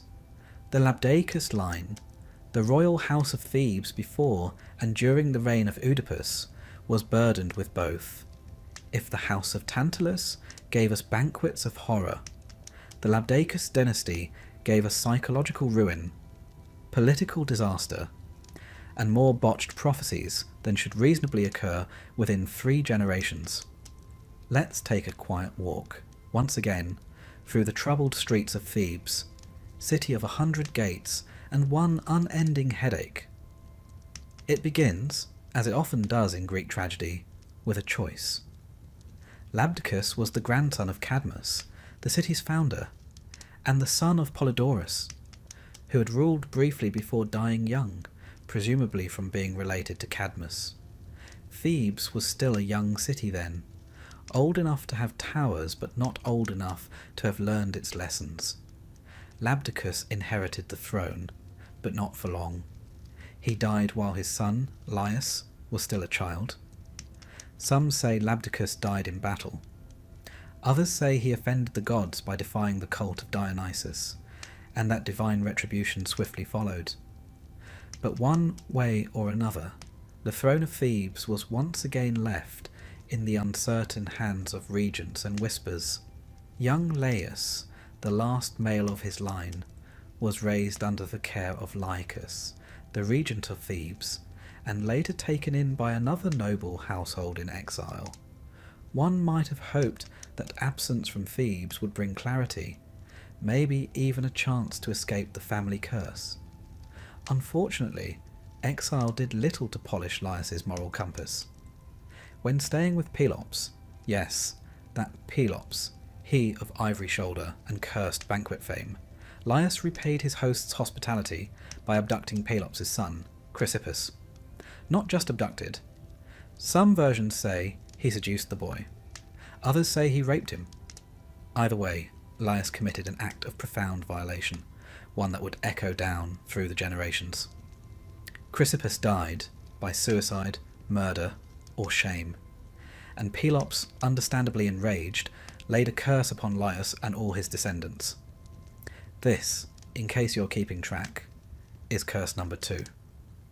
Thebes was already dealing with Cadmus's dragon-toothed warriors and the cursed necklace of Harmonia, and now it inherited a brand new curse from the house of Pelops. It's a wonder the gods didn't just fence off the entire city and label it uninhabitable due to mythological hazards. When Laius returned to Thebes, he became king.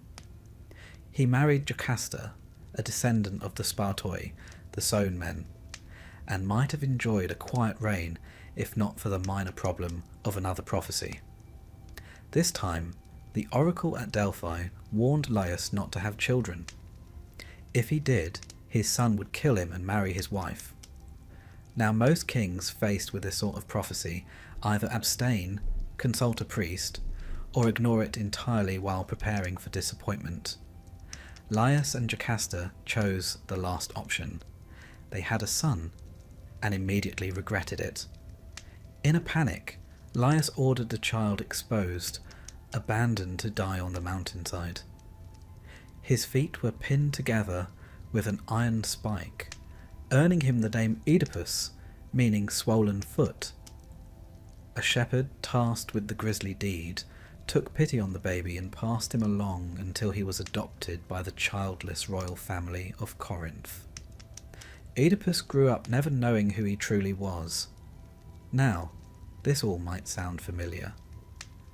The myth of Oedipus is among the most famous in Western literature, thanks largely to Sophocles, who gave us the most enduring version, but it's worth pausing not just on what Oedipus did, but how thoroughly his life was shaped by a curse he never asked for.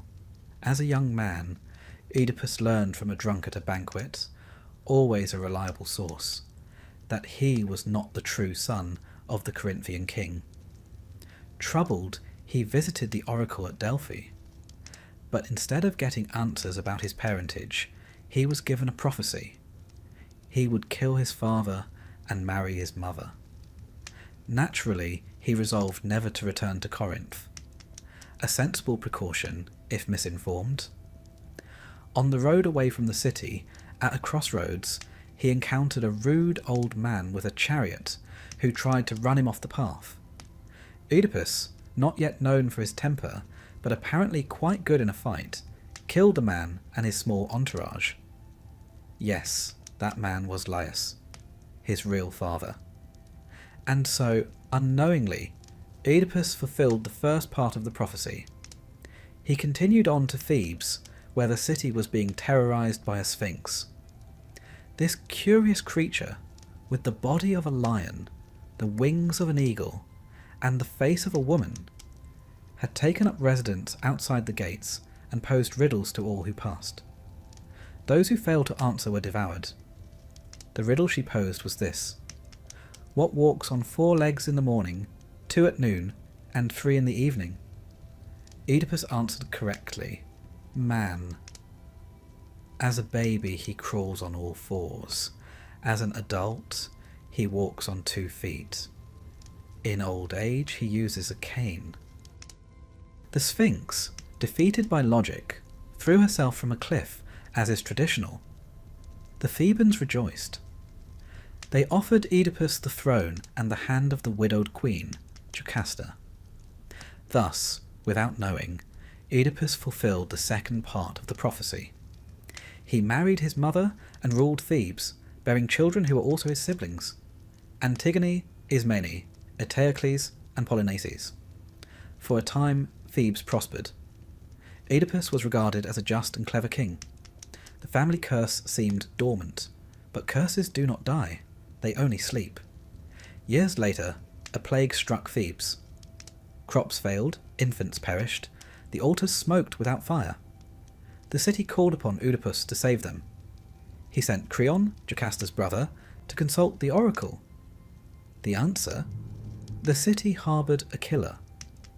Laius's murderer still lived unpunished in Thebes, and so began one of the most painful investigations in myth. Oedipus, noble and determined, swore to find the culprit, not realizing he was hunting himself. Slowly, terribly, the truth emerged. From shepherds, from oracles, from the broken fragments of memory. Jocasta realized first. She tried to stop him from digging further. He refused. When the truth was undeniable, Jocasta hanged herself. Oedipus, in horror, took the brooches from her gown and blinded himself. This wasn't just self-punishment. It was metaphor, theatre, and spiritual horror all at once. The man who was blind to his identity now lived in darkness. He abdicated the throne and went into exile, led by his daughter Antigone, who remained his quiet anchor. And thus the Labdacus line once again spiralled into ruin. But it doesn't end there, of course. Greek families never settle for one tragedy when 3 or 4 will do. Oedipus's sons, Eteocles and Polynices, inherited the throne. Rather than rule together, they agreed to alternate years. Eteocles ruled first, then refused to step down. Polynices raised an army, the famed 7 against Thebes, and marched on the city. The brothers killed each other in single combat. The war ended with Thebes bloodied, broken, and under the rule of Creon. It's worth noting that Creon, despite his later errors, was not of the cursed line. He was merely unlucky enough to marry into it. And then came Antigone's tale, the quiet defiance, the unburied corpse of Polynices, the tomb, the suicides. You know it by now. The curse of the Labdacus family had burned through every name, leaving only ash. At the centre of it all, like a cracked mirror, stands Oedipus, a man punished for the sins of his parents, doomed by prophecy, ruined by knowledge. And yet, even in ruin, he remains strangely dignified. He never denies his actions. He does not rail against the gods. He accepts what he is and what he has done. His story is not about guilt, but fate, about the terrible price of trying to escape what is written. The Labdacus line is often remembered only through Oedipus's name, so much so that Freud borrowed it to describe an entire psychological complex. But it is, in truth, the story of Thebes itself, a city born in violence, ruled by men who tried to outwit the divine, and undone not by monsters, but by ordinary human choices. The gods, for once, did not need to intervene. The humans did it all themselves. So now, as you settle in, picture Thebes at night. The stones are quiet, the Sphinx is gone, the palaces are dark. Somewhere in the hills, the ghost of Oedipus walks slowly, hand on his daughter's shoulder. In the dust behind them, nothing but footsteps and silence. There are families in Greek myth that fall like trees, loud, spectacular, and abrupt. And then there are families like the house of Iolus, which unravel like a long thread caught on a bramble. The curse here is not swift. It is meandering, gusty, prone to drift, and fittingly so, for this is a family bound to the winds, forever restless, forever just missing the shore. Now there were several figures in myth called Aeolus, which makes things deliciously complicated. The Aeolus who gave Odysseus his infamous bag of winds was a king of a floating island, possibly divine, definitely fed up with sailors. But the Aeolus we'll concern ourselves with here is his mortal namesake, grandson of Helen, the progenitor of the Hellenes, not the one with the face that launched ships, and forefather to a series of individuals whose biographies read like an inventory of Greek misfortunes. We begin with Athamas, grandson of Aeolus, a respectable start, king of Orchomenus in Boeotia, lord of rich fields, and at first glance not particularly mad. He married Nephele, a cloud nymph, wispy, yes, but respectable in mythological circles. She bore him 2 children, Phrixus and Helle. Now Nephele was not Athamas's only love. At some point, likely distracted by earthly affairs, Athamas decided to marry again, this time to Ino, daughter of Cadmus and sister of Semele. Ino was not a cloud. She was very much flesh, blood, and teeth. And though she may have had her charms, she regarded her stepchildren as unfortunate clutter. It wasn't that she didn't want children around. She simply preferred her own. So Ino devised a plan. First, she roasted the kingdom's seed grain in secret, ensuring that nothing would grow. Then, as famine settled in, she bribed the messengers sent to consult the oracle. Their fabricated reply? That the gods demanded the sacrifice of young Phrixus. A delicate solution if your idea of parenting includes ritual murder. Athamas, ever the sponge in a toga, agreed. Perhaps he wept. Perhaps he frowned thoughtfully. But either way, he ordered the boy to be taken to the altar. Just as the knife was raised, Nephele intervened. She hadn't vanished entirely, just hovered nearby, as clouds do.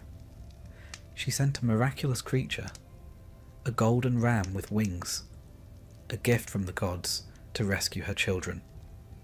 The ram scooped up Phrixus and Helle, and off they flew across the Aegean, safe for a moment, then tragedy. Somewhere above the narrow strait between Europe and Asia, Helle lost her grip and tumbled into the sea. The waters would thereafter bear her name, the Hellespont. Her fall is one of the quieter tragedies in mythology. No scream, no fury, just a girl lost to the wind, and a sea that forgot to be merciful. Phrixus survived. He landed in Colchis, far to the east, where he sacrificed the ram in thanks. The fleece, gleaming divine, absurdly valuable, was nailed to a tree and guarded by a dragon. As you may recall, this golden fleece would one day lure Jason and the Argonauts into their own dismal epic. But for now, it simply shimmered. A monument to a family's escape, and to a sister who did not. Meanwhile, back in Boeotia, things were unravelling. Having failed at stepmotherhood and crop management, Ino focused on her own children. She and Athamas had 2 sons together, Lurcus and Melicertes. But her nephew, Dionysus, god of wine and inconvenient truths, had recently been born under chaotic circumstances. Zeus had incinerated Semele, Ino's sister, by showing her his full divinity. As a result, baby Dionysus was dropped off with Ino for safekeeping. This naturally did not sit well with Hera, who had by this point developed a hobby of ruining people who helped Zeus's illegitimate children. And so she drove Athamas mad. Not mildly eccentric, mind you. Not talks to the furniture mad. No, he went into a frenzy, believing his son Lurcus was a wild beast. Depending on the source, a lion or a deer. Either way, Athamas smashed the child's skull against a wall. Ino, understandably horrified, fled with Melicertes in her arms. She reached the sea, clutched her son tightly and leapt. The gods, perhaps moved by pity or exhaustion, transformed them. Ino became Leucothea, a sea goddess who aids sailors. Melicertes became Palaemon, who rides dolphins and probably doesn't remember much about his past life. They drifted into myth, serene and salt-washed, far from the madness that spawned them. As for Athamas, he wandered, howling and broken. Eventually he was sent to Thessaly, where the locals, lacking context, made him king. It is perhaps the most baffling chapter in his life. This man just killed his child under a delusion. Excellent. Give him a crown. Such were Greek monarchies. Now, if this were a modern tale, this might be the end. A mad king, a drowned queen, a son turned fish rider. But the house of Aeolus was nothing if not persistent. It continued to tangle itself into other tales, snaring cousins and grandchildren into ever stranger fates. For example, Sisyphus, yes, he of the Rolling Stone, was also a descendant of Aeolus. His crimes were not of madness but cleverness. He tricked death, chained Thanatos, and ratted out Zeus's abduction of a nymph. As punishment, he was condemned to roll a boulder uphill for eternity. So here we have the 2 poles of Aeolian doom. On one end, madness and child sacrifice. On the other, brilliant defiance, followed by absurd punishment.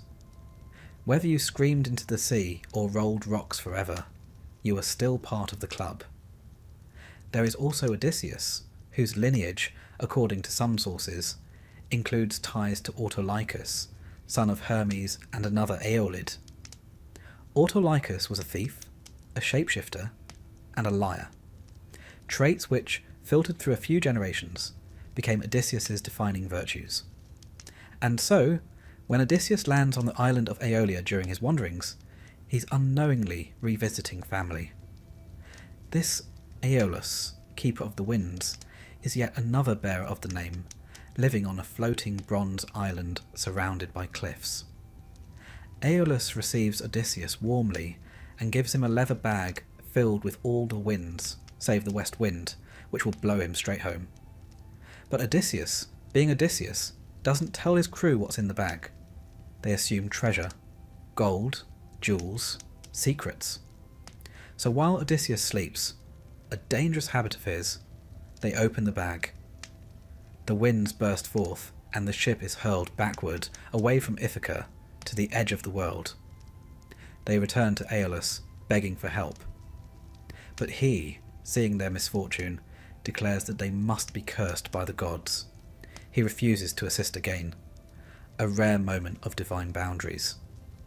Even the man who commands the winds knows when to walk away. The Aeolian family's curse, then, is not a single blow like the House of Atreus. It is a weather system. Sudden gusts of disaster, lulls of hope, and then another gale. Children are lifted into the sky, only to fall into the sea. Kings go mad. Queens become gods. Sailors are blown off course. And always somewhere, a golden fleece glitters on a distant tree, waiting to lure someone new into the storm. And while their fates vary, madness, misadventure, metamorphosis, there is a shared instability. In these tales, identity slips like sand. Clouds become women. Children become constellations. Men become monsters. And no one ever quite makes it home the way they intended. Even the geography bears witness. The Hellespont remembers the girl who fell. The Isthmian Games, held in honour of Melicertes, mark the transformation of grief into ritual. The Aeolian legacy is carved into coastlines and customs alike. So what do we make of them, these wind-born figures? Perhaps their curse is the inability to stay still. Aeolus bound the winds, yes, but even he could not bind his descendants. They drift from place to place, from form to form, always chasing something. Home, safety, justice, memory, and always it slips through their fingers. Now, as the wind murmurs against your window, and the sea of sleep begins to rise, imagine a golden ram soaring across the sky. Below, a girl tumbles soundlessly into the waves. Somewhere, a king mistakes his son for a lion. A bag of wind waits to be opened. A stone rolls down a hill. A boulder waits patiently to return. And the wind never rests. In the shadow of Troy, beneath the falling towers and the echo of clashing bronze, there stands one figure who glows brighter than all the rest. He is beautiful. He is terrible. He is fast, angry, and fated. His name is Achilles, and he leads the Myrmidons, a band of warriors loyal not just in battle, but in a kind of silent, fatal devotion. But before there was a heel, before there was the wooden horse, before Hector was dragged through the dust, there was a curse already coiled around this house. For the story of the Myrmidons is not just about Achilles. It is about a lineage born of stone, shaped by obedience, and undone by pride. And in their wake lie burnt cities, broken oaths, and a curse that is more inheritance than accident. Let us go back. Not to the Trojan War, but to a time far earlier. A time when Aeacus, grandfather of Achilles, ruled the island of Aegina. Aegina, as you may know, was a green, sea-wrapped place, nestled not far from Athens. It was named for Aeacus' mother, Aegina, who had the misfortune of attracting Zeus's attention, a recurring occupational hazard for mortal women. Zeus, being Zeus, abducted her in the shape of an eagle and flew her to this quiet island. There, he fathered Aeacus, who was raised on Aegina and eventually made king. A lonely reign, though, for the people of the island were wiped out by a plague, sent, depending on the version, either by Hera, for the usual reasons, or simply because the gods were in a mood. Aeacus, desperate, prayed to Zeus to repopulate his kingdom. Zeus, ever inventive, took the ants crawling on an old oak tree and transformed them into people. Thus were born the Myrmidons. Named for the Greek word moimex, meaning ant, they were a people known for discipline, silence, and unquestioning loyalty. They followed their leader like a hive, fought like a swarm, and, some said, never forgot a command. It's all quite poetic, until you consider the implications. These were people who once crawled, faceless, beneath the soil, then were made into soldiers. Obedience was baked into their bones. They weren't meant to question, they were meant to follow. Aeacus' line was noble, but not immune to divine interference. He had sons, Peleus and Telamon, and, as so often happens with mythological brothers, things went badly. Telamon, father of the great Ajax, was eventually exiled after being implicated in the murder of their half-brother. Peleus too was driven out, although his crime is more ambiguous. Possibly accidental murder, possibly just politics as usual. Peleus fled to Phthia, where he was purified by King Eurytion and married his daughter.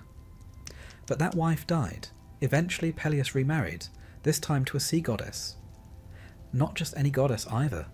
Thetis, daughter of Nereus, shapeshifter of the sea, and former companion of Artemis. This union was not born of romance. Thetis had once caught Zeus's eye, but prophecy warned that any son born to her would outshine his father. So, rather than risk a divine uprising, Zeus married her off to a mortal. One could argue that Thetis never quite forgave him for it. Her wedding was legendary. The gods came down from Olympus, bringing gifts, wine, and unfortunately Eris, goddess of strife. Denied a seat at the banquet, she tossed in a golden apple inscribed, "To the fairest." You know what came next? A beauty contest, a bribe, a stolen queen, and a war that would consume a generation. But first, Thetis had a son, Achilles. Now, there are many versions of how she tried to make him immortal. Some say she dipped him in the river Styx, holding him by the heel. Others say she anointed him with ambrosia and placed him in fire each night to burn away his mortality. Either way, the attempt failed, or half succeeded. Achilles became nearly invulnerable, but not invincible. And Thetis, frustrated, left Peleus and disappeared into the sea. Achilles was raised by Chiron, the wise centaur. Chiron taught him medicine, music, and war. He taught him restraint, which he would later forget, and mercy, which he would rarely use. But above all, Chiron tried to teach him what it meant to be human. It didn't quite take. When war came, ignited by Paris and Helen, fueled by pride and prophecy, Achilles was summoned. But Thetis, knowing his fate, tried to hide him. She disguised him as a girl and sent him to the island of Syros, where he lived among the daughters of King Lycomedes. There he fathered a son, Neoptolemus, later called Pyrrhus, though the circumstances are hazy, and no one involved seems especially proud of it. Odysseus, clever and tireless, tracked him down by laying out weapons among dresses. Achilles couldn't resist.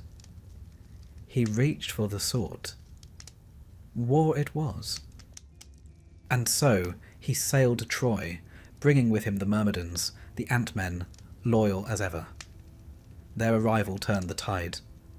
Achilles was a whirlwind, unmatched, unchallenged, incandescent in battle. But then came the quarrel with Agamemnon, the taking of Briseis, and the rage. Rage that Homer immortalized, not as a feeling, but as a character in itself. Achilles refused to fight. His absence nearly lost the war. Then his dearest friend, possibly lover, Patroclus, donned Achilles' armour to rally the Greeks. Patroclus fought bravely but was slain by Hector. And that was the end of Achilles' sulk. His grief turned to wrath. He slaughtered Hector, dragged his body round the city, and rejected ransom. Even the Myrmidons looked on in silence. Eventually, Achilles himself met his end, shot in the heel by Paris with an arrow guided by Apollo. That famously vulnerable heel left unprotected, perhaps, by Thetis' hasty grip. Or perhaps because no one, not even Achilles, escapes the story written for them. But the curse didn't die with him. His son, Neoptolemus, came to Troy after his father's death. He was young, untested and cold. He murdered Priam at the altar.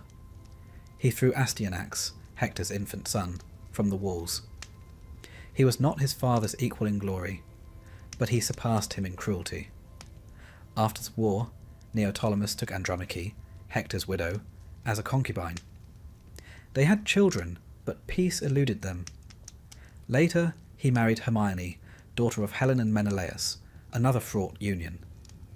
That marriage ended in betrayal, vengeance, and finally Neoptolemus's murder, either at Delphi or by a rival suitor. His remains were buried near the sanctuary, but his shade lingered. Even in death, the line of Achilles demanded attention. What, then, is the curse of the Myrmidons? It isn't divine punishment in the traditional sense. The gods do not hover overhead, flinging lightning or transforming mortals into trees. Rather, it is a curse of glory, of being made too perfect, too essential, too early. Achilles was designed for war, and so war consumed him. His son inherited that same fire, but none of the wisdom. His people, the Myrmidons, followed without question, even into slaughter. Obedience, you see, is a curse in itself. These warriors, once ants, never asked why. They were remade into men, but never taught to hesitate. They represent the human cost of greatness, the lives built not for peace or reflection, but for loyalty, silence and blood. And Achilles? He is remembered not as a man, but as a symbol. His name lives on in poetry, in tragedy, in every story where strength becomes a weakness and love turns to fury. But you'll find no statues of Patroclus, no hymns for Astyanax. The Myrmidons, so fierce in battle, fade into the background of history, anonymous as they began. And so, as night settles and the war drums fade, imagine a quiet island where ants once crawled beneath a sacred tree. A boy stands on the shore, his feet too perfect, his mother watching from beneath the waves. Far away Troy burns. A horse stands silent, and a swarm of men, born of obedience, wait for orders they no longer understand. The war is over, but the curse endures. Imagine, if you will, an enormous line of women in long white robes, each holding a jar of water. The jars are heavy, the women are silent, and they are walking toward a great stone basin. They tip the jars in, pour the water out, and turn back again to refill. Only, the basin has a hole in the bottom. The water never rises. The work is eternal. This is the punishment of the Danaids, the 50 daughters of Danaus, and they have been carrying water into a leaky tub for over 2,000 years. In mythological terms, this is a metaphor. In family terms, it's a legacy. Let's begin, as one must, with the genealogy. Danos was a king of Libya, twin brother to Aegyptus, who ruled nearby Egypt. Now these two brothers, Danos and Aegyptus, did not get along. That alone should not be surprising. Twinship in Greek myth is less about matching tunics and more about divine rivalry, betrayal, and, more often than not, homicide. Aegyptus had 50 sons. Yes, 50. Perhaps he was competitive. Perhaps he simply had a productive household. Danaus, not to be outdone, had 50 daughters by several different women. In time, Aegyptus proposed that the sons marry the daughters, uniting the two houses. Danaus, however, suspected treachery. Whether this suspicion was justified or simply the result of having 50 teenage daughters is unclear, but Danaus fled. He sailed with his children across the Mediterranean and landed in Argos, where the local king gave him sanctuary. The Danaids were welcomed as foreigners, guests, refugees perhaps, though ancient Greece wasn't especially consistent with those terms. Eventually, the 50 sons of Aegyptus followed, demanding their marriages be honoured. Under political pressure, or perhaps just tired of fleeing, Danaus agreed. The weddings were held. Garlands were worn. Oaths were exchanged. But there was a twist. On the night of the marriages, Danaus gave each of his daughters a dagger and instructed them to kill their husbands in bed. 49 obeyed. Only one, Hypermnestra, spared her husband Lynceus, because he respected her wishes and did not force himself upon her. In a story steeped in obedience, she chose mercy. The rest performed their duty, cold and silent, blades sliding in the dark. You can almost picture the moment, the wind howling across Argos, 50 bridal chambers gone still, and one girl staring into the eyes of a man who expected to die and finding something worth preserving.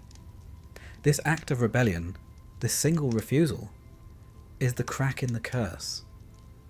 But it's only the beginning. After the murders, Delos is said to have punished Hypermnestra for her disobedience, imprisoning her or dragging her before a court. Eventually Lynceus took revenge on his father-in-law, killing Delos and claiming the throne of Argos.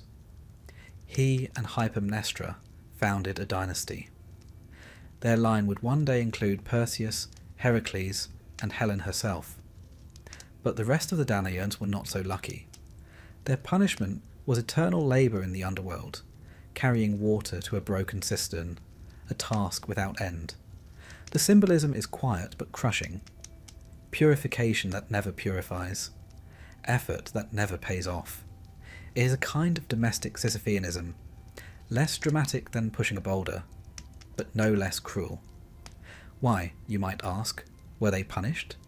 They followed orders. Their father commanded them. Their grooms were forced upon them. Weren't they victims? Greek myth, alas, does not always concern itself with justice. It prefers patterns. And the pattern here is disobedience cloaked as duty. A refusal to submit, followed by a submission to something darker. The Danaans became symbols, not of loyalty or rebellion, but of women caught in a net of male decisions and mythic necessity. Still, if you look closely, each Danaid had a name. The ancient poets listed them one by one in genealogies more precise than telephone books. Names like Amymone, Autonoe, Cleopatra, Eubule, Rhode, and Theano. Each had a story, however fleeting. Some were said to have children. Some vanished. A few were worshipped in Argos as ancestral spirits, but mostly they were forgotten. They became the chorus. The ones who carry, pour, return. Their husbands, the sons of Aegyptus, fare no better in the memory of myth. They were blank slates, symbolic figures more than individuals. It's unclear if they were cruel, passive, or simply convenient sacrifices. The story doesn't linger on their personalities. They are remembered primarily for dying on their wedding night. A different kind of matrimonial misfortune. Now, Hypermnestra and Lynceus, our lone surviving couple, became the ancestors of a notably powerful bloodline. Their descendants ruled Mycenae, Argos, and Tiryns. They were associated with the Perseid dynasty, which includes Perseus, slayer of Medusa, and his son Electreon, whose daughter Alcmene gave birth to Heracles after an ill-timed visit from Zeus. You might say the curse continues in strange forms. Take Perseus, for example, a hero by birth and favour, but forever shadowed by prophecy. He killed Medusa, yes, but his grandfather had tried to prevent his birth, fearing a prediction that Perseus would cause his death. Which, of course, he eventually did, accidentally with a discus. Then there's Heracles, greatest of Greek heroes, who spent his life atoning for a madness inflicted by Hera. He too killed his children. He too laboured in vain for years. A man of strength, undone by forces beyond his control, echoing the quiet futility of these endless jars of water. The Danaids, then, are not just a tale of brides and blades. They are the starting note in a long chord of curses. Their story contains the DNA of every Greek tragedy: prophecy, flight, exile, obedience, regret. The image of women carrying water that will never stay is not just a punishment. It is a portrait of the human condition, painted in soft, repetitive strokes. There are also local traditions, especially in Argos, where the Danaids were revered, not reviled. Springs were named after them. Temples bore their names. Amymone, in particular, was associated with water sources and wells, often depicted as a nymph or minor goddess. Some stories claim Poseidon loved her and struck the earth with his trident to create a spring in her honour. So perhaps they were not cursed forever. Perhaps, in some quiet version of the myth, the water finally stays in the jar. Perhaps the basin, once cracked, is mended by time or prayer. The stories contradict themselves, as Greek myths often do. One moment they are murderesses.